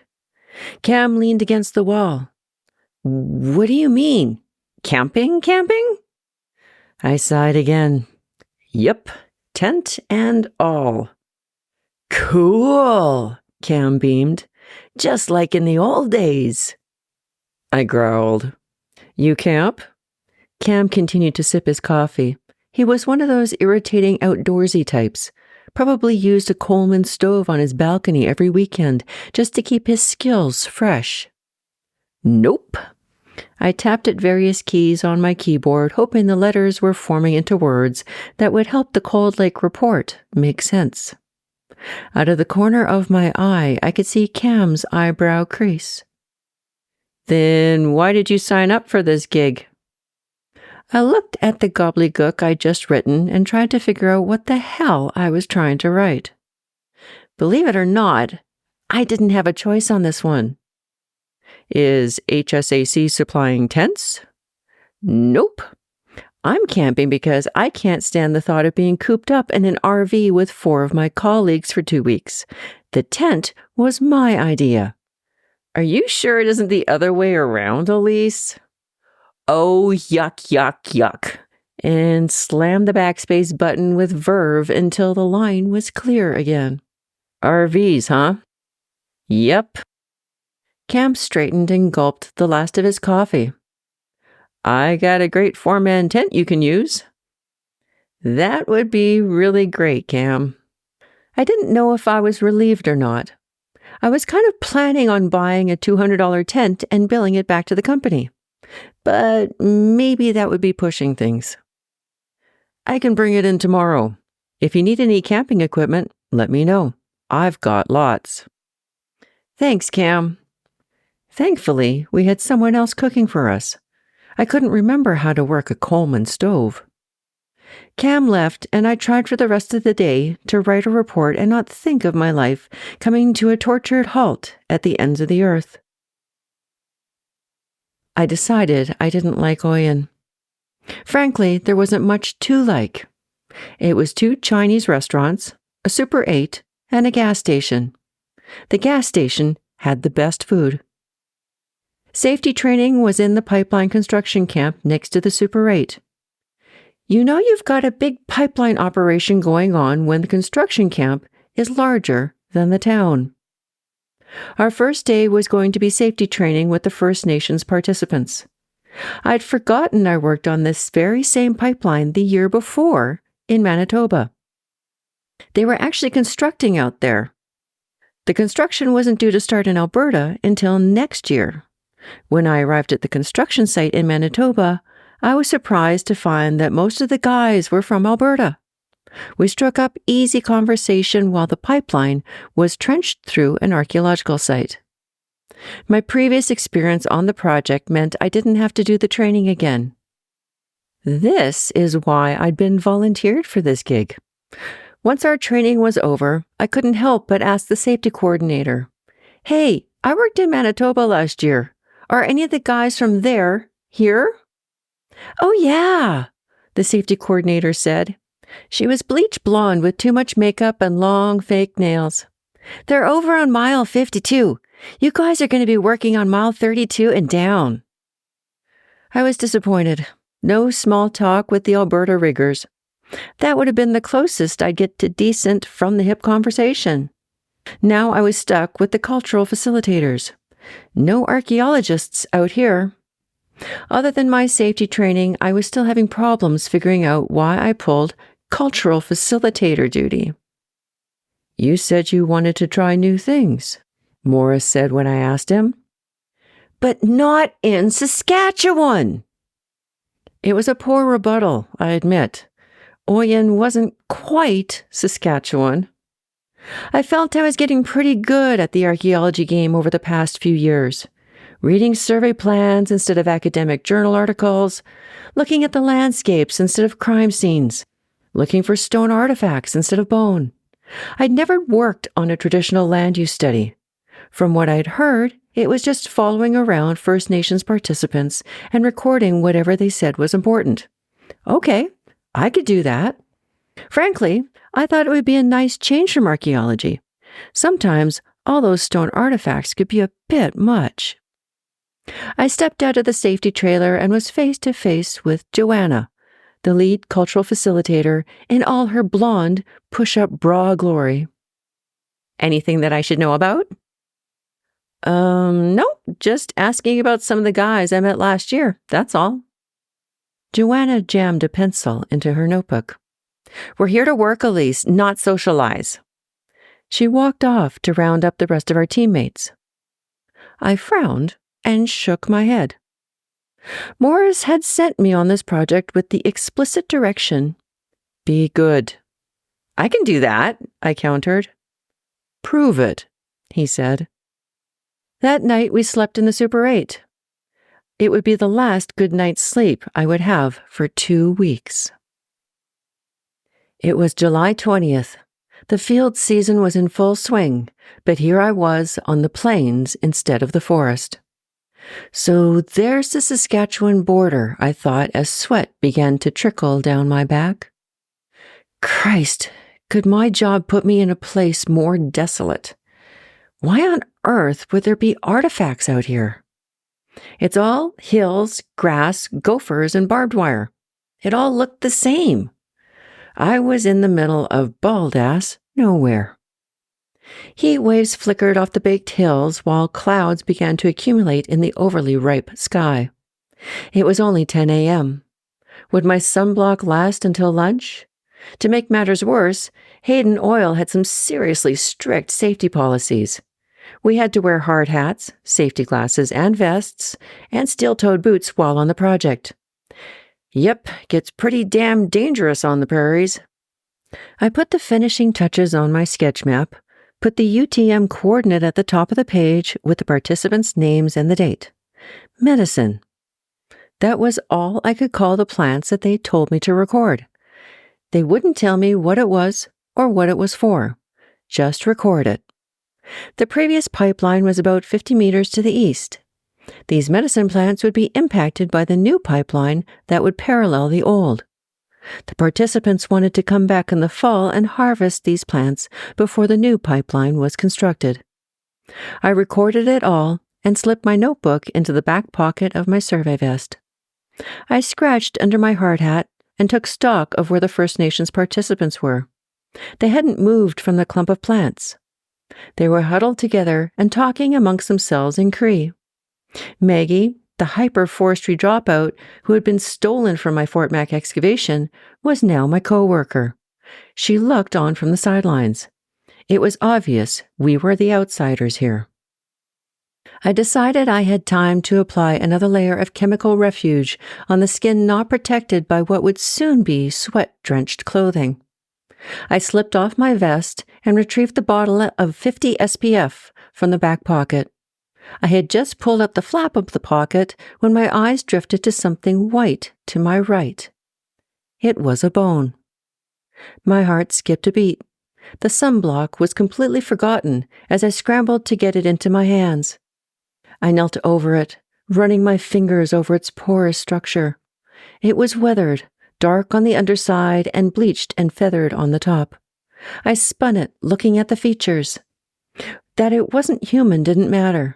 It was bone, bison or cow, sitting on the plains, being munched on by scavengers, waiting for me to find it. A shadow fell over the bone. "What you got?" It was Leon, a First Nation participant from Hobbema. Leon was what he liked to call an FBI, a full-blooded Indian. He wore a ball cap with his long hair in twin braids. I felt privileged that he'd told me a couple stories of attending the reserve schools. Pretty harsh stuff. There were some days I really hated being white. I held up the left proximal tibia to him. "It's a bone." I couldn't help but beam. I must have looked like an idiot, fondling bone and smiling. Leon eyed me before taking the bone in his leathery hands and rolling it around. "Yes, it is a bone." "It's a proximal left tibia, cow or bison." Leon continued to stare at me. That's the part of the leg just below the knee." I illustrated with my own proximal left tibia. And you can tell it's a left because the articulation is bigger on the left side. See? I was standing now, pointing to the smooth, dipped surface. Henry was beside Leon now, as well as Max and Kevin. Leon stared at me for one last moment, perhaps contemplating the heat of the sun on my very white skin. At last he too smiled. "Elise found a bone," he said, and passed it around. "This here is a bison bone, from this part of the leg." Leon motioned to his left shin. I couldn't have loved him more at that moment. "Elise!" I turned, startled out of my reverie. Joanna was marching up the hillside toward us. She was sweating profusely. Her blush and lipstick looked heavy on her glistening face. "Why don't you have your vest and hard hat on?" "I found a bone." "Is it archaeological?" "Probably not," I attempted. "Do the participants think it's important?" "I don't think so." "Then what are you doing?" It was then that I could have sworn I saw steam coming from Joanna's ears. If it hadn't been for the shock of her reaction, I would have laughed. Hard. "Excuse me? You are supposed to be doing a job, Elise." It was then that I noticed all the participants had vanished. Leon was nearly up the next hill. How did they do that? I am. "Then get your vest and hat on and catch up to the participants." I threw on my vest and hat and stumbled down the hill. Best behavior, I thought to myself. By the time I caught up to the participants, the sky was no longer red, and I wasn't gritting my teeth. Morris was no doubt counting the days until I burst. I wondered if there was a betting pool going on back at the office regarding how long I would last. Or maybe Morris was merely still playing out his social experiment with me. By lunchtime, I had come to no new conclusions. By day 3, I was exhausted. Heat exhausted, that is. I was collapsing into my sleeping bag by 7 p.m., waking twice to trudge down to the outhouse and then up again at 6 a.m. For 3 mornings in a row, I was thirsty when I awoke. When I fell asleep at lunch, I wasn't surprised. Actually, it was kind of nice. However, I was slightly embarrassed when I awoke and had to wipe drool off my chin. That night, I was cornered in the RV when I stopped in to recharge my cell phone. Joanna had just brushed her hair and reapplied a fresh coat of passion plum lip gloss. "I know you're new at this, Elise, but you're being extremely unprofessional." "Excuse me?" I was in shock again. I was too tired to be angry. Hell, I was so tired that even with a road map, I wouldn't have been able to find my anger. Joanna continued, flapping her flaxen hair to the side. "You should be setting an example for Oliver and Maggie. You are representing HSAC here." I blinked and tried to regain some sense. It didn't work. "Joanna, I have heat exhaustion. I warned you all about this before we got out here. I do my best to avoid it, but it happens. What do you expect me to do? I'm human. And a redhead." Okay, maybe I did have some anger hiding out in my eyelids. "You need to drink more water." At that moment, the RV shook violently as someone came up the steps. "Water doesn't do a damn thing." Oliver opened the door and walked in without a glance in our direction and headed to the bathroom. I took that opportunity. "I'm just a grunt on this project. I knew that when I signed up. You want your team to follow an example, then you set one." I flipped my braid back over my shoulder and left the RV, cell phone in hand. I phoned Morris. After the automated voice stopped, I said, "Morris, it's Elise. This isn't working. There seems to be some sort of personality conflict between Joanna and myself. I need to get out of here." I wondered who had just won the office pool. Unprofessional, huh? Armed with 4 hours of sleep and my last chocolate bar, I approached Maggie. "Hey, Maggie, you want to help me do a check of the trucks?" Maggie stared at me. I had baffled her. That was a first. During her time with me up in Fort Mac, she would wither under my glare. Maybe I was confusing her. Okay." She grabbed her safety clipboard and followed me to the first truck. Maggie was a good sort, always trying to please everyone. I felt bad whenever I chewed her out at the excavation. She was a good digger when she wanted to be, just really hyper and talkative. Those large brown eyes looked at me now, pleading not to ream her out. We popped the hood and I climbed up on the radiator to reach the oil dipstick. "Oh, that's where that is," Maggie said. Wow, I thought. These trucks are running all day and they hadn't been checked for oil all summer. Then I thought, wow again, as I realized Maggie was yet another city folk person out in the wilderness. I taught Fluids Check 101 to Maggie while we surveyed all the trucks. 2 trucks were low on oil, 3 needed brake fluid, and one of the tires was getting bald. I told Maggie to make a note of it and to look into getting it all rectified. My mistake was not explicitly stating that she go directly to Joanna to ask permission to think or to act on her own. This mistake came back to bite me in the ass at the end of the day. "Elise, can I talk to you?" Joanna said as she walked by my truck. Oh, now what? Instead of saying it, I nodded and followed Joanna around the back of the truck. I should have just given up and blown up at her right there and then. Hell, Morris had already won whatever bet he'd had with himself or the office. What did I have to lose? But I promised him. So I followed Joanna. Oliver was filling the trucks up with gas, and the First Nations participants were raiding the gas station of all their pizzas and hot dogs. I was envious. "Who's in charge of this project?" I frowned. It was becoming a permanent expression on my face. "You, of course." "Then why did you authorize Maggie to go and buy oil and a new tire?" I didn't. "She said you told her to go buy oil and a new tire." I rolled my eyes. It was an involuntary reaction. "We did a safety check this morning. The one that's supposed to be done every morning," I said, trying to pull some venom out of my voice. "The trucks are in need of maintenance. Are you faulting me for discovering that you haven't been doing your safety checks, or for Maggie for acting on her own?"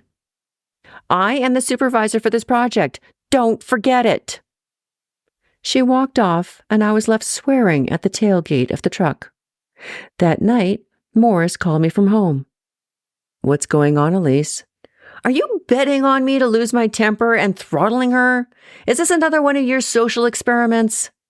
"Elise," Morris's voice was calm. "What's been happening?" "How the fuck should I know? Joanna's got something big up her ass and she's taking out some serious shit on me."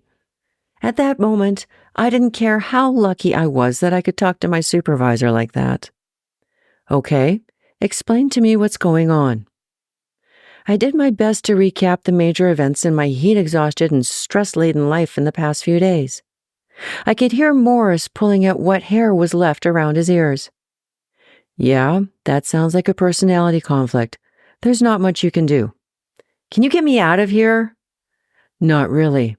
Can you finish the shift?" My mind reeled at the thought of spending another week under Joanna's unbalanced and tyrannical rule. "Okay, look, Elise. Stay out of her way and don't be alone with her. We need this project. We can't afford to upset anyone." "Are you sure there isn't an office pool going on me?" Morris managed to chuckle. "I'm sure. But if there was, I'd put money on you." I had to hand it to the man. He knew what to say to get me to do things. However, I was not looking forward to stuffing my pride, even if Morris didn't have money riding on me. On day 8, I swore it got hotter. But unfortunately, I was getting used to it. I was no longer collapsing into my sleeping bag after supper. In fact, I was barely sleeping. I hate camping. Too much noise. Goddamn birds chirping at 4 a.m., coyotes howling in the night, wind in the bloody trees. Ugh, it was just too much. And then there were the bladder breaks at midnight and 3 a.m. I'd spent too much time in the field. This is what women do in the field when they work with men. They hold it. I was only 32 years old and my bladder was already smaller than an anorexic pea. Usually it wasn't a problem. Usually I was the permit holder, the one in charge. I took pee breaks in towns whenever I wanted. I'd been known to drive a couple of miles just to use a decent restroom. But now I wasn't in charge. I was working in the middle of a bald-ass prairie with a bunch of strange old men and nowhere to pee. Not to mention that if I took 5 minutes away from my participant-watching duties, Joanna would hunt me down and tear another strip off my raw and sunburned neck. So there I was, every cold night, twice a night, unzipping my tent to walk down the dark roads of the campground to the outhouse and empty out the 4 liters of Gatorade that I'd drunk the day before. What used to be a 2-minute flutter in a good night's sleep in a hotel room was now a 10-minute break that seriously shook up my REM cycle. I had sunblock all over my face when Maggie came up to me. "Do you have a skirt?" she asked. I snorted. Then when she didn't laugh, I finished rubbing in my sunblock. Why on earth would I bring a skirt on a job? I haven't owned a skirt since my mother tried to make me into a girly girl in grade 3. "They want to have a pipe ceremony." Maggie jerked her head to the group of participants in palaver around a bush. "They say there's strong medicine here." I grumbled. Morris's words in my head. Be good.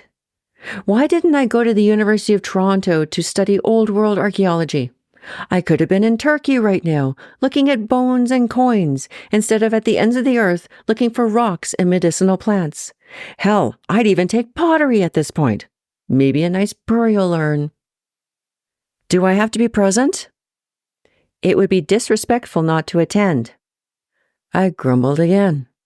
Grumbling had become a part of my daily vocabulary. And since there wasn't a Tim Hortons within 50 miles, there was nothing to bring my grumbling down to a mumbling level. And I suppose I need to wear a skirt to attend. Maggie nodded. I grumbled again, notes of feministic reforms and patriarchal bullshit flitting out from between my lips. Can I symbolically wear a skirt? What do you mean? I mean, does it actually have to be a skirt? Or can I wear something that represents a skirt and therefore my femininity? Maggie smiled then, perhaps seeing it out for herself and other female members of our troop. I'll go ask. A moment later she returned, her heavy steel-toed boots making the dry grass crackle. A substitute would be acceptable. I nodded and gulped my Gatorade. After lunch, we went back to camp to perform the pipe ceremony. I wrapped a couple long-sleeve shirts around my waist and was walking to the picnic tables and the assembled First Nations participants when Joanna and her bouncing boobs cut me off. Look, Elise, I know you don't want to be here, but can you at least try to do your job? I was reminded of those black and white movies where the femme fatale walks in and brings nothing but trouble. Joanna was a woman with a martyr complex and stress streaming from her ears. She also wore enough makeup to be in one of those old movies. Too bad she didn't have the industrial strength underwear to go along with it. I stopped and nearly choked on the Gatorade that was midway down my throat. Excuse me? Fine. Look, you're going to Wainwright to pick up some supplies. I managed to shake off the shock. Is this because nobody told me to bring a skirt? It's because of your attitude, Elise. It sucks. Again, I was stunned. Where the hell was all of this coming from? I'd been on my best behavior since coming out to this godforsaken land, better since talking to Morris, and for me, 3 days without so much as a sarcastic comment was something that could make my mother kneel down in a church. Sorry, Joanna. I'm only doing the best I can with what I was given. If I'm not doing my job, maybe you should have explained my duties better. 3 days without sarcasm was a stretch. Your duties were explained very well. You're just choosing not to follow them. I'm sick of trying to explain your actions to the participants. Here's the list. She thrust a torn piece of paper at me. Explaining my actions? What actions? All I'd done that day was drive, walk, make notes, walk, and drive some more. Aren't the participants going to wonder why the whole team isn't participating in the pipe ceremony? We need supplies. You are going to Wainwright. Wow. Nothing like an inferiority complex to top off the list of neuroses, I thought. I nodded and stripped the shirts dangling from my waist. I wasn't team leader on this project, I reminded myself, and I wasn't the one who had to contend with the participants. But, for once, I also hadn't done a single thing to deserve Joanna's hot-headed criticism. I jumped into one of the trucks and cranked up the AC for the hour-long drive to Wainwright. I plugged in my iPod, chose some Irish music, and cranked it up. I needed to compensate for the 4 hours of powwow music every day. During the drive, I started to think that maybe I should do something to get Joanna going, to deserve my punishment, if only to keep my sanity. However, Morris's words held me back. God, that man was good at his job, and sometimes I hated him for it. It had taken me only an hour or so to find everything on the list. Instead of heading back to camp, I called into the office to find out where the Archie crew with Cam and Frank was working. They were doing an excavation not far from Wainwright, on the same project, only farther up the pipeline. I thought Frank was quite lucky. He was picked to do the excavation and was racking in the artifacts. Oh, to stay in one place for a period of time and work with the same group of people. How nice. Suddenly my excavation time in Fort Mac didn't seem so bad. I picked my way through the soft patches on the truck trail and finally made it to the site. Frank, one of my fellow Adocrats, was there waiting for me in his survey vest, check shirt, and torn jeans. Hey, how's it going? He held out his hand for me. I looked at his outstretched hand. What's this? We've only been working in the attic for, 3 years? Frank turned sheepish and dropped his hand. Sorry, Elise. Too many school groups and executives coming around for tours lately. Hey, that's cool. Not when they keep falling in the excavation units. Frank motioned me toward the footpath and began explaining the layout of the site. This is where the bison pound was. Found a lot of bone here. Took a while to dig an excavation unit. I started to salivate. Bone, even if it was only bison bone. He motioned to the shallow gully we were passing through. On top is where we are currently digging. It's a campsite with lots of artifacts and pottery. Pottery? You found pottery in Alberta? Yeah, here, I'll show you. He dug some plastic bags with index cards from inside his survey vest and handed them to me. I didn't dare open the bags because inside was some of the crudest and smallest pieces of pottery I'd ever seen. I was afraid that just handling the bags would make the pottery crumble. This is totally cool. I handed them back and looked around before we ascended to the campsite portion of the site.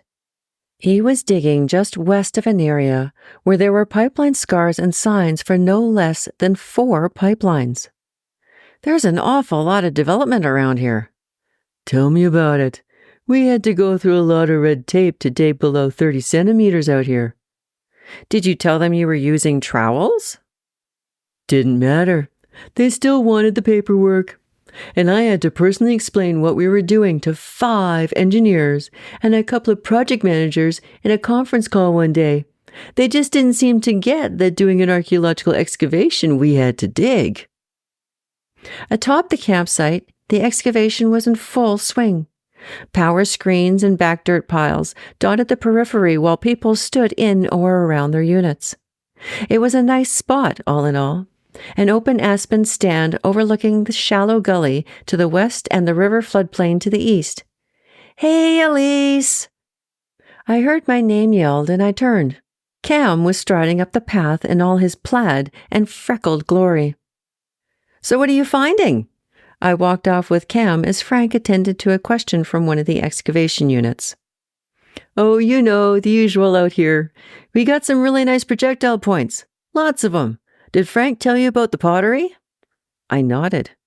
"Yeah, that's pretty cool. I didn't even know what we were looking for until he showed me. We haven't found any fire pits yet. Frank is pretty disappointed." "It's only a matter of time." Frank returned, so I followed him out. I noticed a lot of familiar faces digging in the excavation units. I was glad there was so much work for at least some students. "How many units have you dug?" "We're up to 36 square meters now. I want another 40. I was impressed. Frank had been here for 2 months, and in that time had dug less than I had in 5 weeks in Fort Mac. "Do you think you'll get it in?" "If we find a fire pit, we'll get it. Otherwise, I'll have to beg and plead." "What about the pottery?" "Apparently, the historic branch doesn't think too much of pottery. They want a fire pit." I grumbled. We returned to the power screens and I thanked Frank for the tour before heading back to the truck. On the way back to camp, I did a reevaluation of the situation. It dawned on me that I wasn't answering to the client, for once, or the government. This time I was answering to the First Nations participants, and everything was fine between me and the participants. I figured that out about halfway into my drive back to camp. I consequently sorted out my perspective and then felt much better. I wasn't stuffing my work ethic for Joanna anymore. I was drawing the line at that. I got back to camp about 6, just in time for supper. Joanna stormed up to me. "Where were you?" I stopped. Between the emotional trauma that morning and my newly sorted perspective, my shock didn't last long. "I was in Wainwright, picking up supplies. Remember?" "What took you so long?" "It was a long list." She must have seen that my line had been drawn. Frankly, I didn't think I could draw a line without swearing. Joanna narrowed her eyes. "Bring the supplies to the RV after supper, and the receipts." I could have sworn I saw steam erupting from her ears again as she walked away. I nearly laughed. I sat down next to Leon. "Elise," he said before he'd finished chewing, "you were missed at the ceremony." "Yeah, sorry about that. I had some errands to run in Wainwright. I apologize. I wanted to be there." "We said a special prayer for you at the ceremony. Hope you had a safe trip." Sometimes I didn't know what to make of these guys. Just when you are sure that they're a bunch of old farts walking around the plains, telling dirty jokes and chewing their tobacco, they pull out some sentimental crap and blow you away because they really mean it. Leon's comment had hit that open gap that Joanna's turmoil had caused, and I didn't know whether to laugh or cry. I nodded and stuffed some moose sausage into my mouth.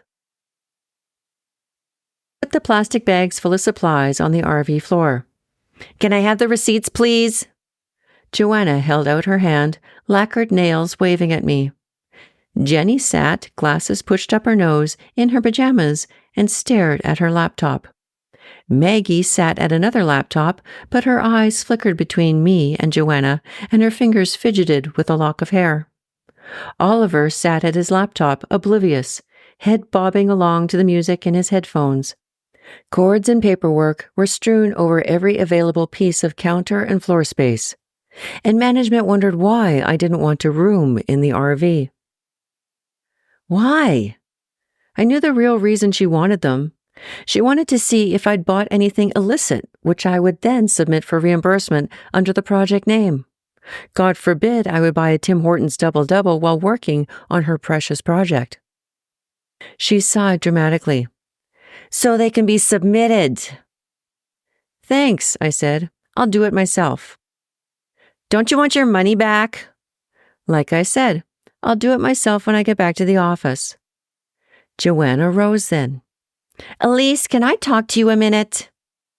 Oh, great. Here we go. Actually, I've got some office stuff to do. This won't take long. I could see Joanna's temperature begin to rise. Then we can talk here. What do you want? She fidgeted, then bit the bullet.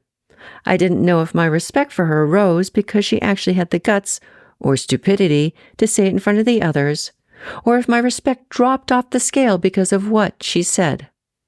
Did you say something to the participants this morning? I talk to them every day. I have to. It's part of my job.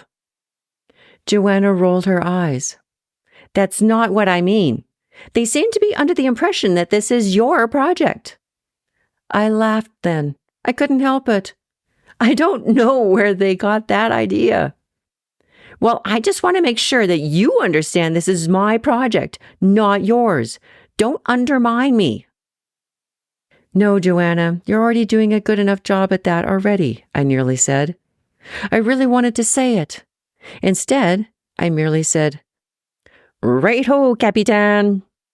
I did a mock salute, spun on my heel, and exited the RV. Morris would have been proud. Maybe. Would that be enough to send her over the top? Who knew? I was just getting sick of putting up with a leader with an inferiority complex. Just when I thought I couldn't sleep less, it started to get cold. It was freezing outside. Typical desert-type climate, scorching during the day and freezing at night. The tent and sleeping bag weren't enough to keep the cold from waking me at 2 a.m. and keeping me awake. Just when I thought my mood couldn't be fouler, the lack of sleep was beating me down to primal levels. I was getting ready to do some sort of chimpanzee dance on someone's head and then slap them in the face with my sweat-drenched Tilly hat. Tension was thick the next day. Cut it with a knife thick. I could sense the other team members looking at me and Joanna and wondering who would blow first. How long would the proverbial knife last before getting dull? Would I soon need a blowtorch? The temptation to taunt fate and Joanna was growing stronger, and I was in the right mood to act that day. Our relationship was already beyond salvageable, so I thought, why not regain some dignity in the process? After breakfast, the drizzle started. As we drove toward the pipeline, it turned into a downpour. We stopped for gas. Joanna came up to the window of my truck. We're not going out today. It's flooding where we'll be working. I usually liked the rain. I loved Irish rain. But working in rain was just nasty. I'd done survey in it and remembered trying to excavate in Fort Mac in the rain. We went back to camp and dropped off the participants. They scurried off to their RVs, looking forward to their satellite TVs. Must be nice. Elise, you and Oliver will be servicing the equipment. Oliver is in charge. Nothing like being blunt about it. Aye, aye, Capitan. It turned out to be an enjoyable day. The skies cleared and the sun reappeared. Oliver was good to work with. He was a nose-to-the-grindstone kind of guy with ethics. Didn't find many of those nowadays. After checking the fluids on each truck, checking to make sure we had enough water and bags for medicinal plants for the participants, we had eaten up about 4 hours.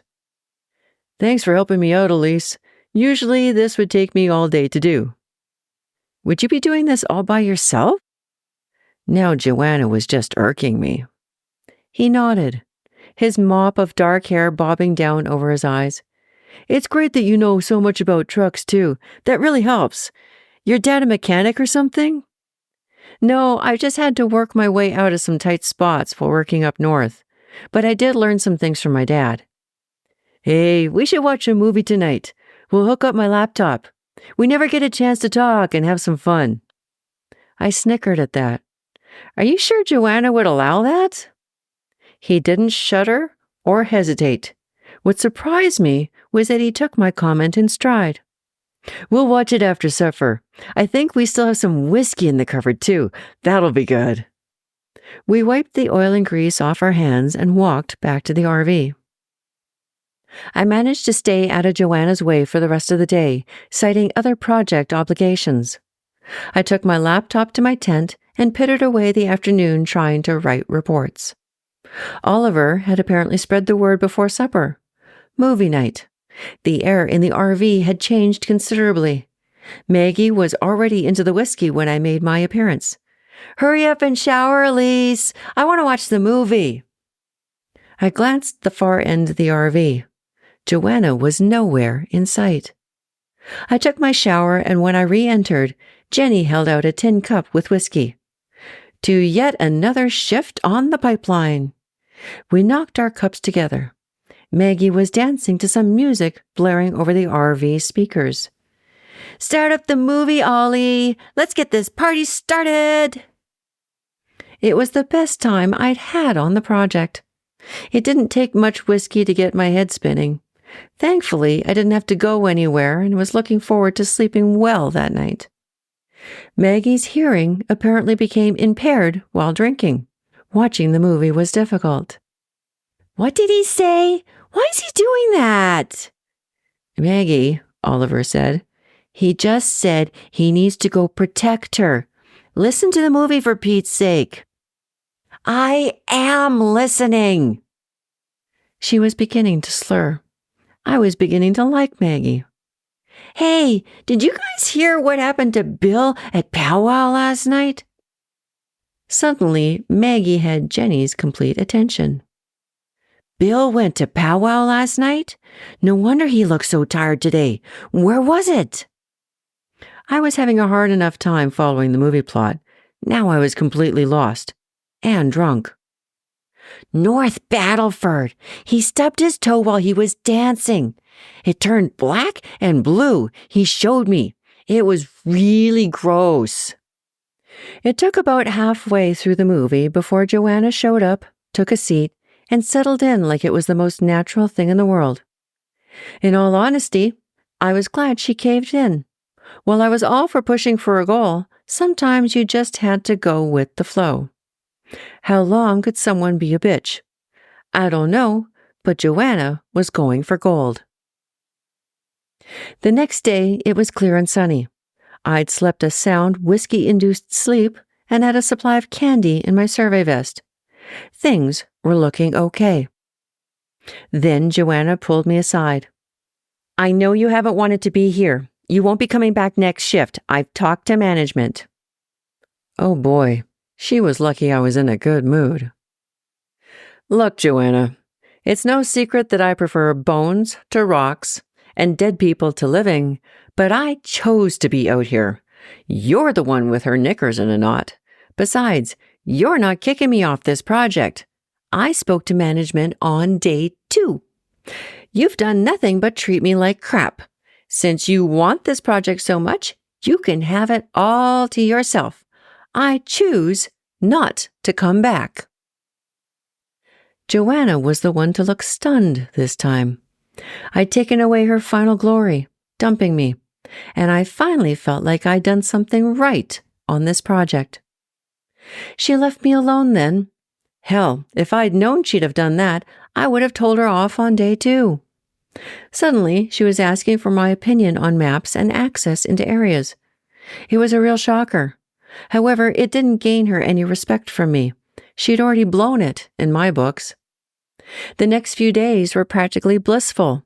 Joanna treated me as if I was an equal. And since I now had nearly 2 weeks under my belt, I almost felt I knew what I was doing. But I was still counting down the days. I was shell-shocked and sure that Joanna was going to blow again. I couldn't take any more of her borderline personality flipping. The field season was beginning to gang up on me, and it was only July. Usually it took until September before I felt the symptoms. It was going to take another trip to Ireland for me to recover. Unfortunately, I couldn't look forward to vacation time until after Christmas. Around 2 o'clock, we discovered a flat tire on one of the trucks. It was the same bald one Maggie and I had identified a couple weeks ago. There was no spare. We weren't going anywhere. The problem was getting the truck out of the bald-ass middle of nowhere and into a town to fix it. The strategy had been to drive the beginning of the assessment area, park 2 trucks, then drive around to the end of the assessment area. The First Nations participants would walk the assessment area from the parked 2 trucks to the one, then we'd ferry them back to the beginning. The other 2 trucks were 4 miles away. The wind was coming up in a way that made my Alberta skin crawl. "Elise, can you and Oliver get to the other trucks? We'll get the tire off this truck in the meantime." Oliver and I started to hike. I looked up at the sky and I nudged Oliver. "Look." We looked at the north together. The clouds coming in weren't just black. They were green and spooky. Doesn't look good. I shook my head. The wind was becoming fierce. This year's tillage and topsoil were sandblasting my face. Suddenly the requisite safety glasses weren't so cumbersome. "How much farther?" Oliver pulled out his GPS. We're almost there, over the next hill. "I'll race you," I said and started off. The fear of what those clouds were bringing in quickened my pace. By the time we made it back to the trucks, I was drenched and dirty. The dust stuck to my sweaty sunblock-coated skin. I looked in the rearview mirror and wish I hadn't. The safety glasses and hard hat only made the sandblasting more comical. We drove out of the field and made for the road, me following Oliver, the navigator. Oliver had all the maps and was in charge of getting us to and from the pipeline every day. He was the only one who knew where we were and where we were going. Without Oliver, we'd all be seriously lost. Without Oliver, I think I would have been clinically insane by now. 5 minutes later, we were on the highway. I thought we were home free. I was getting anxious about those clouds. The wind was still rising. Eddies were traveling across the fields and foreshadowing what was to come. Then the highway traffic came to a sudden standstill.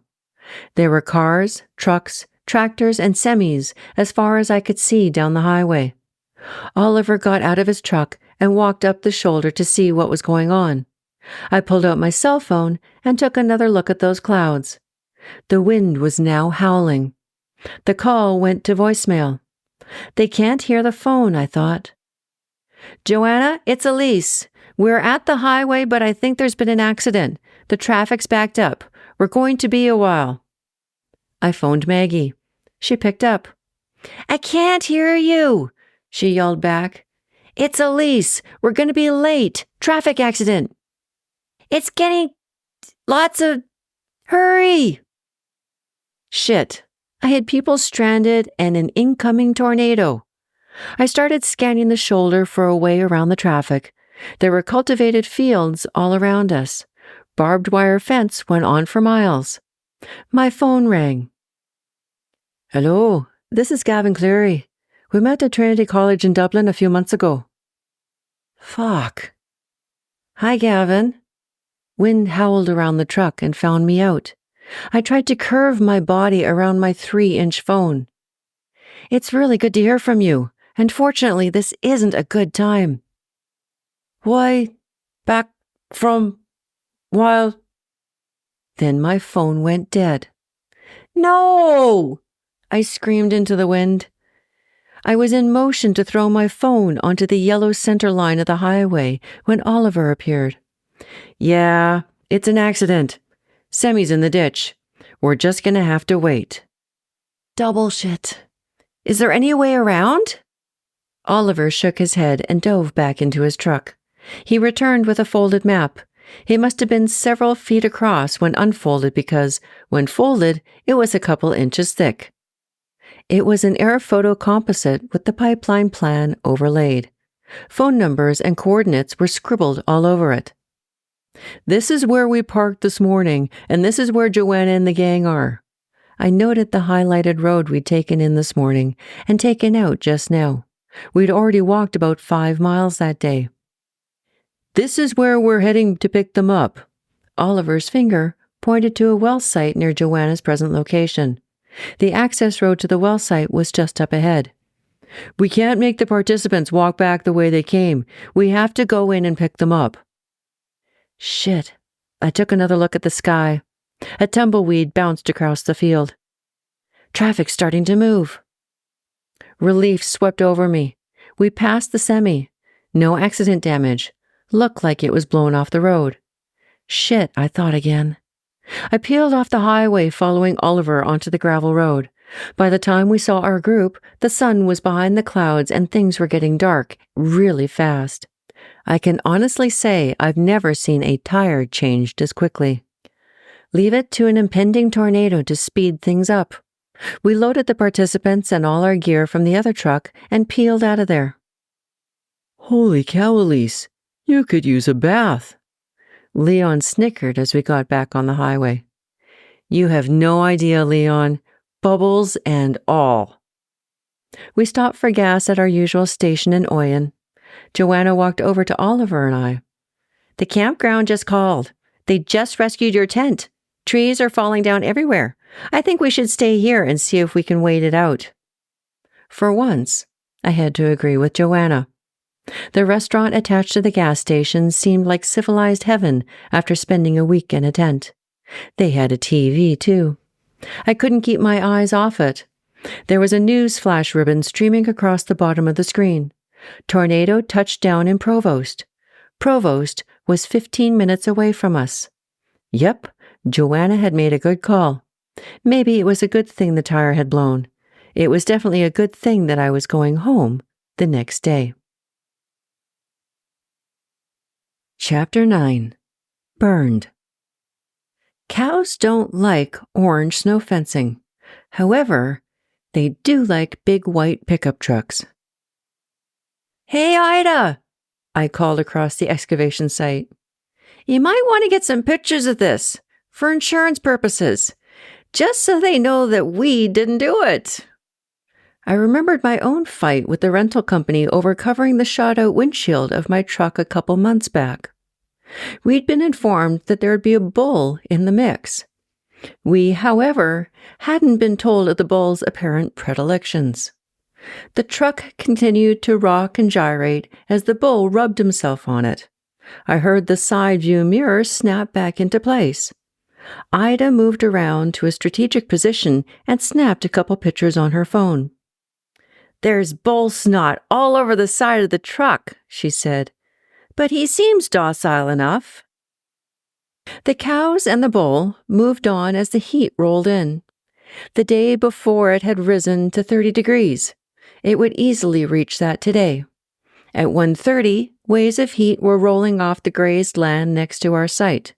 I was afraid I would start dancing around the site, singing show tunes. Again. Amazing how the heat can affect some people. I smiled when I thought of my crew in Fort Mac.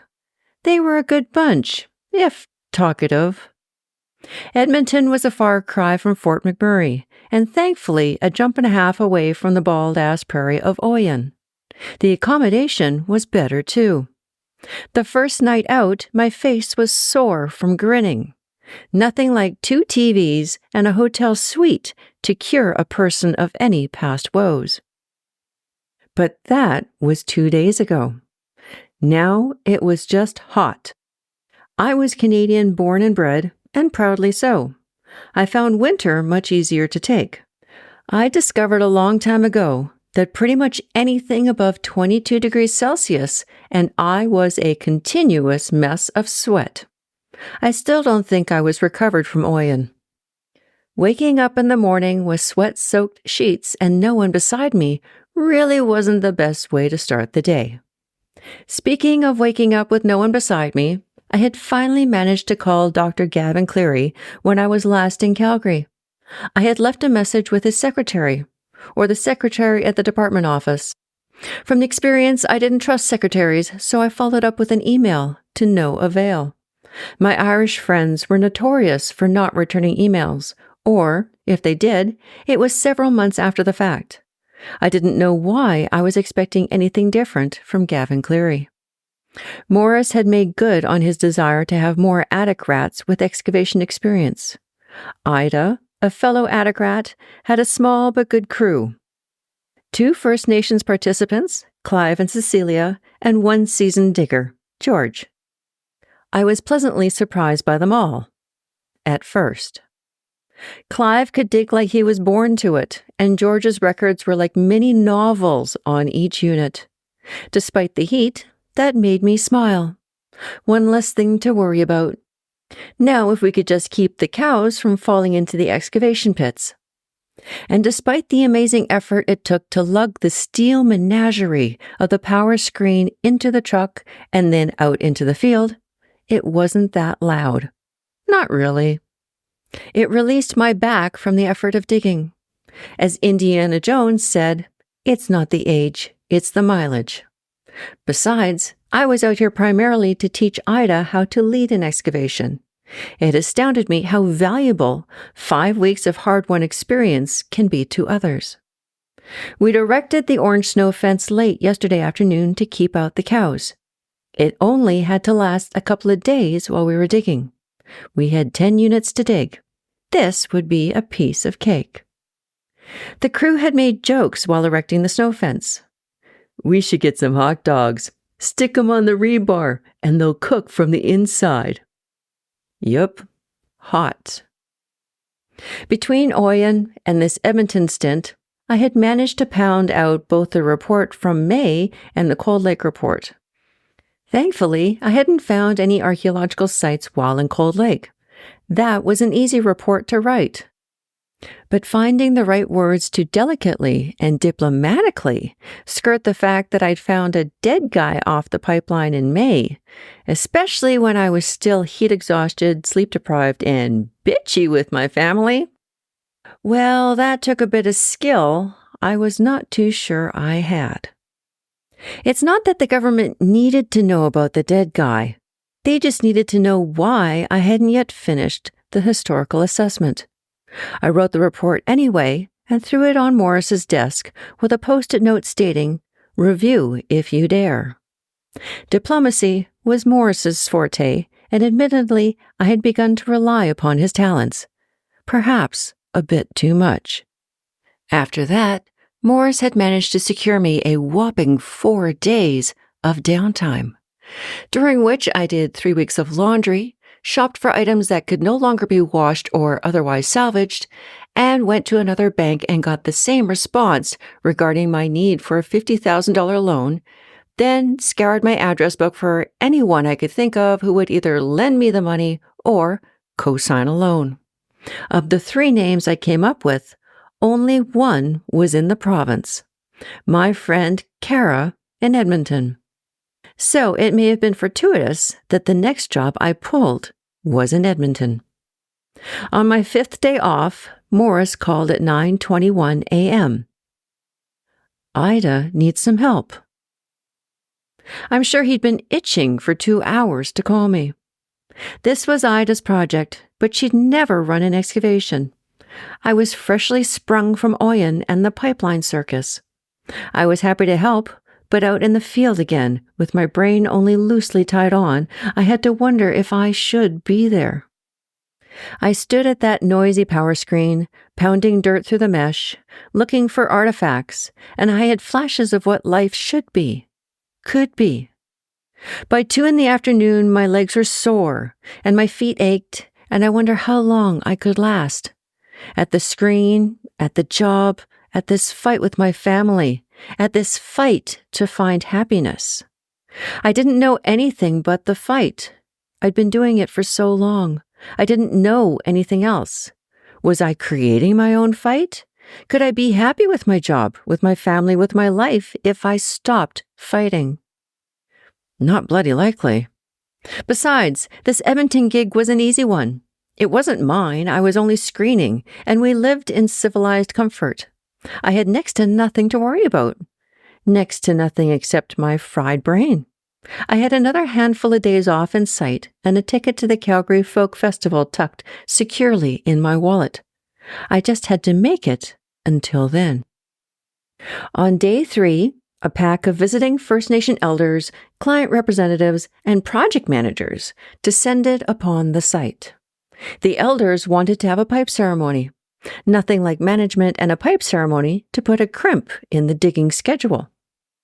As at Oyen, the women, Ida, me, and Cecilia, were requested to wear skirts.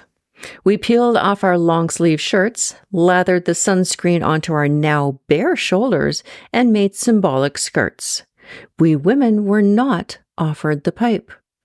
Don't get me wrong, I don't smoke, and frankly, I don't know what I would have done if I'd been offered the pipe. Could I refuse? Probably not. It was the principle of inequality that had me bristling, as usual. I discovered during my limited discussions with Leon in Oyen that there were some First Nations women that were pipe holders, that in some groups women were considered as or more powerful than men. I appreciate the functional sexual differentiation of anatomy. I just didn't understand when one was considered better than the other.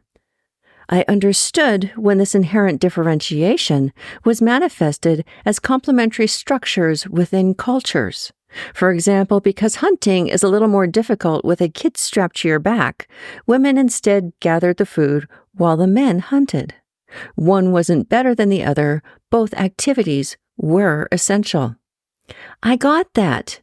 It's when status and ego were layered atop these inherent differences that things got whacked. Instead of participating in the pipe ceremony, doing another complementary activity within the ceremony, we women were made to watch from the sidelines as the men sat and smoked away. To me, it was a clear demonstration that women weren't considered equal. It was an infuriating yet humiliating experience all at the same time, especially considering that this was Ida's project. When the pipe ceremony was done, the client's project managers brought out bag lunches for the elders. They sat around the site and ate. The rest of us had eaten at lunch, so we sat around and waited for them to finish eating. The number one rule of excavation, other than the standard rules of archaeology like don't get separated from your lunch, is don't eat in the excavation grid. It risks contamination of any artifacts or soil samples that might be taken. And that's exactly where the elders were eating. Admittedly, the units make a nice seat. The excavated blocks were the right height for sitting with your feet on the floor of the unit. Ida sided up to me. What do I say? I can't let them eat there. I don't know. I wiped the back of my neck with my shirt collar. Why don't you just explain to them why you need them to move? Ida looked at me and then contemplated. Yeah, you're right, Elise. She took a deep breath and walked over to the group. I saw her bow towards them, gesture, then tightly grasp her own hands. The project managers stood immediately. The elders followed. Way to go, Ida, I thought, and smiled to myself. It took an hour for the elders to finish their lunch and let us resume digging. I tacked up the 2 hours of lost digging in my head, along with all the other injustices I was beginning to hang up in my imaginary closet. As it was, we quit early from the heat. If you're working all the time, you don't notice the heat as much. It's when you stop and try to start again that it really hits. That night, I was awoken by a storm. At midnight, I looked out at the street across from the hotel. It looked like a news video clip from a hurricane. Trees were being whipped around and rain was coming down in sheets. The next morning, it was beautifully cool. Trees had been ripped down and branches littered the streets of Edmonton. An apartment complex opposite the hotel had lost most of its shingles. 7 a.m. was a glorious time and I felt invigorated. I was itching to dig. In retrospect, I just wanted to be finished. The storm was not confined to that night. At 11 o'clock, I looked over my shoulder and saw a black wall of clouds coming in from the west. Ida, we should consider sealing up the site. We scurried around in gale-force winds and tried to lay tarps over the units. It was another short day. Now we were running out of time and budget. It was Sunday. Back at the hotel room, I assessed my options. I'd already emailed Gavin Cleary. No response yet. I wasn't tired. A nap was out. Yet I didn't have enough energy or brain power to put together a coherent sentence. Michelle had emailed me her edits on my Fort Mac interim letter, but I just couldn't look at them.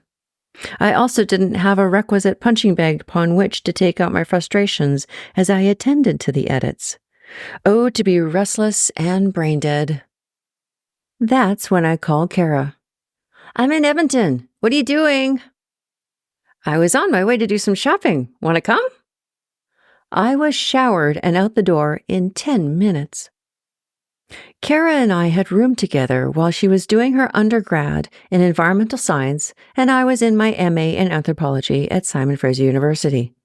After a few years of working, Kara was now in Edmonton doing an MSc in Renewable Resources and Reclamation at the University of Alberta. It was an easy friendship, especially since Kara was nearly my ethical double. She was a country girl from BC, hardworking, fair, with a backbone of common sense and wit. The day went fast and easy, ducking in and out of shops in South Edmonton Common. It took until the end of the day before she finally asked, "So, you want to tell me what's wrong?" I rubbed my eyes and looked at the construction on 29th Street. "How do you afford school?" "Student loans and parents." "I thought you owned your house." "Nah." Kara switched lanes and passed a slow-moving pickup truck. "They bought it for me, and I'm paying them rent to pay for the mortgage. I'll get it when I'm done school." I turned back to looking out the window at the traffic. So much for asking Kara to co-sign a loan for me. I could feel Kara looking at me. "What else?" I shook my head, appreciating her directness. "I don't know," I finally said. "I'm just so tired." "Ah," Kara smiled as she wove in and out of traffic. "You just need to get laid." If only it were that simple. "I'm exhausted, Kara. I don't know what I need anymore." At the red light, Kara turned and looked at me. I knew I looked like shit. I was bleached out and burned out and 10 pounds of restaurant food overweight. "You need to get another job, Elise." Was that it? Was it that simple? But it wasn't simple. Once an archaeologist, always an archaeologist. There was no upward mobility. You moved from one company to another, always doing the same thing, never progressing, never developing as a professional or individual. The only way you moved up in the world was by doing a PhD, and frankly, I just didn't have the funds or the patience for that. "And you need to get laid," Kara tacked on as the light turned green. 3 days later, we finished digging. Clive had begun to show his colors as an alcoholic. George's back was acting up from digging through hard-packed clay, and Cecilia was too busy chatting with Clive to dig. We were lucky to finish when we did. The opening day of the Calgary Folk Festival, I found myself walking the sterile halls of the Foothills Hospital. What can I say? I'm a glutton. Had Sebastian finally got to me? It had taken 32 years if he had. "Hi, Mother," I said as I walked into the 4-bedroom. The TV was on and Mother was in possession of the remote control. She probably slept with it. Her hair, she still had it, was curled and styled. Her rouge was on and perfect. Only her clothes and jewelry were missing. She was the only woman I knew who could make a hospital gown look like it was more than just green cotton. "Oh, Elise, you took long enough to visit me." I slid into the chair next to the bed. "I've been working." Mother looked me up and down. "Yes, I can see that." She turned back to the soap opera. "Where were you this time?" "Edmonton." "Did you find many—" She waved a hand. "Artifacts?" I registered my shock at her question and attempted to take it in stride. "No, not as many as we wanted." She humphed and returned her attention to the TV. "Theo and Ashley came by yesterday to see me." Mother smiled. "I like Ashley. Such a nice girl." At this, Mother finally turned back to me. Then, seeing me instead of Ashley, paled and turned back to her fantasy world. Yes, maybe she has a sister we could marry to Sebastian. Mother continued her brown-eyed stare on the young and the restless, but waved her hand at me. Sebastian is already married, and he doesn't need to be married again. Twice is quite enough. He's had a rough time. Tricia will serve him well. Yes, serve him she does.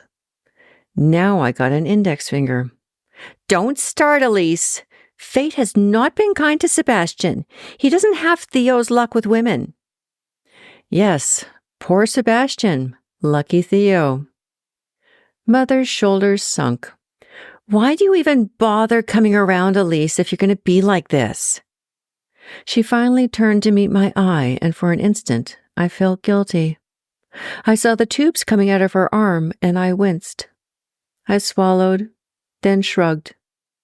This is who I am, Mother. You know that. Mother swallowed this, perhaps for the first time in her life. You were always one to yourself. Is that what Dad said? I don't know why I said it. It was unkind. Mother turned on me then, as I knew she would, and threw her words at me. No, Elise, he didn't say that. He never said anything except that you were his little doll. That's all he said. Her voice died as the TV paused before commercials and the room was thrown into silence. A nurse bustled by in the hall. IV stands squealed by the door. Electric monitors beeped.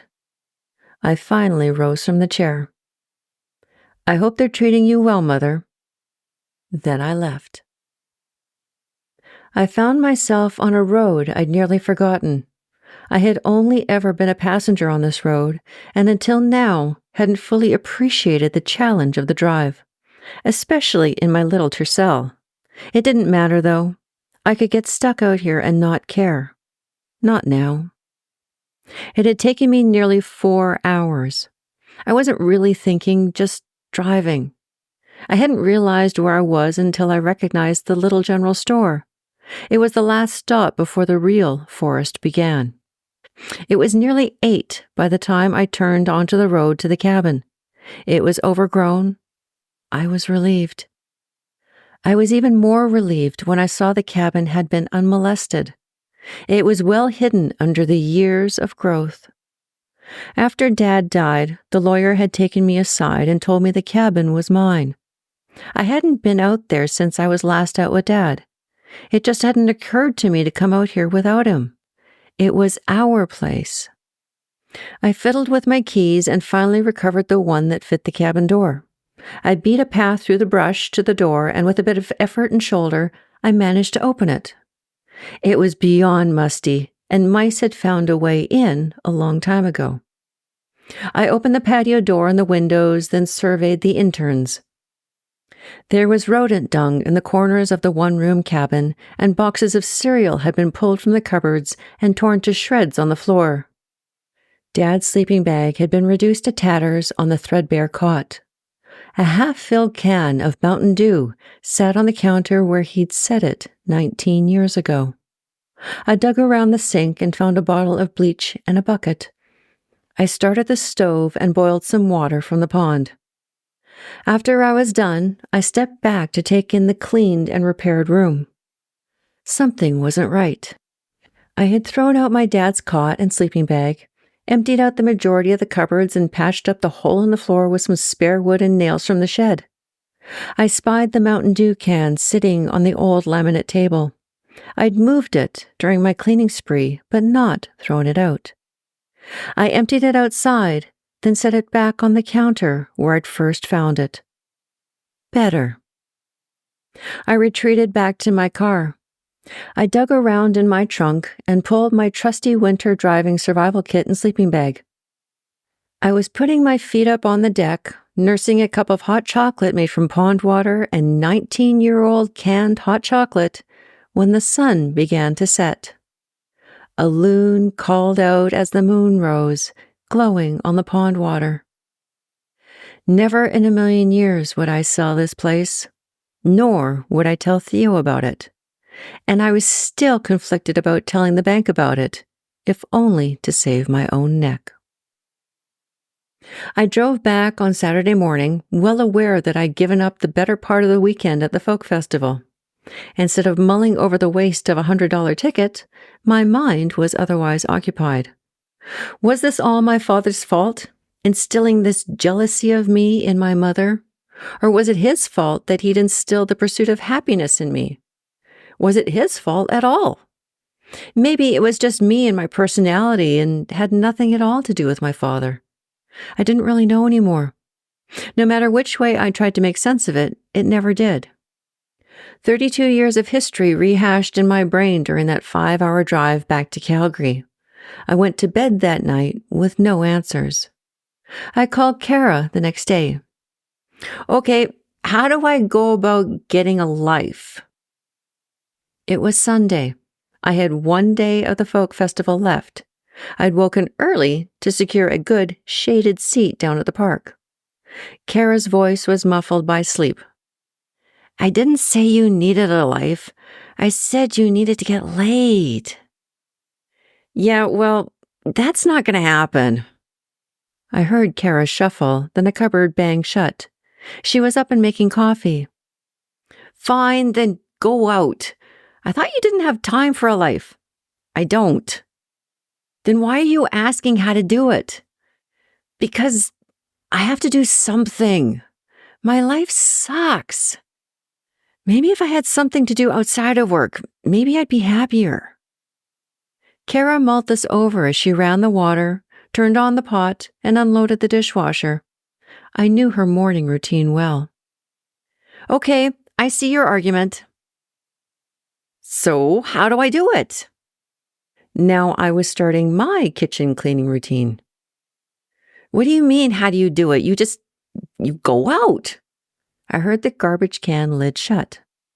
Where? How? How do you meet guys? Are you serious? Kara, between 8 years of university and 4 years of consulting archaeology, I haven't had the time or the energy. The last time I went on a date was in my early days of undergrad. The last time I kissed a guy was when I was in drunken Ireland 5 years ago. I'm kind of out of the loop. Point taken. The coffee maker beeped and I heard her pouring herself a cup. My coffee maker wasn't as quick. Okay, do you have internet at home? It's too expensive. God, are you sure you're not Scottish? She took a swig of coffee as my maker beeped. The library has free internet. Whatever. Look up speed dating. I nearly choked on my fresh coffee. Are you kidding me? No, it's easy. It gets you out of the house to meet new people, and there's no commitment. I simmered as I topped up my coffee. Have you done it? Couple of times. I'd do it for kicks. For kicks. Yeah, like I said, there's no commitment. Geez, are you sure your name isn't Samantha Jones? I want a life, not sex. What you need is sex to show you what you want in life, Kara corrected me. Let me know how it goes. We signed off and I gathered up my festival gear. Apparently, I had a date with the library before visiting the folk festival. Monday morning, I was back at my desk. I had indulged my dear friend Kara and registered on a website called Playing for Singles, Inc. Just my luck, they were having another event the next night, making sushi. I like sushi, didn't own a sushi knife, but it was a meal, so I figured, what the hell? No commitment, right? I was already anxious. I tried to drown myself in work. It wasn't difficult. At 10:04 a.m., I received an email from the historic branch. Mark Van Guten had rejected my Arctic Power report. My mind vaulted from rage to confusion to frustration. I read the comments on the review, but I couldn't decipher them through the haze of red. I went for a coffee. When I got back, I barged into Morris's office. Morris, this is stupid and uncalled for. Morris continued to check his email as the sun reflected off his desk directly into my eyes. I strode over and pulled down the blind. I wrote a good report and went back out to do his stupid backhoe testing. Most of what he's citing as inadequacies are things over and above what we normally include in a report. And my client is going to think I'm an idiot. Mark didn't mention any of this when I last talked to him. Morris clicked his mouse and finally turned to me. 63 review comments, Morris. 63. What the hell? My report was more than adequate. I know it was, Morris finally said as he took off his bifocals and placed them on the desk. Bring me the comments and the report.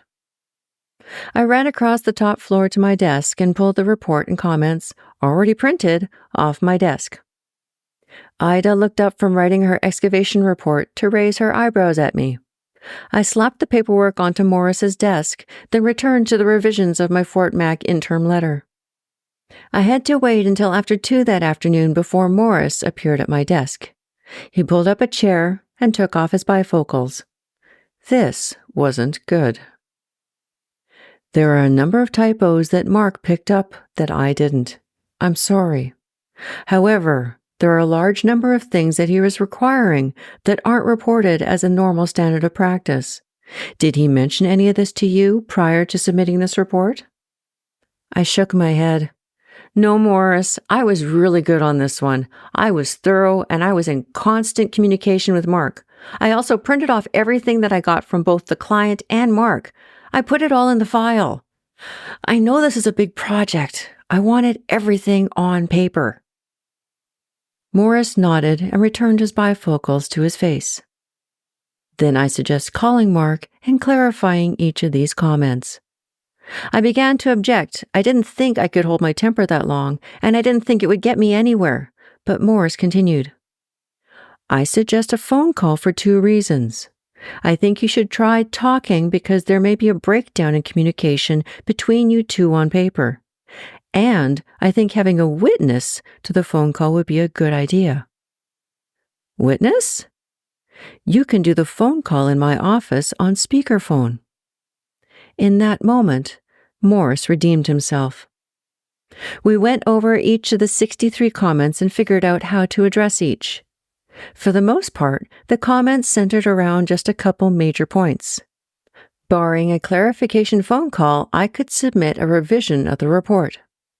That night, I had dreams of Mark turning into a fanged, leathery monster. I'm pleased to report that I slayed said monster. However, I woke up sweating and couldn't get back to sleep. So much for my victorious slaying. Morris and I cloistered ourselves in his office first thing. Within the first 2 minutes, Mark ceased to be the fanged monster I'd imagined. All I really want is a professionally surveyed map of the area. I frowned. 63 points of revision, and all Mark really wanted was a map? It was only 9:23 a.m., but I could have used a stiff drink. And a couple of extra-strength ibuprofen. I got a nudge from Morris. He was nodding. We can do that. I spoke into the speakerphone. Morris scratched on a notepad and shifted it to me. I need to submit a scope change and reasons to my client before I can go back out with surveyors and put together your map. Morris continued to write.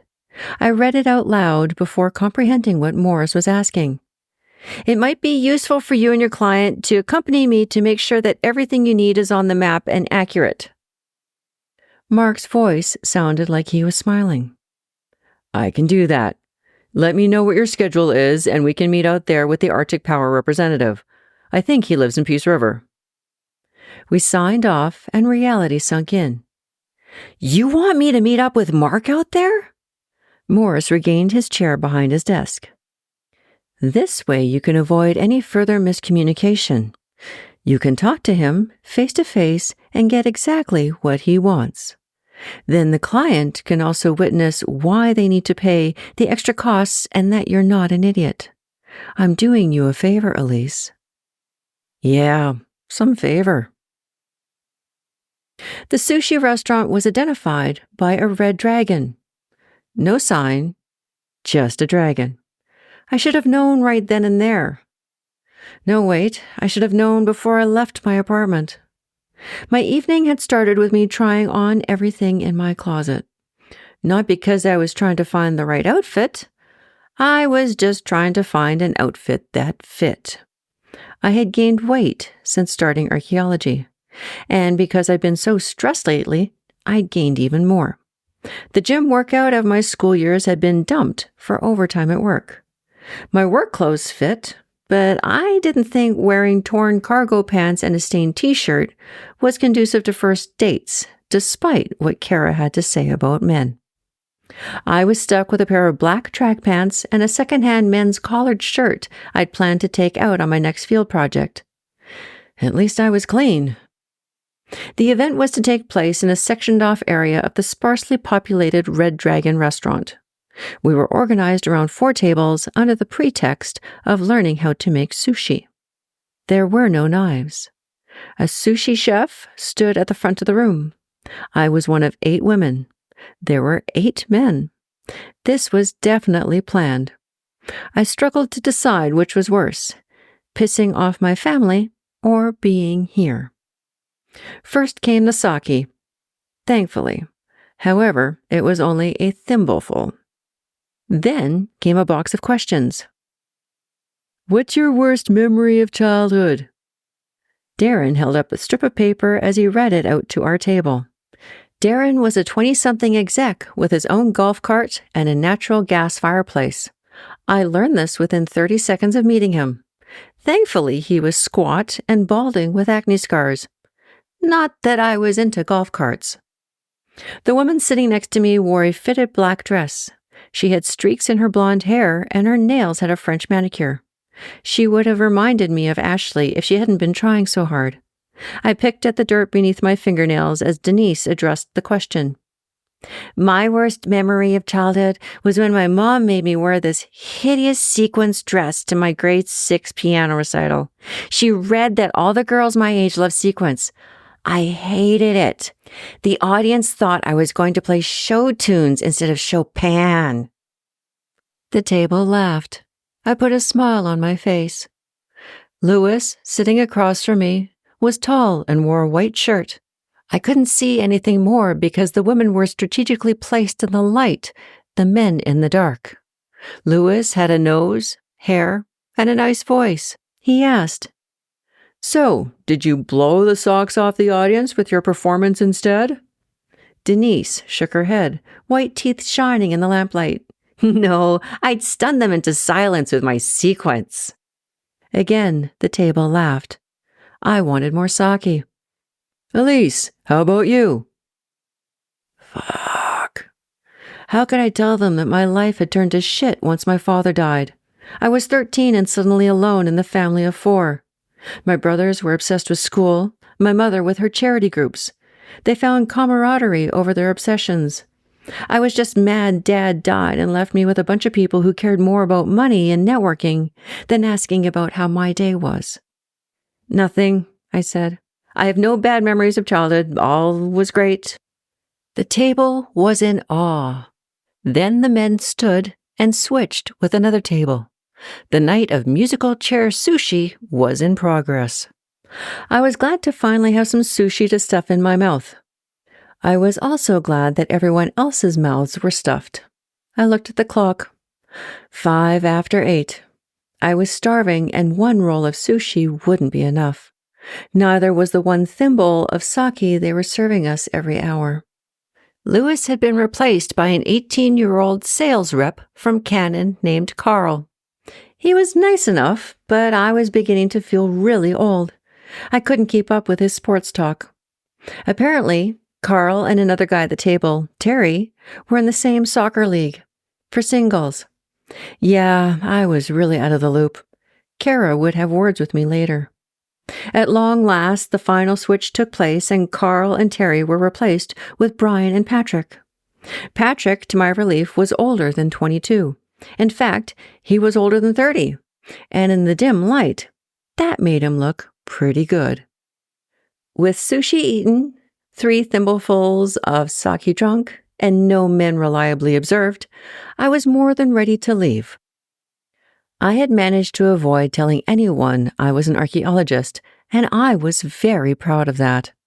I thought I might be able to end the night on a good note and leave early.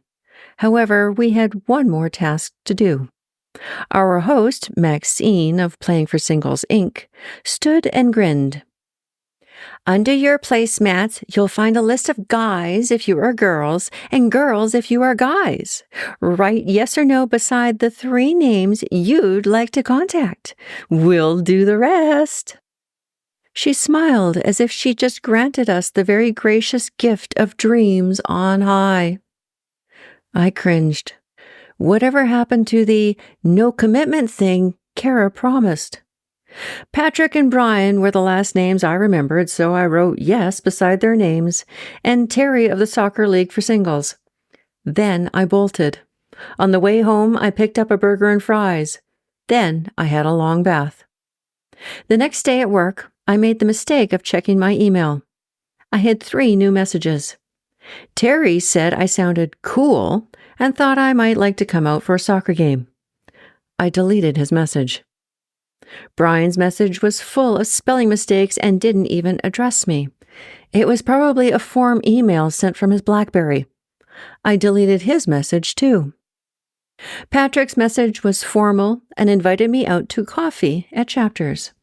I forwarded the email to Kara, who, also being a BlackBerry addict, promptly emailed me back. Do it! I emailed Patrick back and said that Sunday night at Chapters would be good. I would meet him there. Then, as usual, shit hit the fan. I never did meet Patrick. Chapter 10. Looking for Bones. It was one of those times I wished I hadn't answered my phone. I should have been grateful. At least Teresa, our receptionist, kept the outside folks outside. We were located in downtown Calgary, after all. Elise, there's someone at the front to see you. Granted, I had visions of Gavin Cleary flying a few thousand miles to see me. I wasn't prepared for my brother sitting in the lobby. What are you doing here? Sebastian uncrossed his legs, stood, and buttoned his suit jacket. Can we go for a walk? He didn't look good. He had bags under his eyes and his skin was paler than usual. I nodded and pushed open the front door. There's a Starbucks around the corner. Sebastian stopped once we were outside. Elise, can we just talk for a minute? What do you want to talk about? The sun was beating down. I wished I'd brought my sunglasses so at least I didn't have to look my brother in the eyes. This isn't about Mom, is it? I went in and saw her a couple of weeks ago. No, it's not about Mom, and she told me you dropped by. Thanks. I know you did it for me. It was Sebastian's turn to avoid my eyes. We stood silent and awkward for a moment. I could see that Sebi was working up to something, so I waited. He started, then looked at me, hard. Are you happy, Elise? I wanted to make light of it, as usual, but his tone was knocking me off guard. This was very un-Sebastian-like. I shrugged. I've got a job, a roof over my head, and I can pay my bills. No. He took a pace up to me and dug into the words again. Are you happy? I shrugged again. Not really. Sebastian's blue eyes flashed. Then why do you stay? He was being way too intense to be the middle kid. Maybe he was taking lessons from Theo. Sebi, what's this about? His hands found my arms and startled me. Elise, I need to know. Why do you stay?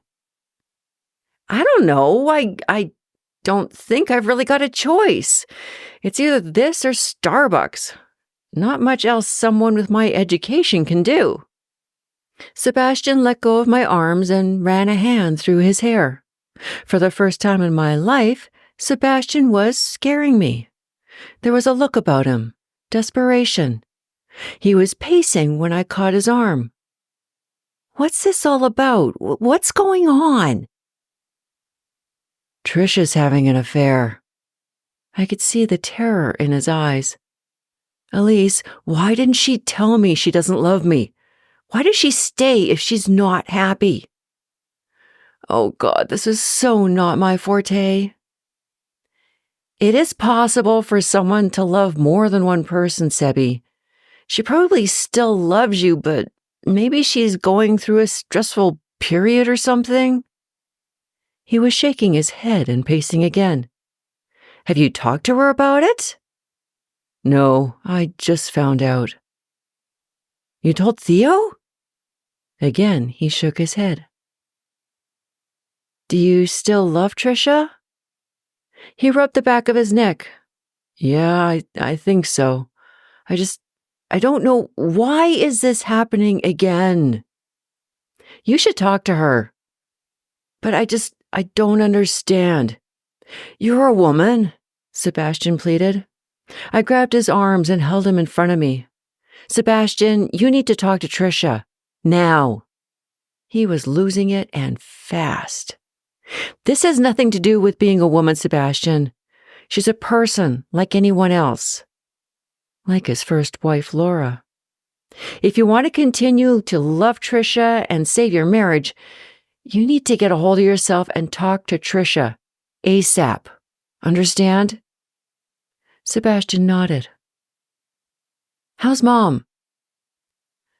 Sebastian nodded, still reeling but regaining some control.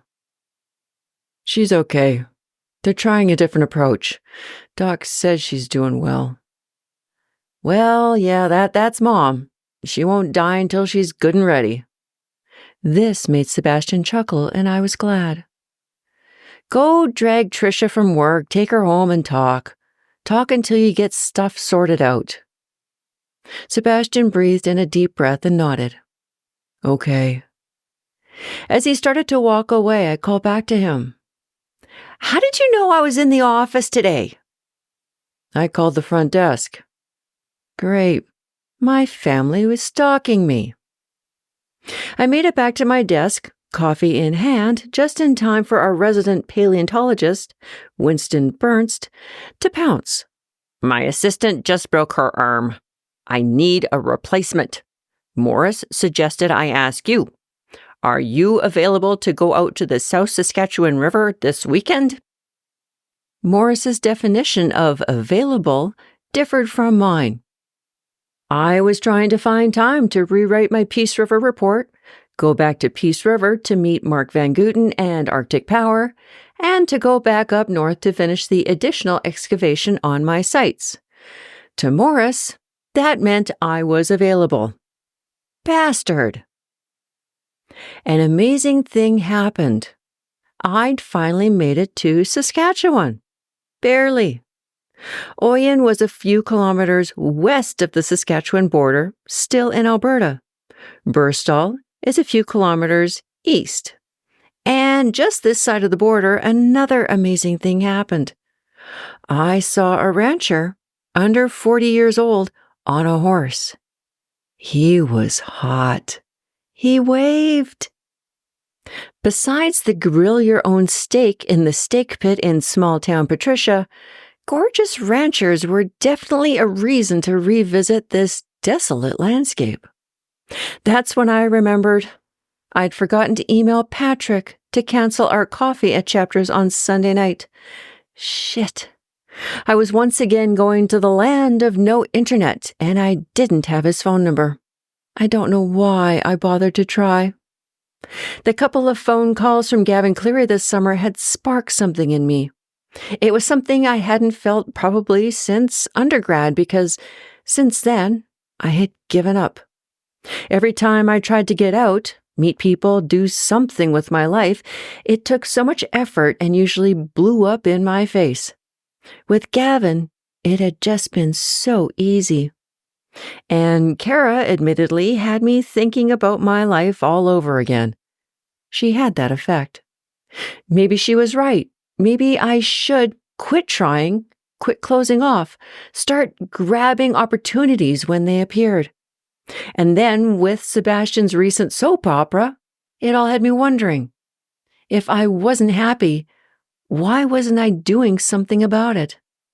I'd always said it was because I didn't have the energy, but I wasn't even looking for opportunity anymore. It was one thing to be tired and not have the energy to take advantage of an opportunity. It was another not to be open to opportunities. I had ceased to be open a long time ago, both to men and other jobs.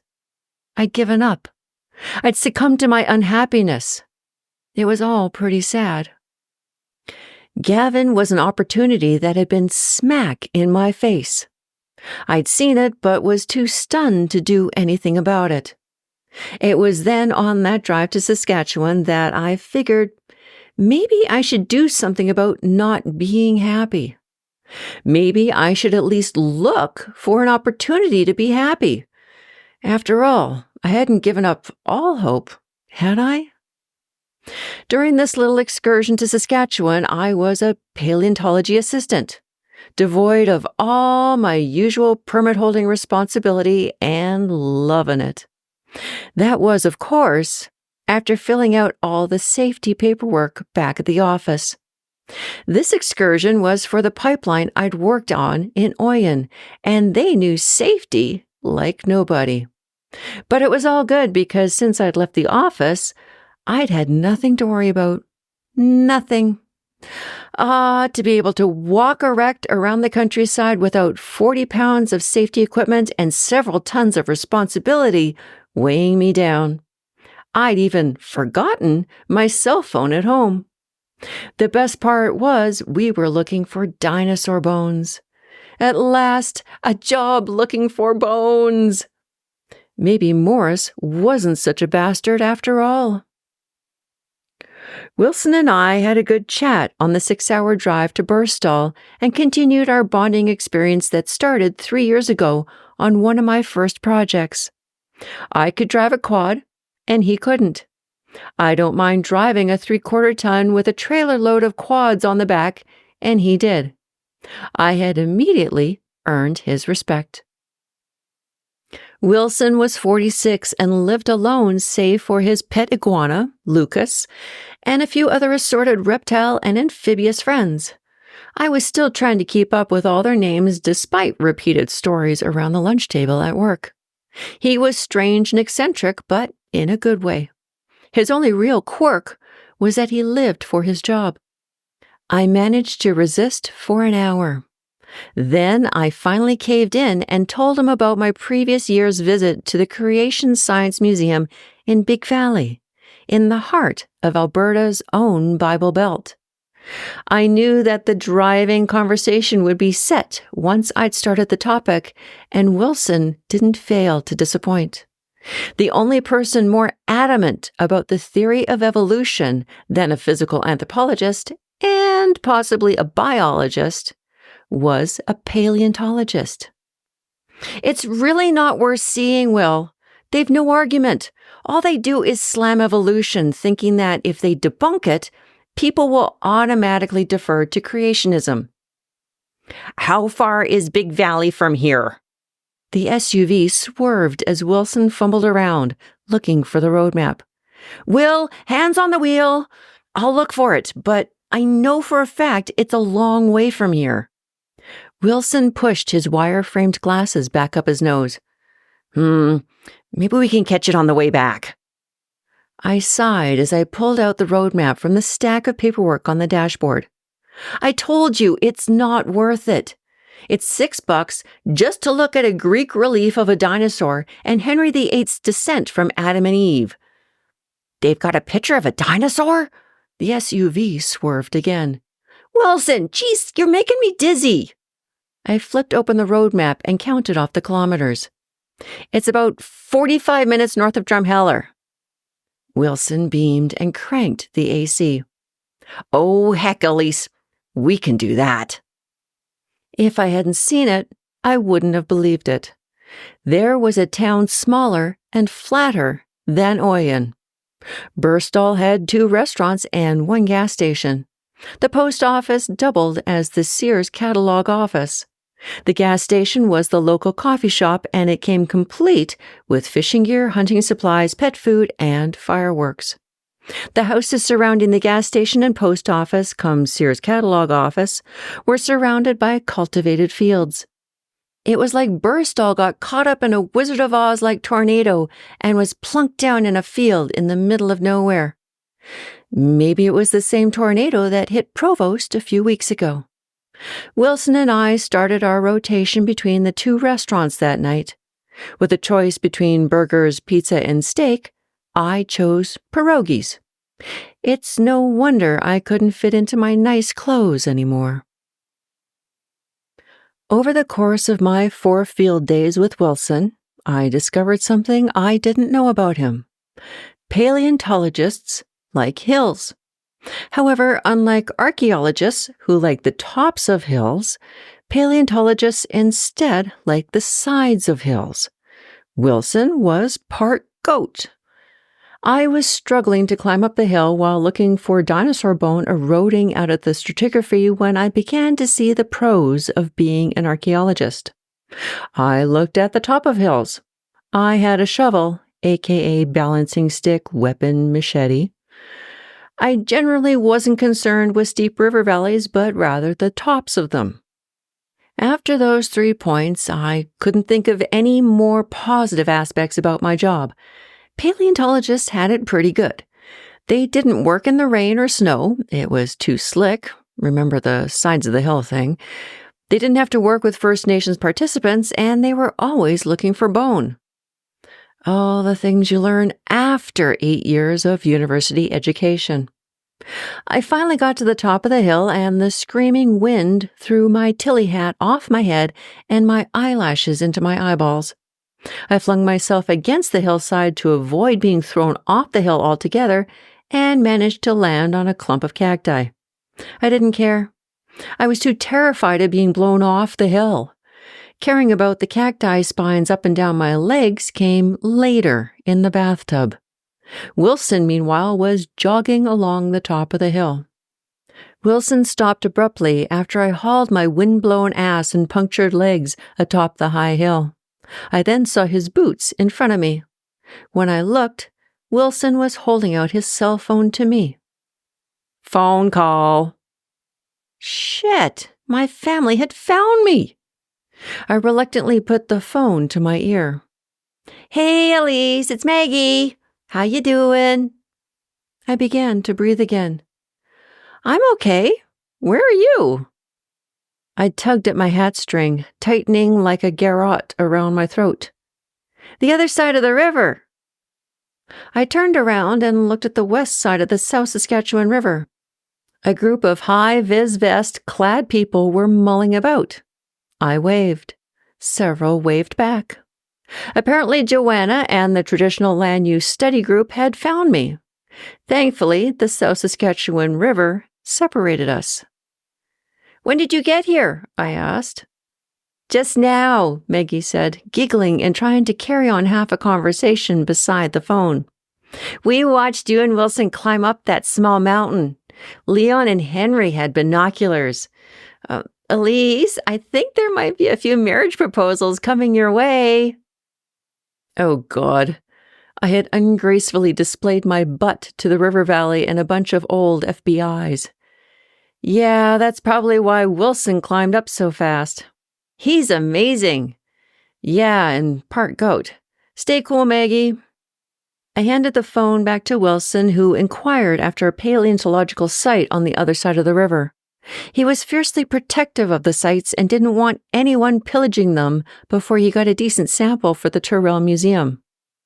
I can let you know where the site is when we're over there. I need to collect a representative sample for the Tyrrell first. Then I can show the participants where the site is and they can collect whatever they want. I could barely walk back to the truck. I had blisters on the sides of my feet. Wilson chose to tell me at the end of the day that he generally didn't wear steel-toed boots. He wore regular hikers. Steel-toed boots weren't meant for sidescaping. Note to the archaeologist for next time. The third day was a long one. We could go home on the fourth day if we finished on the third. I was still having flashes of that hot rancher on his horse. I hadn't sung any show tunes, but that rancher was definitely foremost in my heat-baked mind. Yep, just looking for opportunity. Despite the presence of scorpions witnessed on day 1, plus 30-degree weather the first 2 days, wind gusting to 30 knots the last 2 days, this was the best time I'd had in a long while. I was looking for bone. Granted, it was a few million years and a few species beyond my area of expertise, but I was looking for bone, and bone is always good. The sun was sinking, and Wilson wanted to finish assessing one last area. Can you go look at those outcrops over there? I headed off, sun at my back. My foot stopped in midair. What came out of my mouth was unintelligible but not inaudible. Yeah. I recoiled and looked toward Wilson. I hadn't gone far. Wilson was already looking back at me. I pointed. Snake!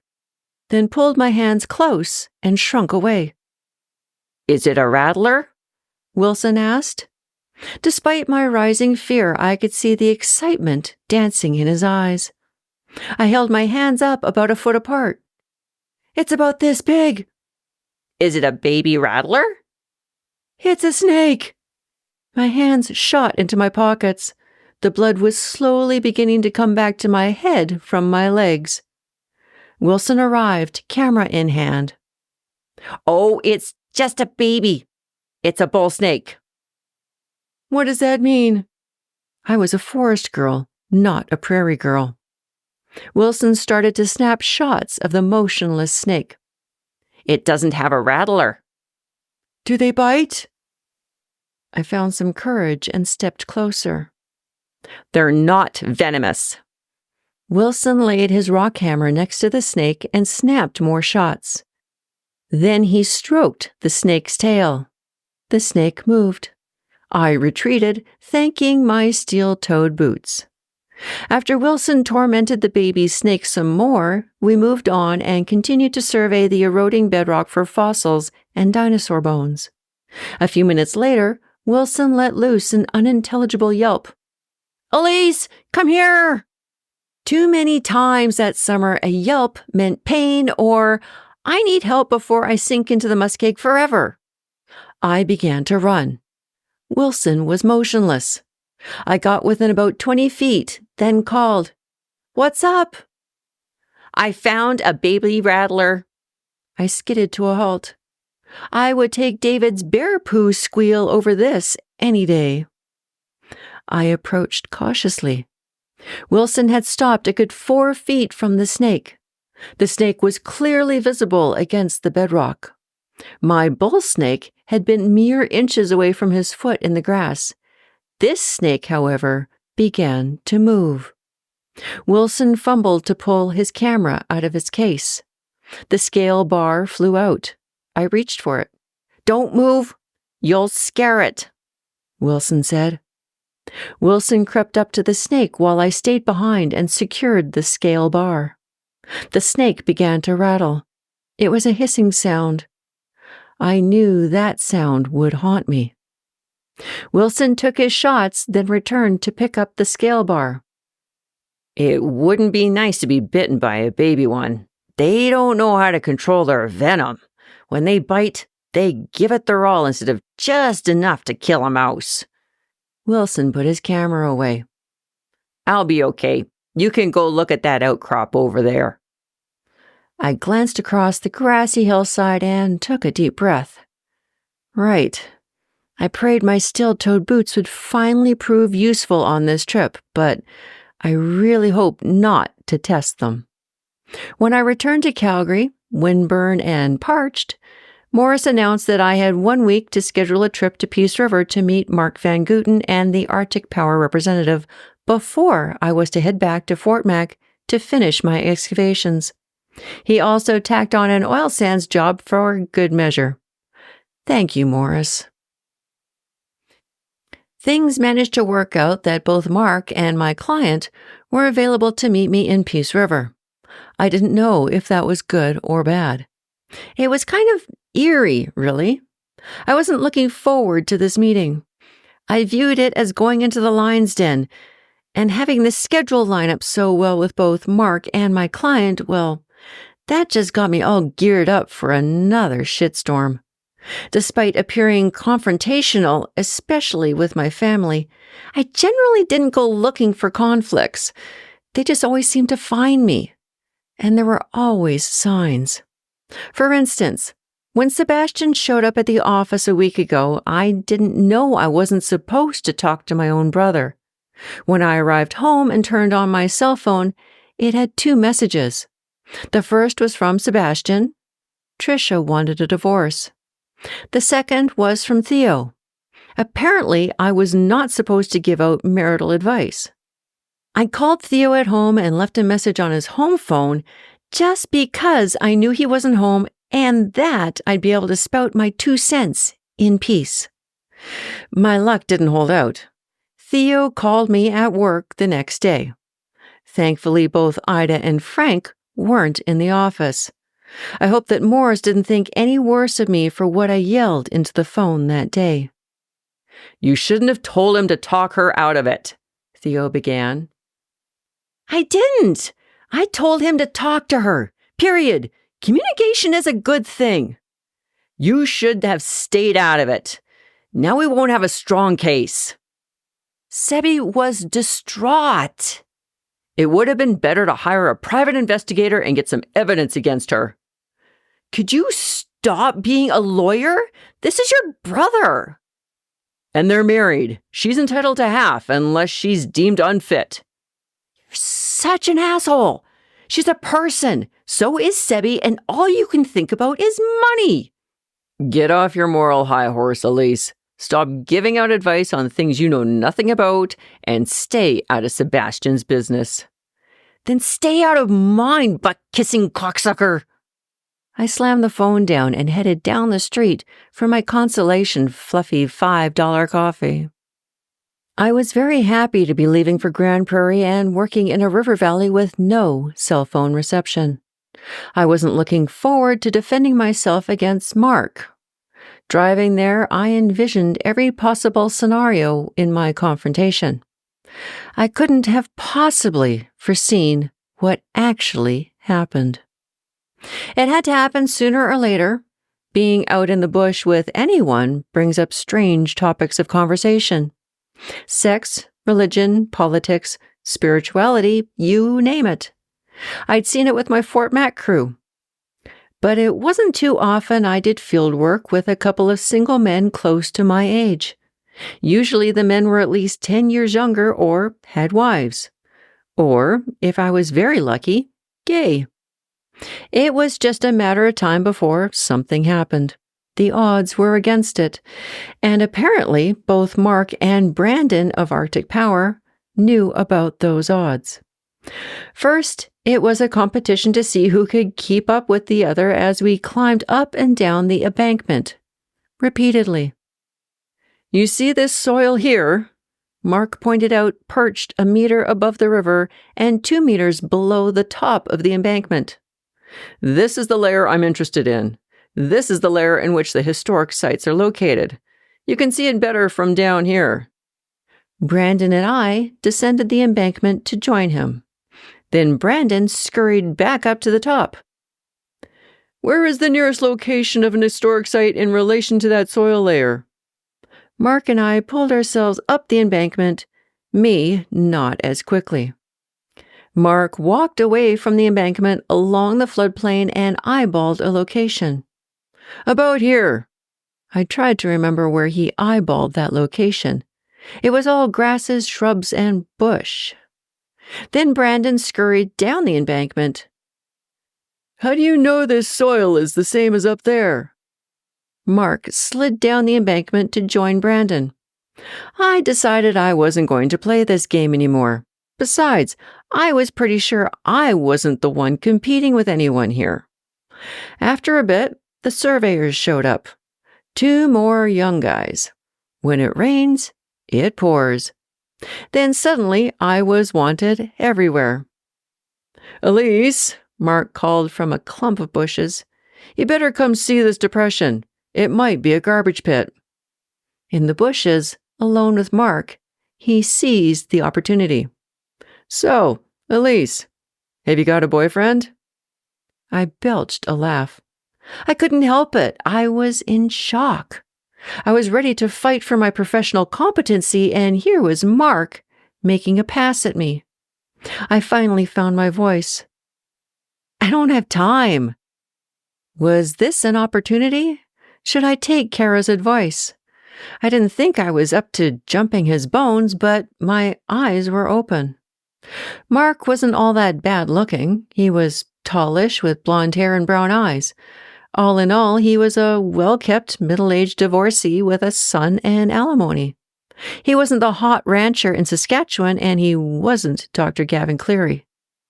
As we walked to the first of the historic sites he wanted the surveyors to map the next day, I had to wonder if, at 3 post-secondary degrees and 32 years of age, this was all I was going to get, an archaeologist with his own archaeology.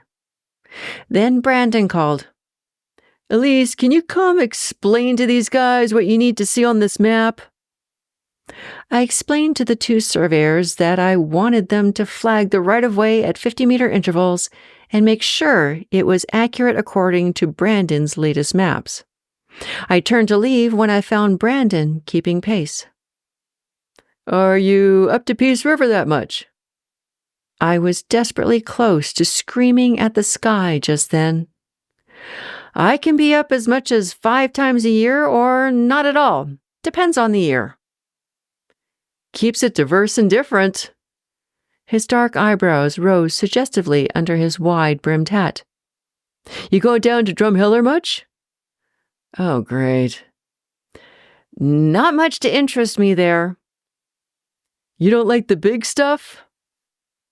I had to stuff my foot in my mouth almost literally to keep from exploding.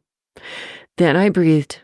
I was actually looking forward to getting back to the one-on-one awkward conversation with Mark.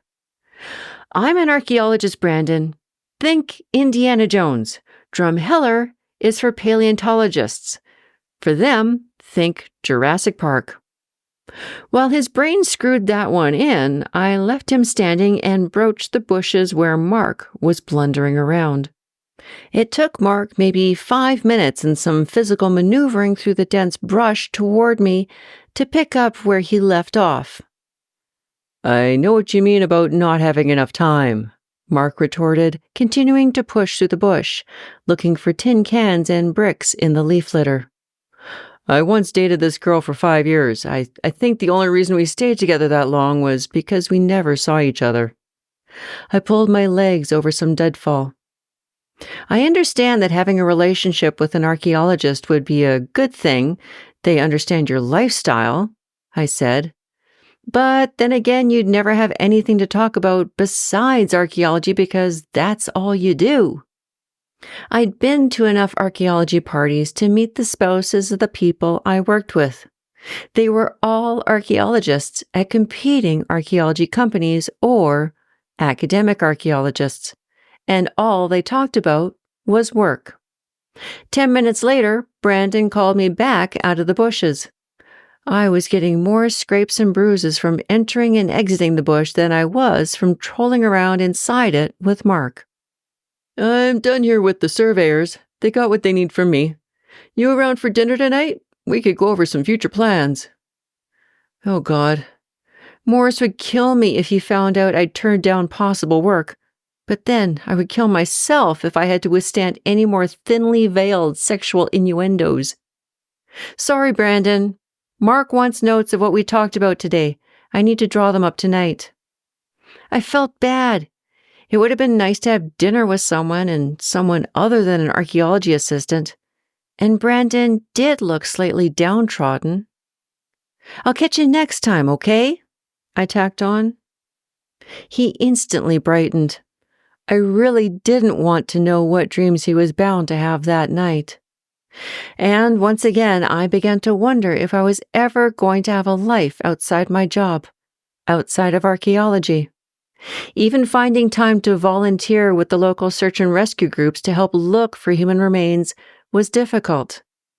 Calls like I got from Mikey a few months ago were incredibly rare. I couldn't imagine being in a relationship. I didn't know how people like Ida did it. Her boyfriend of 8 years was a computer programmer. How did they cope with her essentially being gone for 6 months out of the year? How would kids fit into the picture? It's no wonder I had fits of hormonal angst.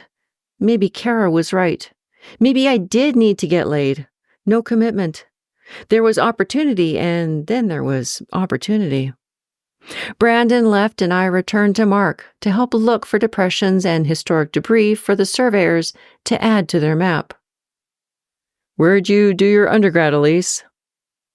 As it turned out, Mark was born in Vancouver and had also done his undergrad studies at Simon Fraser University.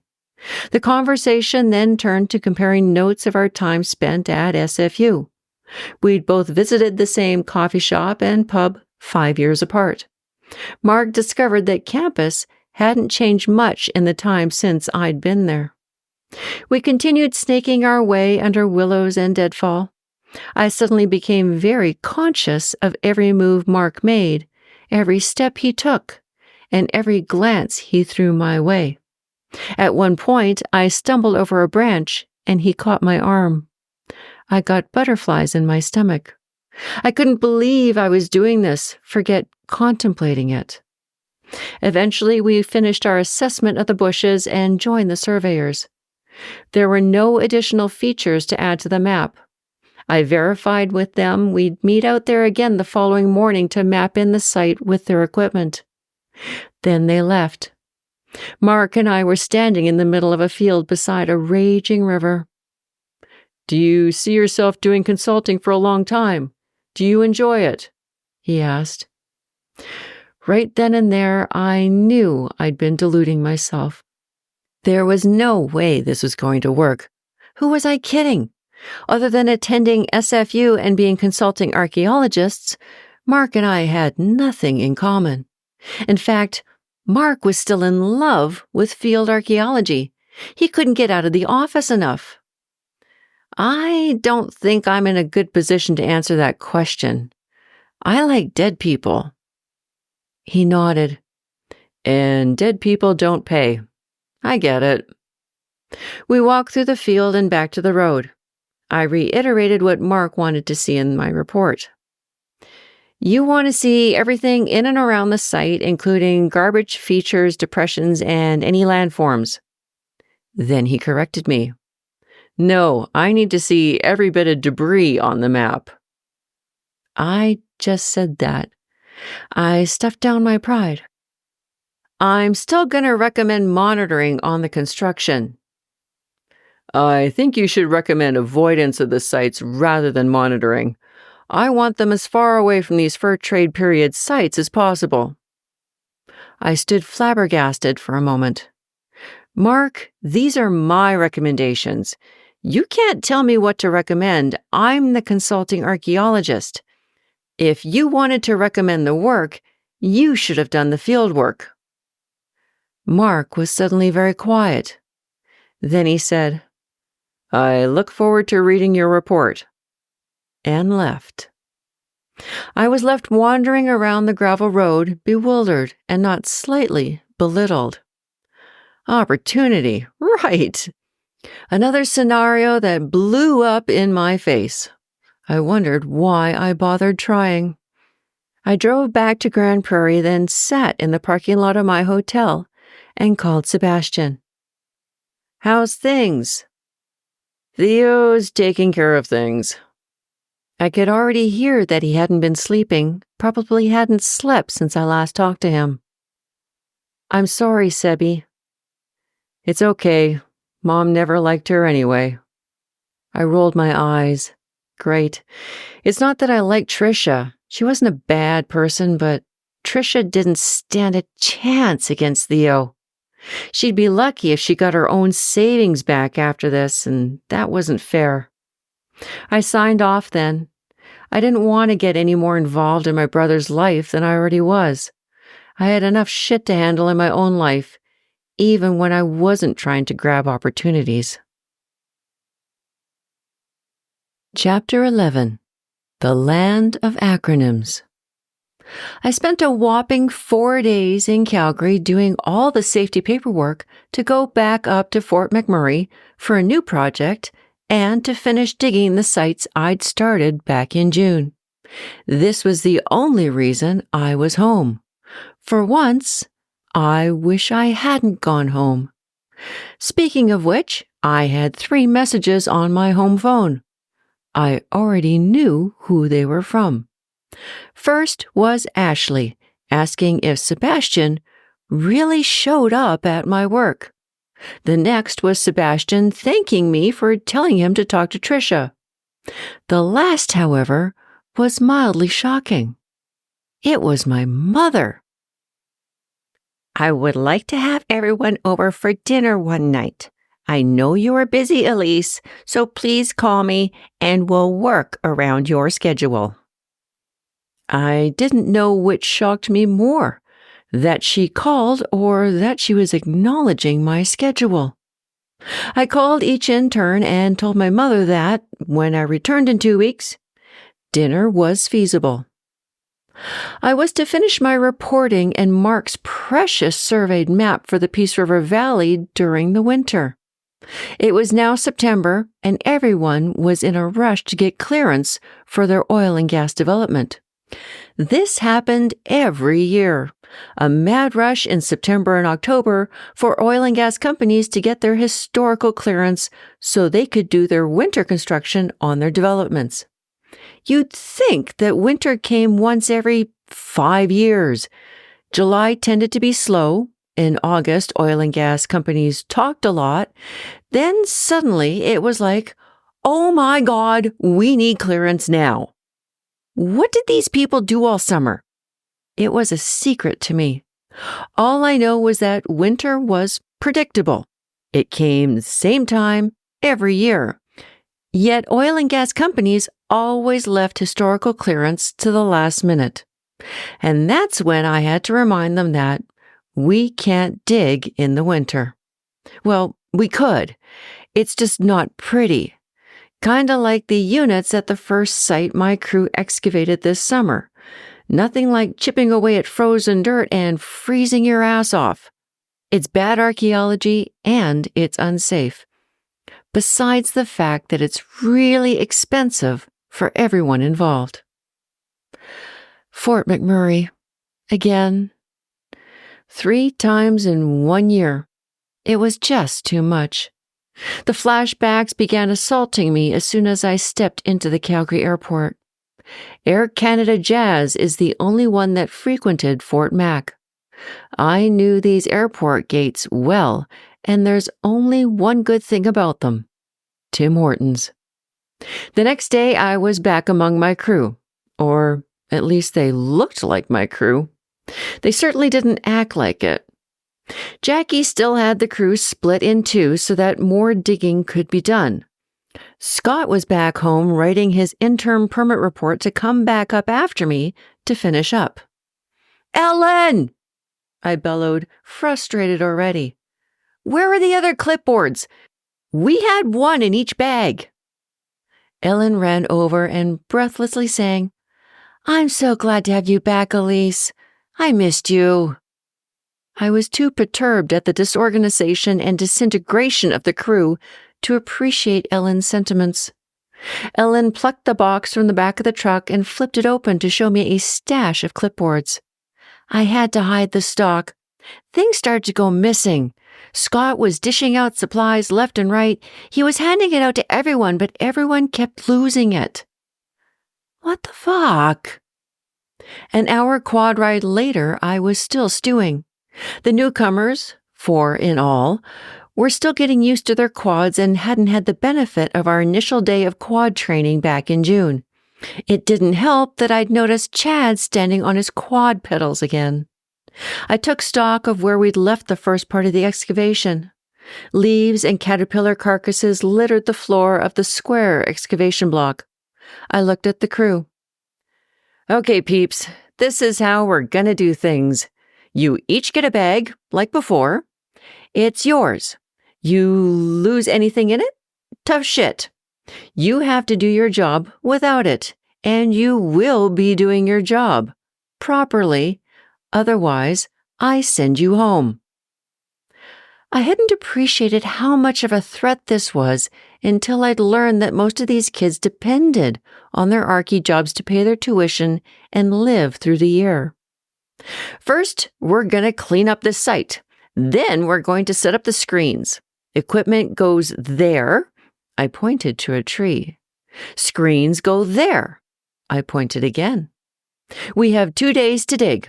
Let's move." I got a few cheers.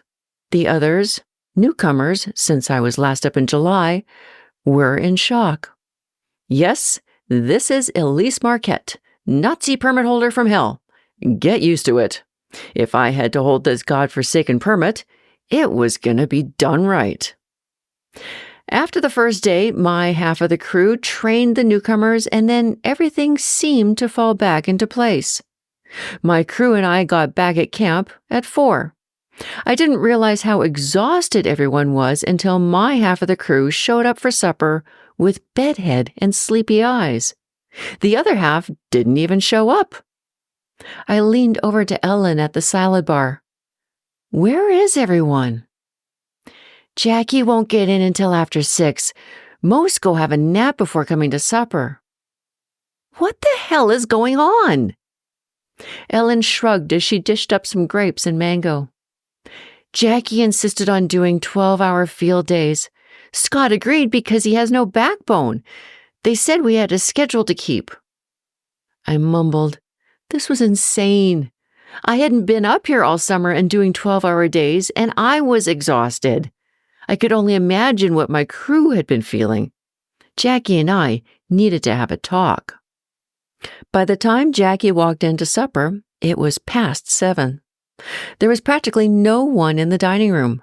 The kitchen staff were cleaning up while TVs blared primetime shows.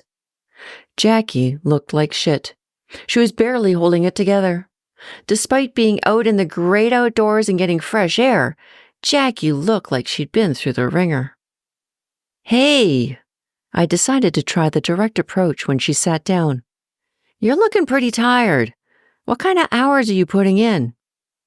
Jackie answered me through a mouthful of Alfredo pasta. "Usually 14.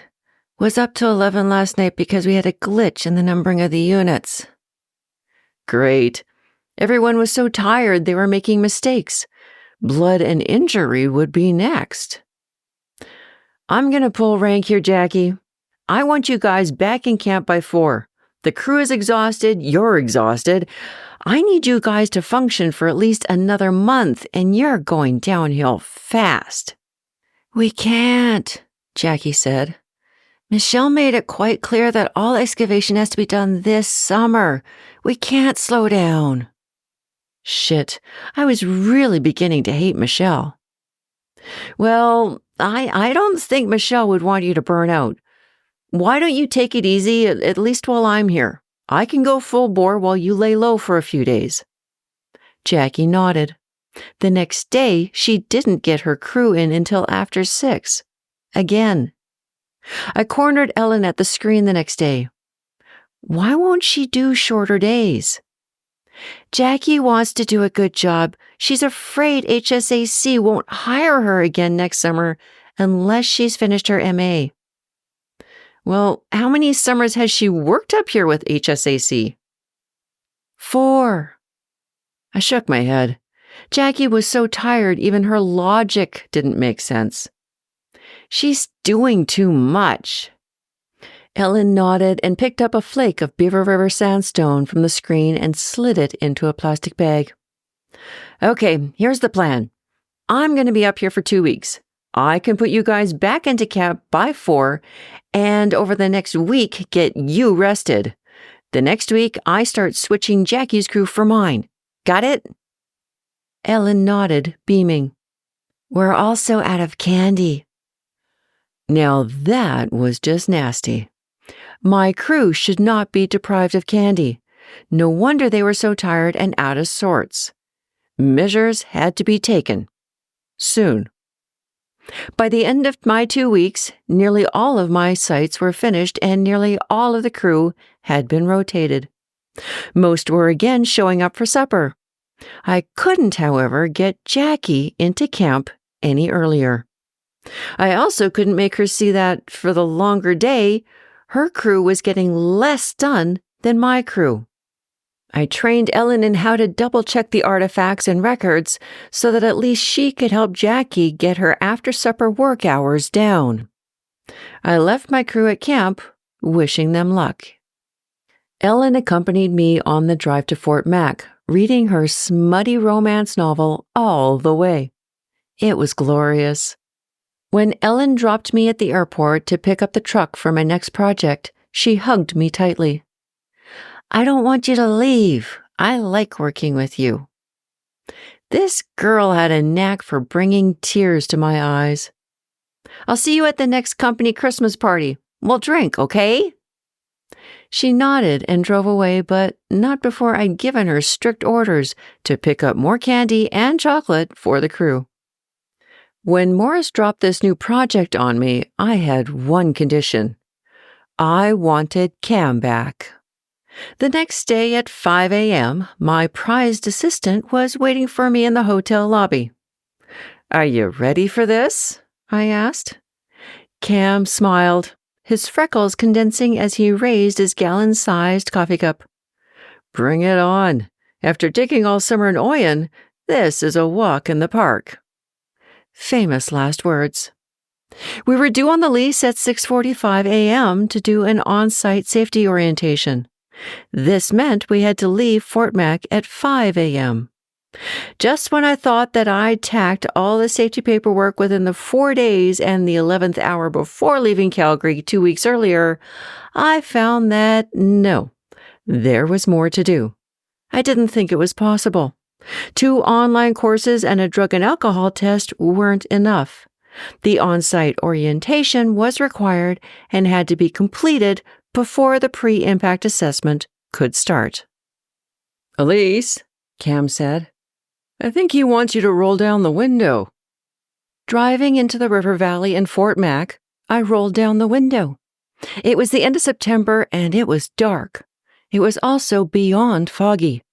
It was the proverbial pea soup invasion from London, and I didn't even like anything from London. You got no tail lights, yelled the guy in the passing van. Oh, shit. I pulled over. Cam inspected. Yep, no taillights.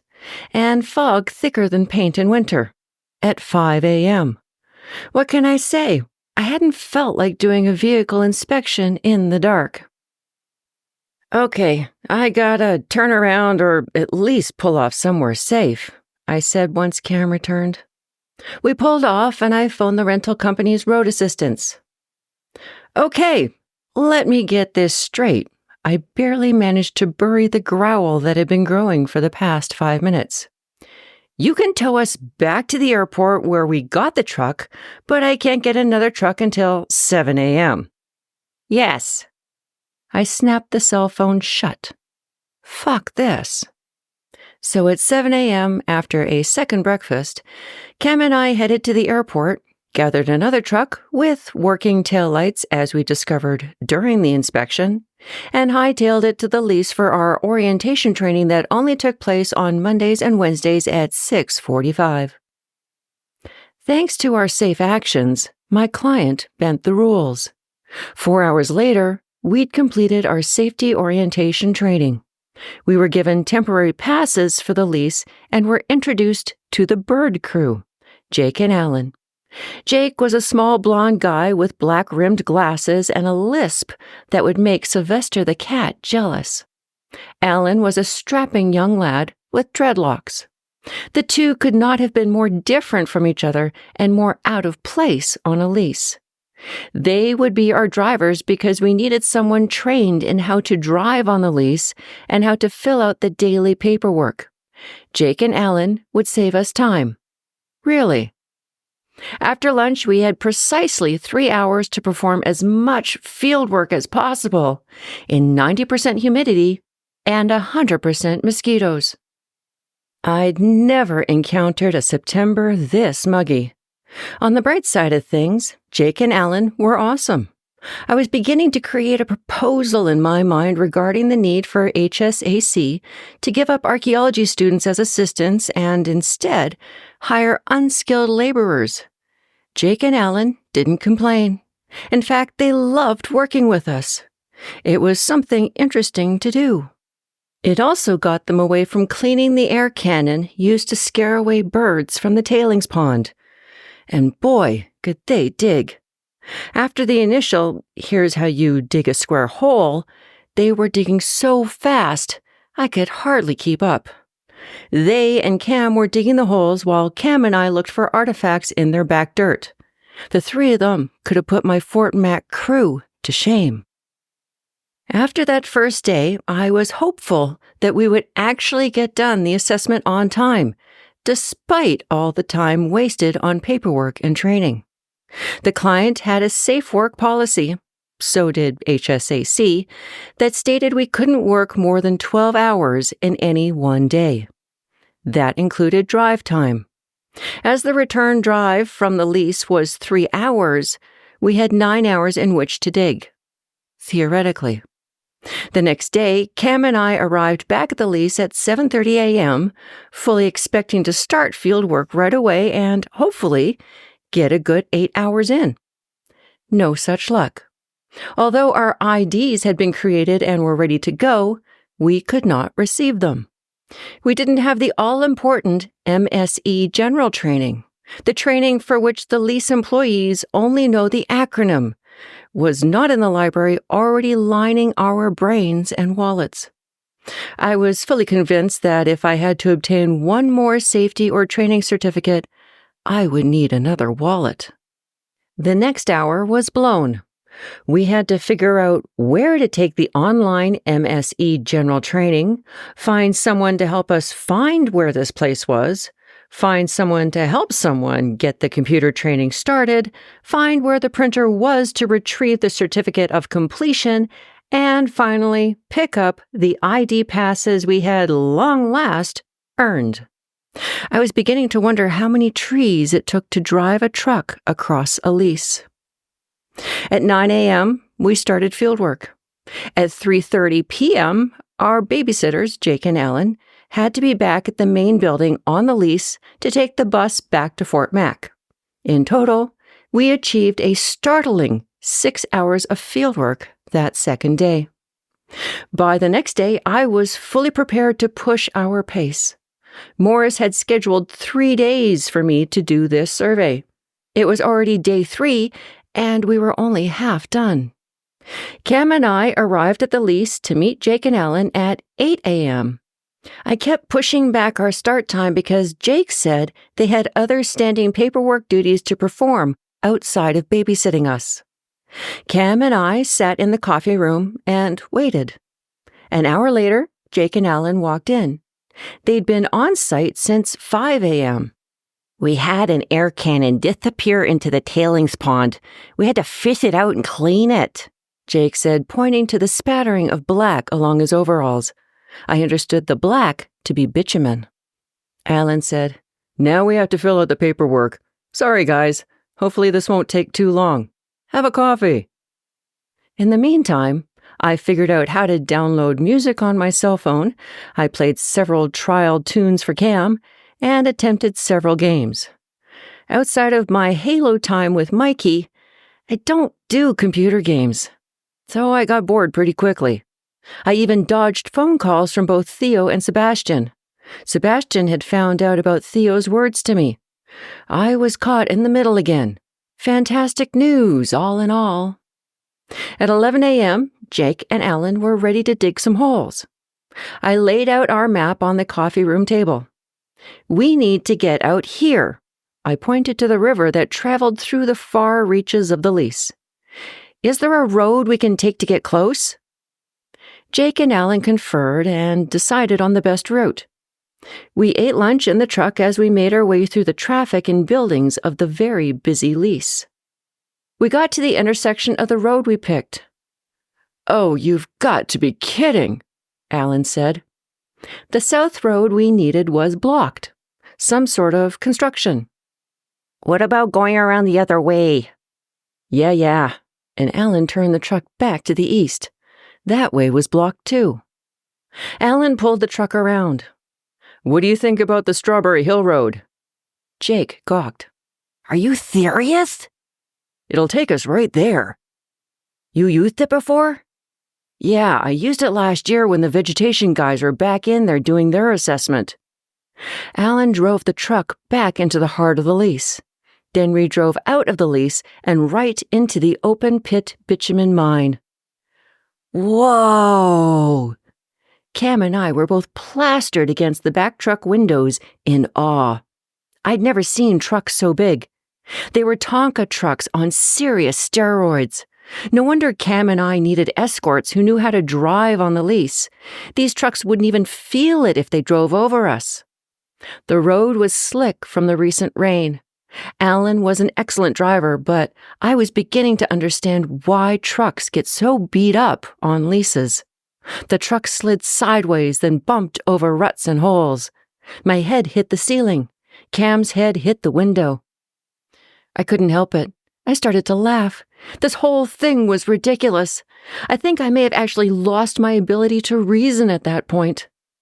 We broached the crest of a hill, and I began to appreciate how big that oil sands mine was. I'd been to football games.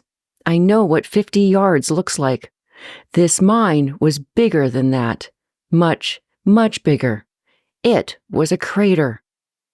Alan drove us down into another section of the mine, one not so busy. He pointed to the top of the mine in the east. "That's the Strawberry Hill Road." I could barely make out a scratch along the pit wall. Oh, that's it? Jake asked. I know that road. Yeah, we can do that. We continued down into the bottom of the mine. Alan continued to swing the wheel and maneuver us through the oil-slickened mud and holes. "Is that a road?" He pointed to the right on the floor of the mine. "We need a road across the mine to our road." Jake peered through the window. Yeah, sir. Let's try it. Alan floored it, and we flew across the floor of the mine to the road he and Jake identified as one, perhaps, meeting up with the elusive Strawberry Hill Road. We crested another hill and were within about 50 meters of our new road when our current road suddenly disappeared. So did the hill. It was a quick drop of about 20 meters to the mine floor. Alan did some quick driving, and we slid to a halt. Shit, that was close. The road was discontinued. In the mine, there were no signs. That's what radios were for. I heard they did this to the soil crew this past spring. They went into a section to get samples, and while they were working, the road was discontinued. They couldn't get back out. Alan snickered at Jake's story. They had to sleep in their truck until the crew came and made a new road. I was laughing again. It was a whole other world in the mine. It was crazy. Forget the assessment. I just wanted to make it off the lease alive. We paused and reassessed. It had been an hour driving around in the mine. Okay, we still have a few hours, I said. We can still go over to the other area on this side of the river and finish that up. Everyone agreed, and Alan turned the truck around. 20 minutes later, we were back at the lease. Then Jake's phone rang. "Bird crew," he answered. After a brief conversation, he hung up and turned to us. You guys want to go save a duck? I gave up. The day was utterly shot. "Sure," I said. "What the hell?" I was laughing at the ridiculousness of it all again. Cam was beaming. This was definitely one for the books. We turned around and drove back into the mine. It's at Nipple Lake. "Nipple Lake?" Cam piped up. "You're kidding, right?" Jake shrugged. It's a mine full of men. This I had to see. I suddenly had visions of a lake with a hill protruding from the middle. We drove/slid past the road we'd tried before. Jake had to call a couple of times for directions to Nipple Lake, but eventually Alan found it, just in time to see the duck fly away. We stopped and exited the truck. I'd never seen bitumen. It was everywhere. I bent down and picked up a hunk. It was dirt saturated with oil, the thickest oil I'd ever seen. Kinda like tar, but it definitely looked like oil. And geez, it reeked of oil outside the truck. Alan and Jake conversed with the guys that had called the duck in. We were in a different section of mine. It continued on for another few football fields. It was hard to imagine this was all forest before the men dug this crater. By the time we made it back to the lease, without having done any digging that day, it was 3. Cam and I offered to drive Jake and Alan back home the next day if we could push and do a long day. They called into their supervisor. Jake grinned. Overtime, here we come. I phoned Morris that night and gave him the 411. We didn't finish today. Today was a complete write-off. Lease duty overrode our measly Archae assessment. I'm going to need another couple days. But Morris was prepared. I've already talked to the client. They know what's going on. However long it takes you to finish, that's fine by them. Day 4. We abandoned any idea of driving to where we needed to go. We walked. 6 kilometers in, 3 kilometers along the east side of the river to do the assessment, and 6 kilometers out. And Alan and Jake were still loving the Archae work. Maybe they were delusional. I had to wonder what their job was normally like. Again, I was wondering if my job was really that bad. We found a couple of sites, and in the process, Alan and Jake began to pick up the knack of identifying artifacts. I wanted to kidnap these guys and take them back to Calgary. Jake hitched a ride back to Fort Mac with us that night. He and his girlfriend lived in a basement suite of a mansion with a 3-car garage. All the houses in the hills of Fort Mac were like that. And I learned a couple of years back that some of the people who owned these houses requested food baskets from the local food bank at Christmas. They had a ski-doo, a mansion, 2 vehicles, and a boat, but they couldn't afford food. Fort Mac had priorities. Day 5 found the 4 of us on the west side of the river finishing up what we'd started on day 1. 2 sites and 40 shovel tests later, we finally finished. Cam and I dropped Jake and Alan at the lease office at the end of the day. I told them if they ever needed a job, look me up. When I reported to Morris that we'd finally finished, he announced I had to do some helicopter recon, then had to head over to Cold Lake to do another assessment. The weather forecast was calling for snow next weekend. The crunch before winter had arrived. I called my mother and told her that I could do dinner in 2 days. It would have to be an early night because I had to leave the next day. I could hear her lips curl over the phone. Dinner on Sunday it was. Chapter 12. Sinking. I arrived with a bottle of wine. I wish I could have brought scotch. I know Ashley would have tried if she hadn't already been into a bottle before arriving herself. Sebastian opened the door. He was wearing an apron. I was surprised. I was expecting Ashley as usual. "Hey!" He burst and hugged me. Now I was stunned. I entered my family home via the foyer where Mother scolded me for getting my dress shoes dirty and where Dad tugged my hand, saying we'd sneak out later and buy another pair. Besides my own differences with my family, I'd never understood its foundations, Mom and Dad. I hardly ever saw them kiss or hug. Dad was always making up to my mother, the disciplinarian. I must have noticed this disparity early in life because I remember asking my dad why he and Mom were together. He merely said, "Because I love her." There must have been something in her to love. I'd forgotten what, but my dad never did. I wish he'd have let me in on that secret before he died.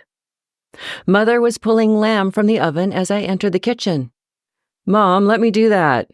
Sebastian plopped my bottle of wine on the counter and fled to help. I turned around and left the kitchen immediately. Might as well get the firing squad over and done with, I thought as I entered the formal dining room. My mother fought tooth and nail to keep her home sparkling with 3 children racing around. It still sparkled. The dining room table could seat 14 if the leaves were in. It was an heirloom from her side of the family. I pulled up a chair and sat across from Theo and Ashley. Theo nodded. Ashley smiled and grabbed my hand from across the table. "Theo wants to say he's sorry for yelling at you," Ashley began as Theo burst out, then grumbled it back. "He didn't know Sebastian came to you." And this is why Ashley and Theo will never divorce. They know they are too good for each other. I smiled, reveling in Theo's discomfort. "Thanks, Theo. That means a lot." I nodded to Ashley. But Theo attempted to regain lost ground. "I still don't like that you told him to confront Trisha. He should have waited and talked to me first." I nodded and bit back a fighting remark. Instead, I said, "Note taken. Next time an extramarital affair is in the works, I'll remember that." I got a menacing side glare from Theo. Sebastian came in with the lamb and Mother brought in the side courses as Ashley bounced up to help. "So glad you could make it." Mother's eyes finally found me. Theo carved as the eldest son should do. Dinner was only half done when shit hit the fan. "I have some news," Mother began. It could have been news from her bridge club or one of the local charities she helped. Maybe Josephine's bypass surgery had been successful. "Theo's going to make partner at the end of the year." I stopped eating. Indigestion was only a matter of time now. Sebastian grinned. "That's great, bro." My stomach churned. My mother wasn't finished.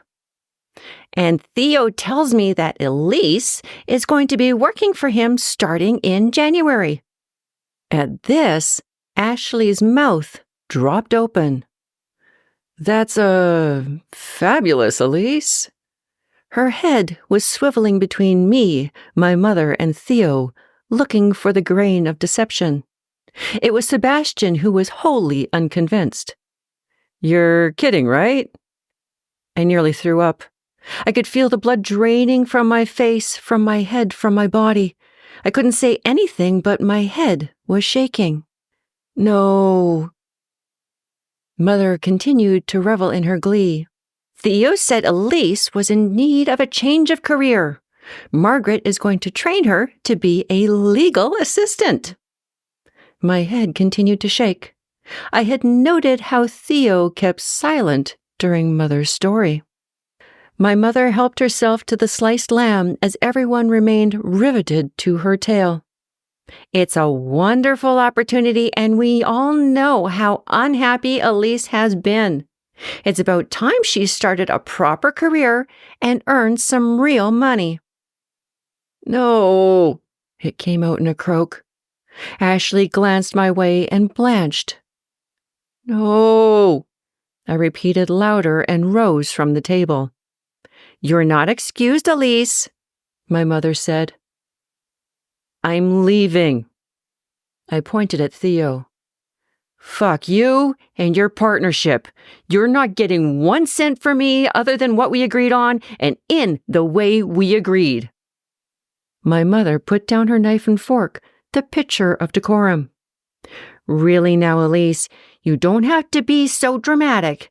Why don't you just sell that scrubby old cabin in the middle of nowhere and pay your brother back?" All the blood from my body hit my feet and bounced back, boiling.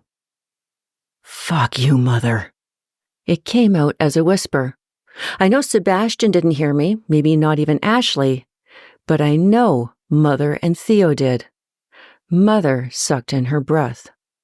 The room became very quiet and still, and then my life came out in a rush. I will never sell the cabin. It's Dad's cabin. It made him happy, and all he wanted was to be happy. Being in the bush with me made him happy, and you hated it. You did everything you could to take it all away from him, and in the end, you killed him. I could see my words strike her. I didn't care. For the first time in my life, I wanted to inflict pain. I wanted her to feel what I'd felt when she'd taken Dad's happiness away from him, my happiness away from me. I wanted my words to ring in her ears, knowing the destruction she'd caused. You made Dad feel so guilty that in the end, he gave it all up. He gave it up, and it killed him. No, I will never sell the cabin. It's mine. It's Dad's. I don't care about money. I don't care what you think about my job, my life. I'm living my life my way, and you can just go fuck yourself. I looked at Theo finally, willing him to stand against me. I don't care what you do or how you do it. You can take me to court, you can sue me, garnish my salary. I will not work for you. You either take the $400 a month I'm giving you now or nothing. At this, Ashley shot to standing. Theo, what's going on? Sebastian rushed around the table to me as I strode for the door. I reached the foyer before Sebastian caught up to me. I heard Ashley pry the story from Theo. Mother was uncharacteristically quiet. Elise! Sebastian grabbed my arm, then seeing the venomous look in my eye, quickly removed his hand. What the hell is going on? I glanced at him, then threw the door open. Sebastian followed. By the time I reached my car, I was shaking. Then the tears started. God, I was lousy at confrontation. Sebastian held me as I cried. Finally, it subsided enough that I could talk. Theo lent me money for school because I couldn't get a loan. He wants me to pay it all back so he can make partner. I could feel Sebastian's body freeze. When did this happen? May. Why didn't you say anything? I sniffed. I didn't want Mother to know. Sebastian pulled back and shook me. For Christ's sakes, Elise, I could have lent you the money or given it to Theo. You could have asked. You would have told Mother. Sebastian grew quiet again. No. He straightened then. He pulled a tissue from his pocket and handed it to me. The crickets in the river valley sang and a cool wind blew the trees. I was envious of you and Dad, you know. I gaped at him, my nose running. Sebastian snickered as he indicated the dripping snot. I blew, and he continued. Yeah, I was. You two were always so happy. I remember when you came back on Sunday nights, and even though you were covered in mud and sweat, you were glowing. I envied that. You don't know what it was like living with Mom while you two were gone. I remembered his face in the window when Dad and I left, but I never saw him when we got back late Sunday nights. I'm sorry, Sebi. He shrugged. It's okay, nothing I couldn't handle. I wish I could have gone with you guys at least once, just to know that kind of happiness. Sebastian smiled and ran a hand around his neck. You know, little sister, I kind of admire you. Bullshit. He nodded. You stood up to Mom. You always did. I never have. Sebastian shook his head and wagged a finger at me. No, you may not have actually said anything, but you did your own thing despite what she thought or said. I wish I could have done that. There's no time like the present. I nudged him. He laughed and rounded my car. Go home and get some sleep. I'll work things out here. I got in and rolled the window down. "Thanks, Sebby." "Promise me something." I nodded. "Take me to the cabin sometime." "Absolutely." I said goodnight and drove home. Yeah, that's right. This is Cold Lake, I thought as I drove to the hotel the next night. 7 hours of driving, thinking about my family and their crap, and all I could do to get my mind off my family was food. Stopping at every second gas station to pick up a coffee, another juice, more chips, and chocolate bars went a long way to ease the mental torture I was going through on that long and lonely drive. That scenario should have also gone a long way to explaining why I'd gained so much weight. When I arrived in Cold Lake, I was still hungry. I remembered this pizza and Donair place I'd stopped at last year.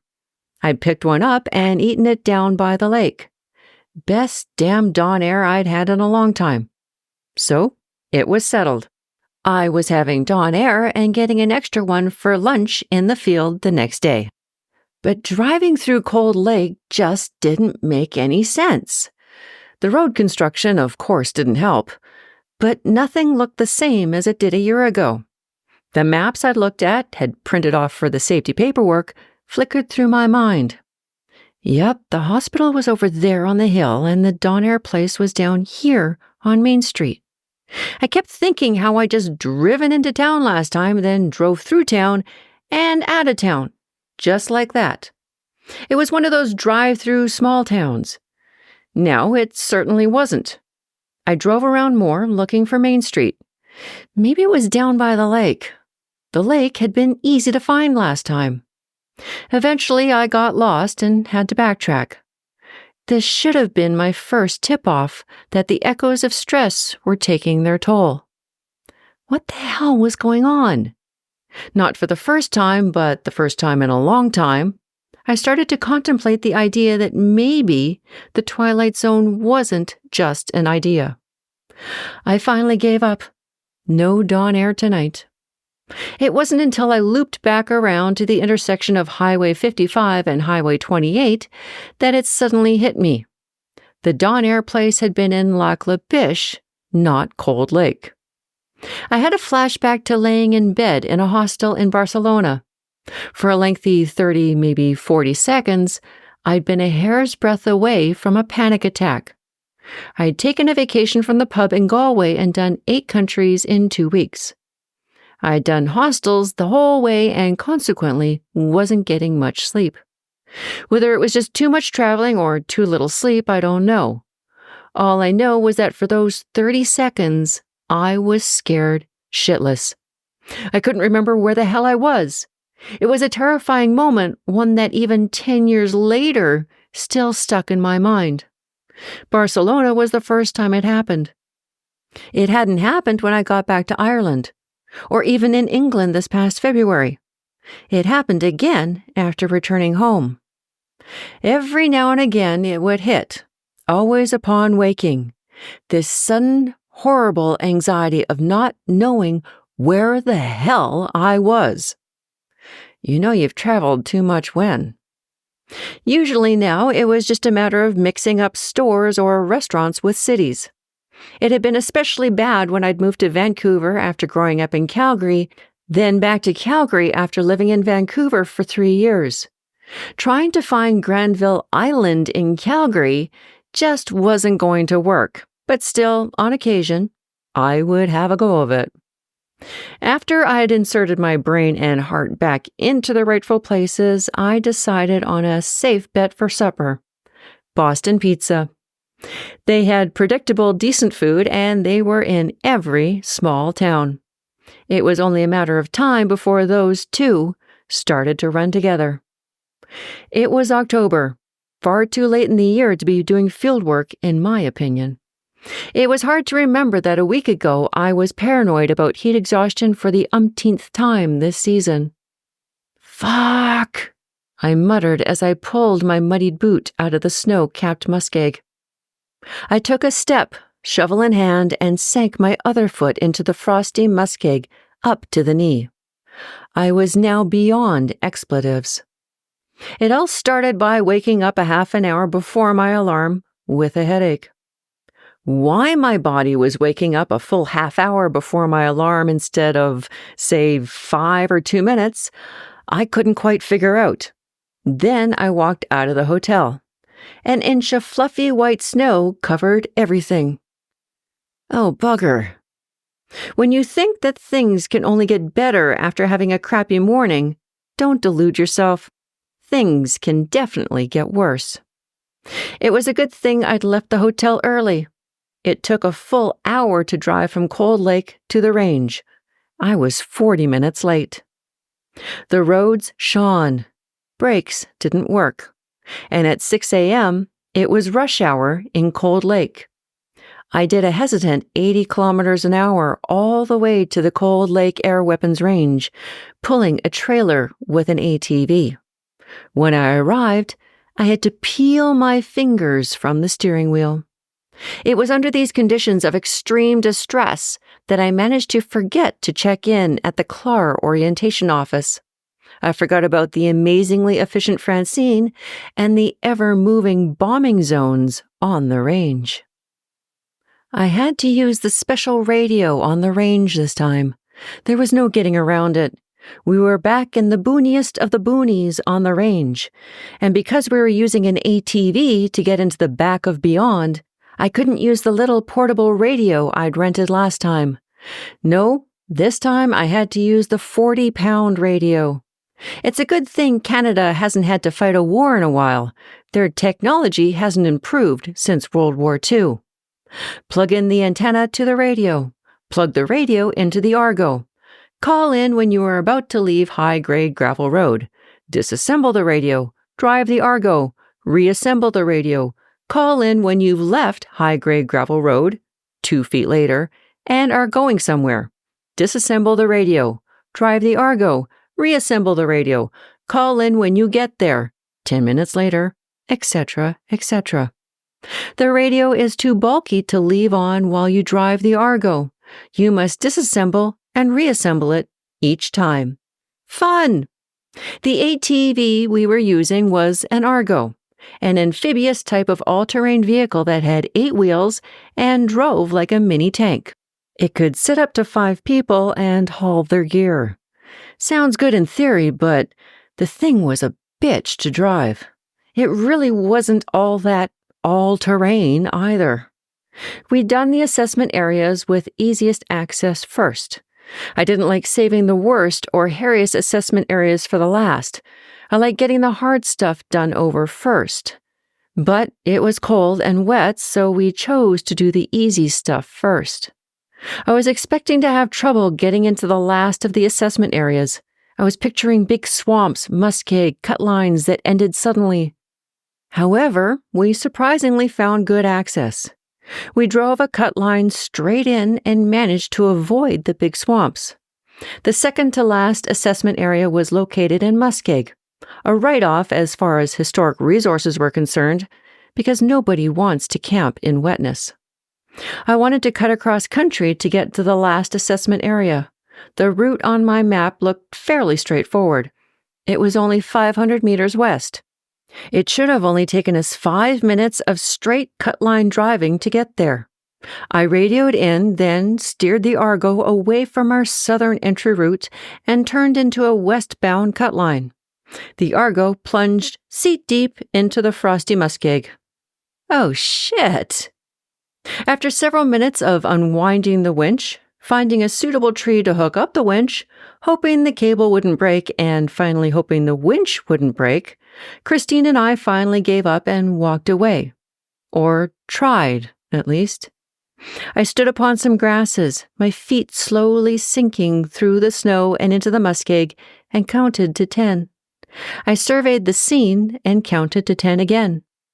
If we were driving quads, this wouldn't have happened, I muttered again and again. Finally, I called the guy I rented the Argo from. Hi, Jim. I sunk your Argo. Do you have a pair of quads you can bring me tomorrow? Unfortunately, Jim only had a pair of 500 quads. These were too big for Christine and myself to handle. I was stuck with a replacement Argo. Don't worry, I'll bring another tomorrow. We'll pull out the stuck one and you can have the new one to carry on with, Jim said. Apparently, this happened all the time to Jim. Meanwhile, I stared at my map. To walk cut lines through the bush for the remainder of the day, or to retreat and start the hour-long walk back to the truck. In the end, I decided that venturing further into the bush when already wet and straying far from our safety equipment wasn't a good idea, especially in the snow and cold. I radioed in our new situation, then we donned our backpacks, mine being a good 30 pounds of safety equipment that no one would ever use, picked up our helmets and shovels, left the 40-pound radio, and began walking. My 2 pairs of wool socks were now soaked. Not good. I was beginning to wonder if I would finish this project by Christmas. Then I revised my thought process. Would I be out of the field by Christmas? We walked out of the bush via the cut line we'd entered and found the truck sitting happily on the gravel of the well site. I cranked the heat as soon as we slid in. I dropped Christine at her truck and headed home, heat and music cranked. And still I forgot to check in with Francine at the range orientation office. The next day, Jim met us at the well site. We all rode in his brand new Argo down the cut line, the old Argo sitting seat deep in the frozen muskeg. It was with relief that I watched Jim pull the old Argo out, but things got bad again. "Jim," I pointed, "it's got a flat tire." "No problem," he said, his smile breaking through his balaclava. "I can make it back to the truck. You take this one." I had already planned on buying Jim a Tim Hortons gift certificate. The dollar amount on that card just went up. Christine and I threw our gear into the new Argo and took off.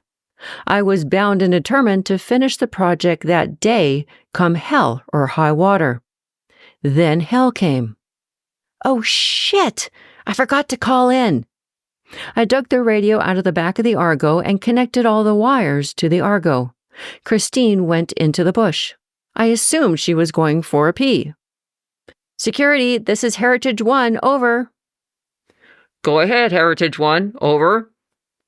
"Heritage 1 requesting clearance to travel from high-grade gravel road to LSD 15-12-54 west of the 5th, over." "Heritage 1, request denied." I paused, mouth open with the word Roger on my lips. "What do you mean, request denied?" "Target zone red was altered last night. You are not allowed in that section until tomorrow." Shit! "Christine!" I bellowed, then remembered to sign off. "Roger, security, Heritage 1 out." No need to tell them that I screwed up. No need to tell them that I kept forgetting to check the locations of the red and blue zones on the map in the range orientation office. And no need to tell them that we were located in a zone designated for active bombing. I threw the radio into the Argo and ran toward where I last saw Christine. "Christine! We need to leave now!" Christine was nowhere in sight. I listened for a rustle in the woods. Instead, I heard fighter jets. Double shit. "Christine!" I gave one last spin around before I took off for the Argo myself. Then she stepped out of the woods up the cut line, looking at the ground. "Christine!" Her head snapped up. "We need to leave now!" I ran back to the Argo and started it. I looked up and saw Christine walking down the cut line, picking up stray twigs as she walked. I shut off the Argo. "We are in a red zone and will die if we don't leave now!" Did I hear jets again? Fuck! Christine hesitated. Did she need a translation? I was getting one ready when reality finally set in and she quickened her pace. I didn't even bother with my helmet. I started the Argo and was already turning around when Christine finally managed to arrive. "Just get in and hang on." I didn't know how fast an Argo could go, but I was going to find out. I cranked the handle and made like I had just stolen my friend's dirt bike. Face into the wind, I jerked the handles back and forth, trying to make the awkward mini tank stay within the cut line. Christine had one hand on the sidebar and one gripped on the roof handle. We must have got up to about 40 kilometers per hour, but it was not fast enough. I saw 2 jets coming toward us, flying north. They were really low. I cranked the throttle some more. We flew across the crest of a hill and hit the ground hard. Christine flew up. I saw her go up, hit her head, then I saw her hand come off the roof handle. I grabbed her limp body and pulled her toward me. Shit! I worked the handle one-handed while I hung on to Christine and hoped those jets were going somewhere else. Up ahead, I saw the patch of muskeg where we got stuck yesterday. I'd forgotten that this was the cut line. I pulled Christine closer to me and wrapped a leg awkwardly around her. I grasped the handlebars with both hands and prayed like I was a Catholic in the Vatican on Easter as I picked an undisturbed part of the muskeg patch and cranked the throttle. It worked. I made it through.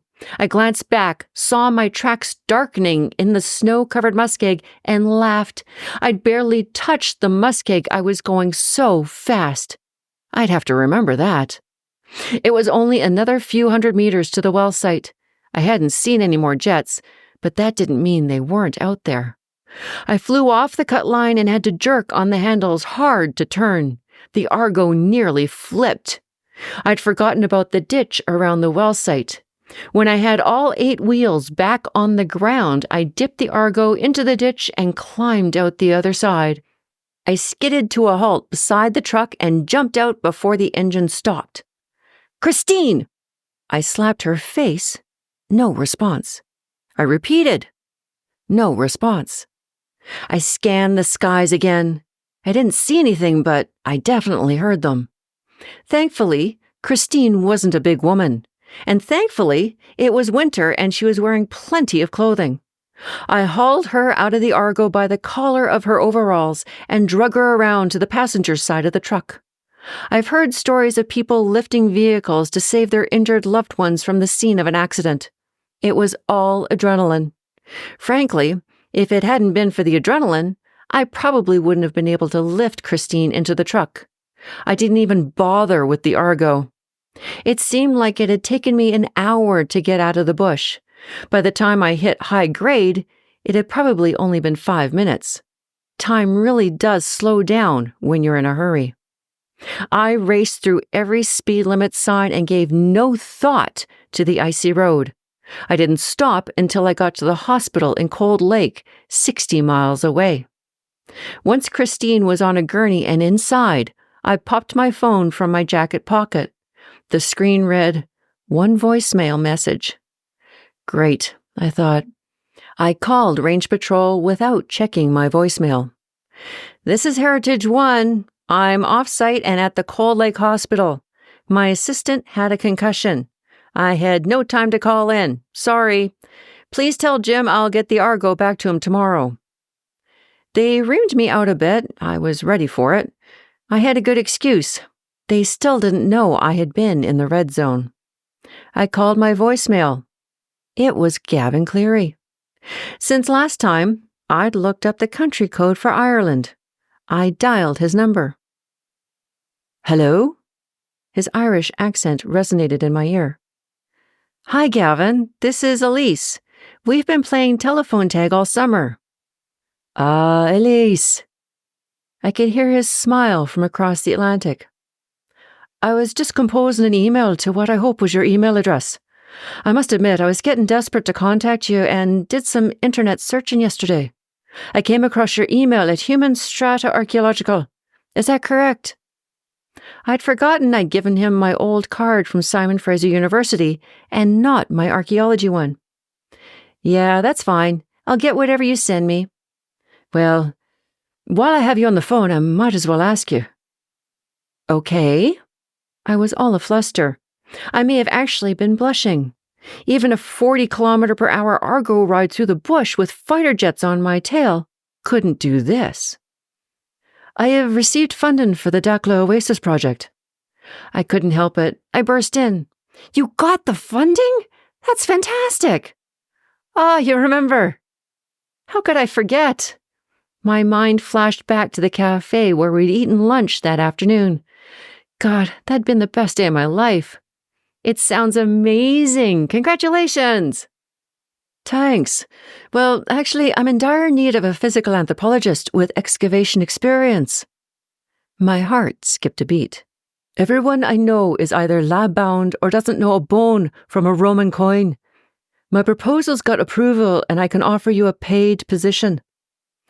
I know we've barely met, but when I read your biography on your company's website, I knew you were the one I was looking for.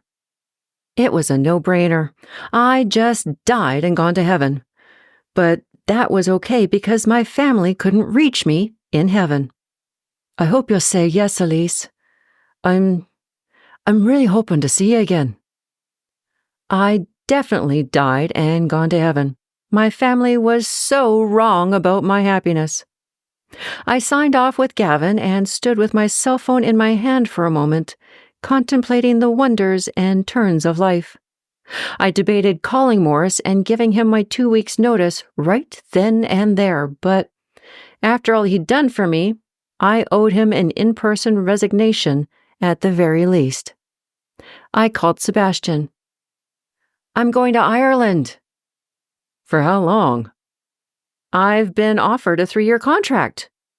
There was silence. Will this make you happy? Yeah, it will. Mom knew about Theo putting you through school. Becoming partner was just a ruse to get you to sell the cabin. Mom was behind the whole thing. Thought you should know. I felt tears well in my eyes. Thanks, Sebby. Send me a postcard. I'll miss you.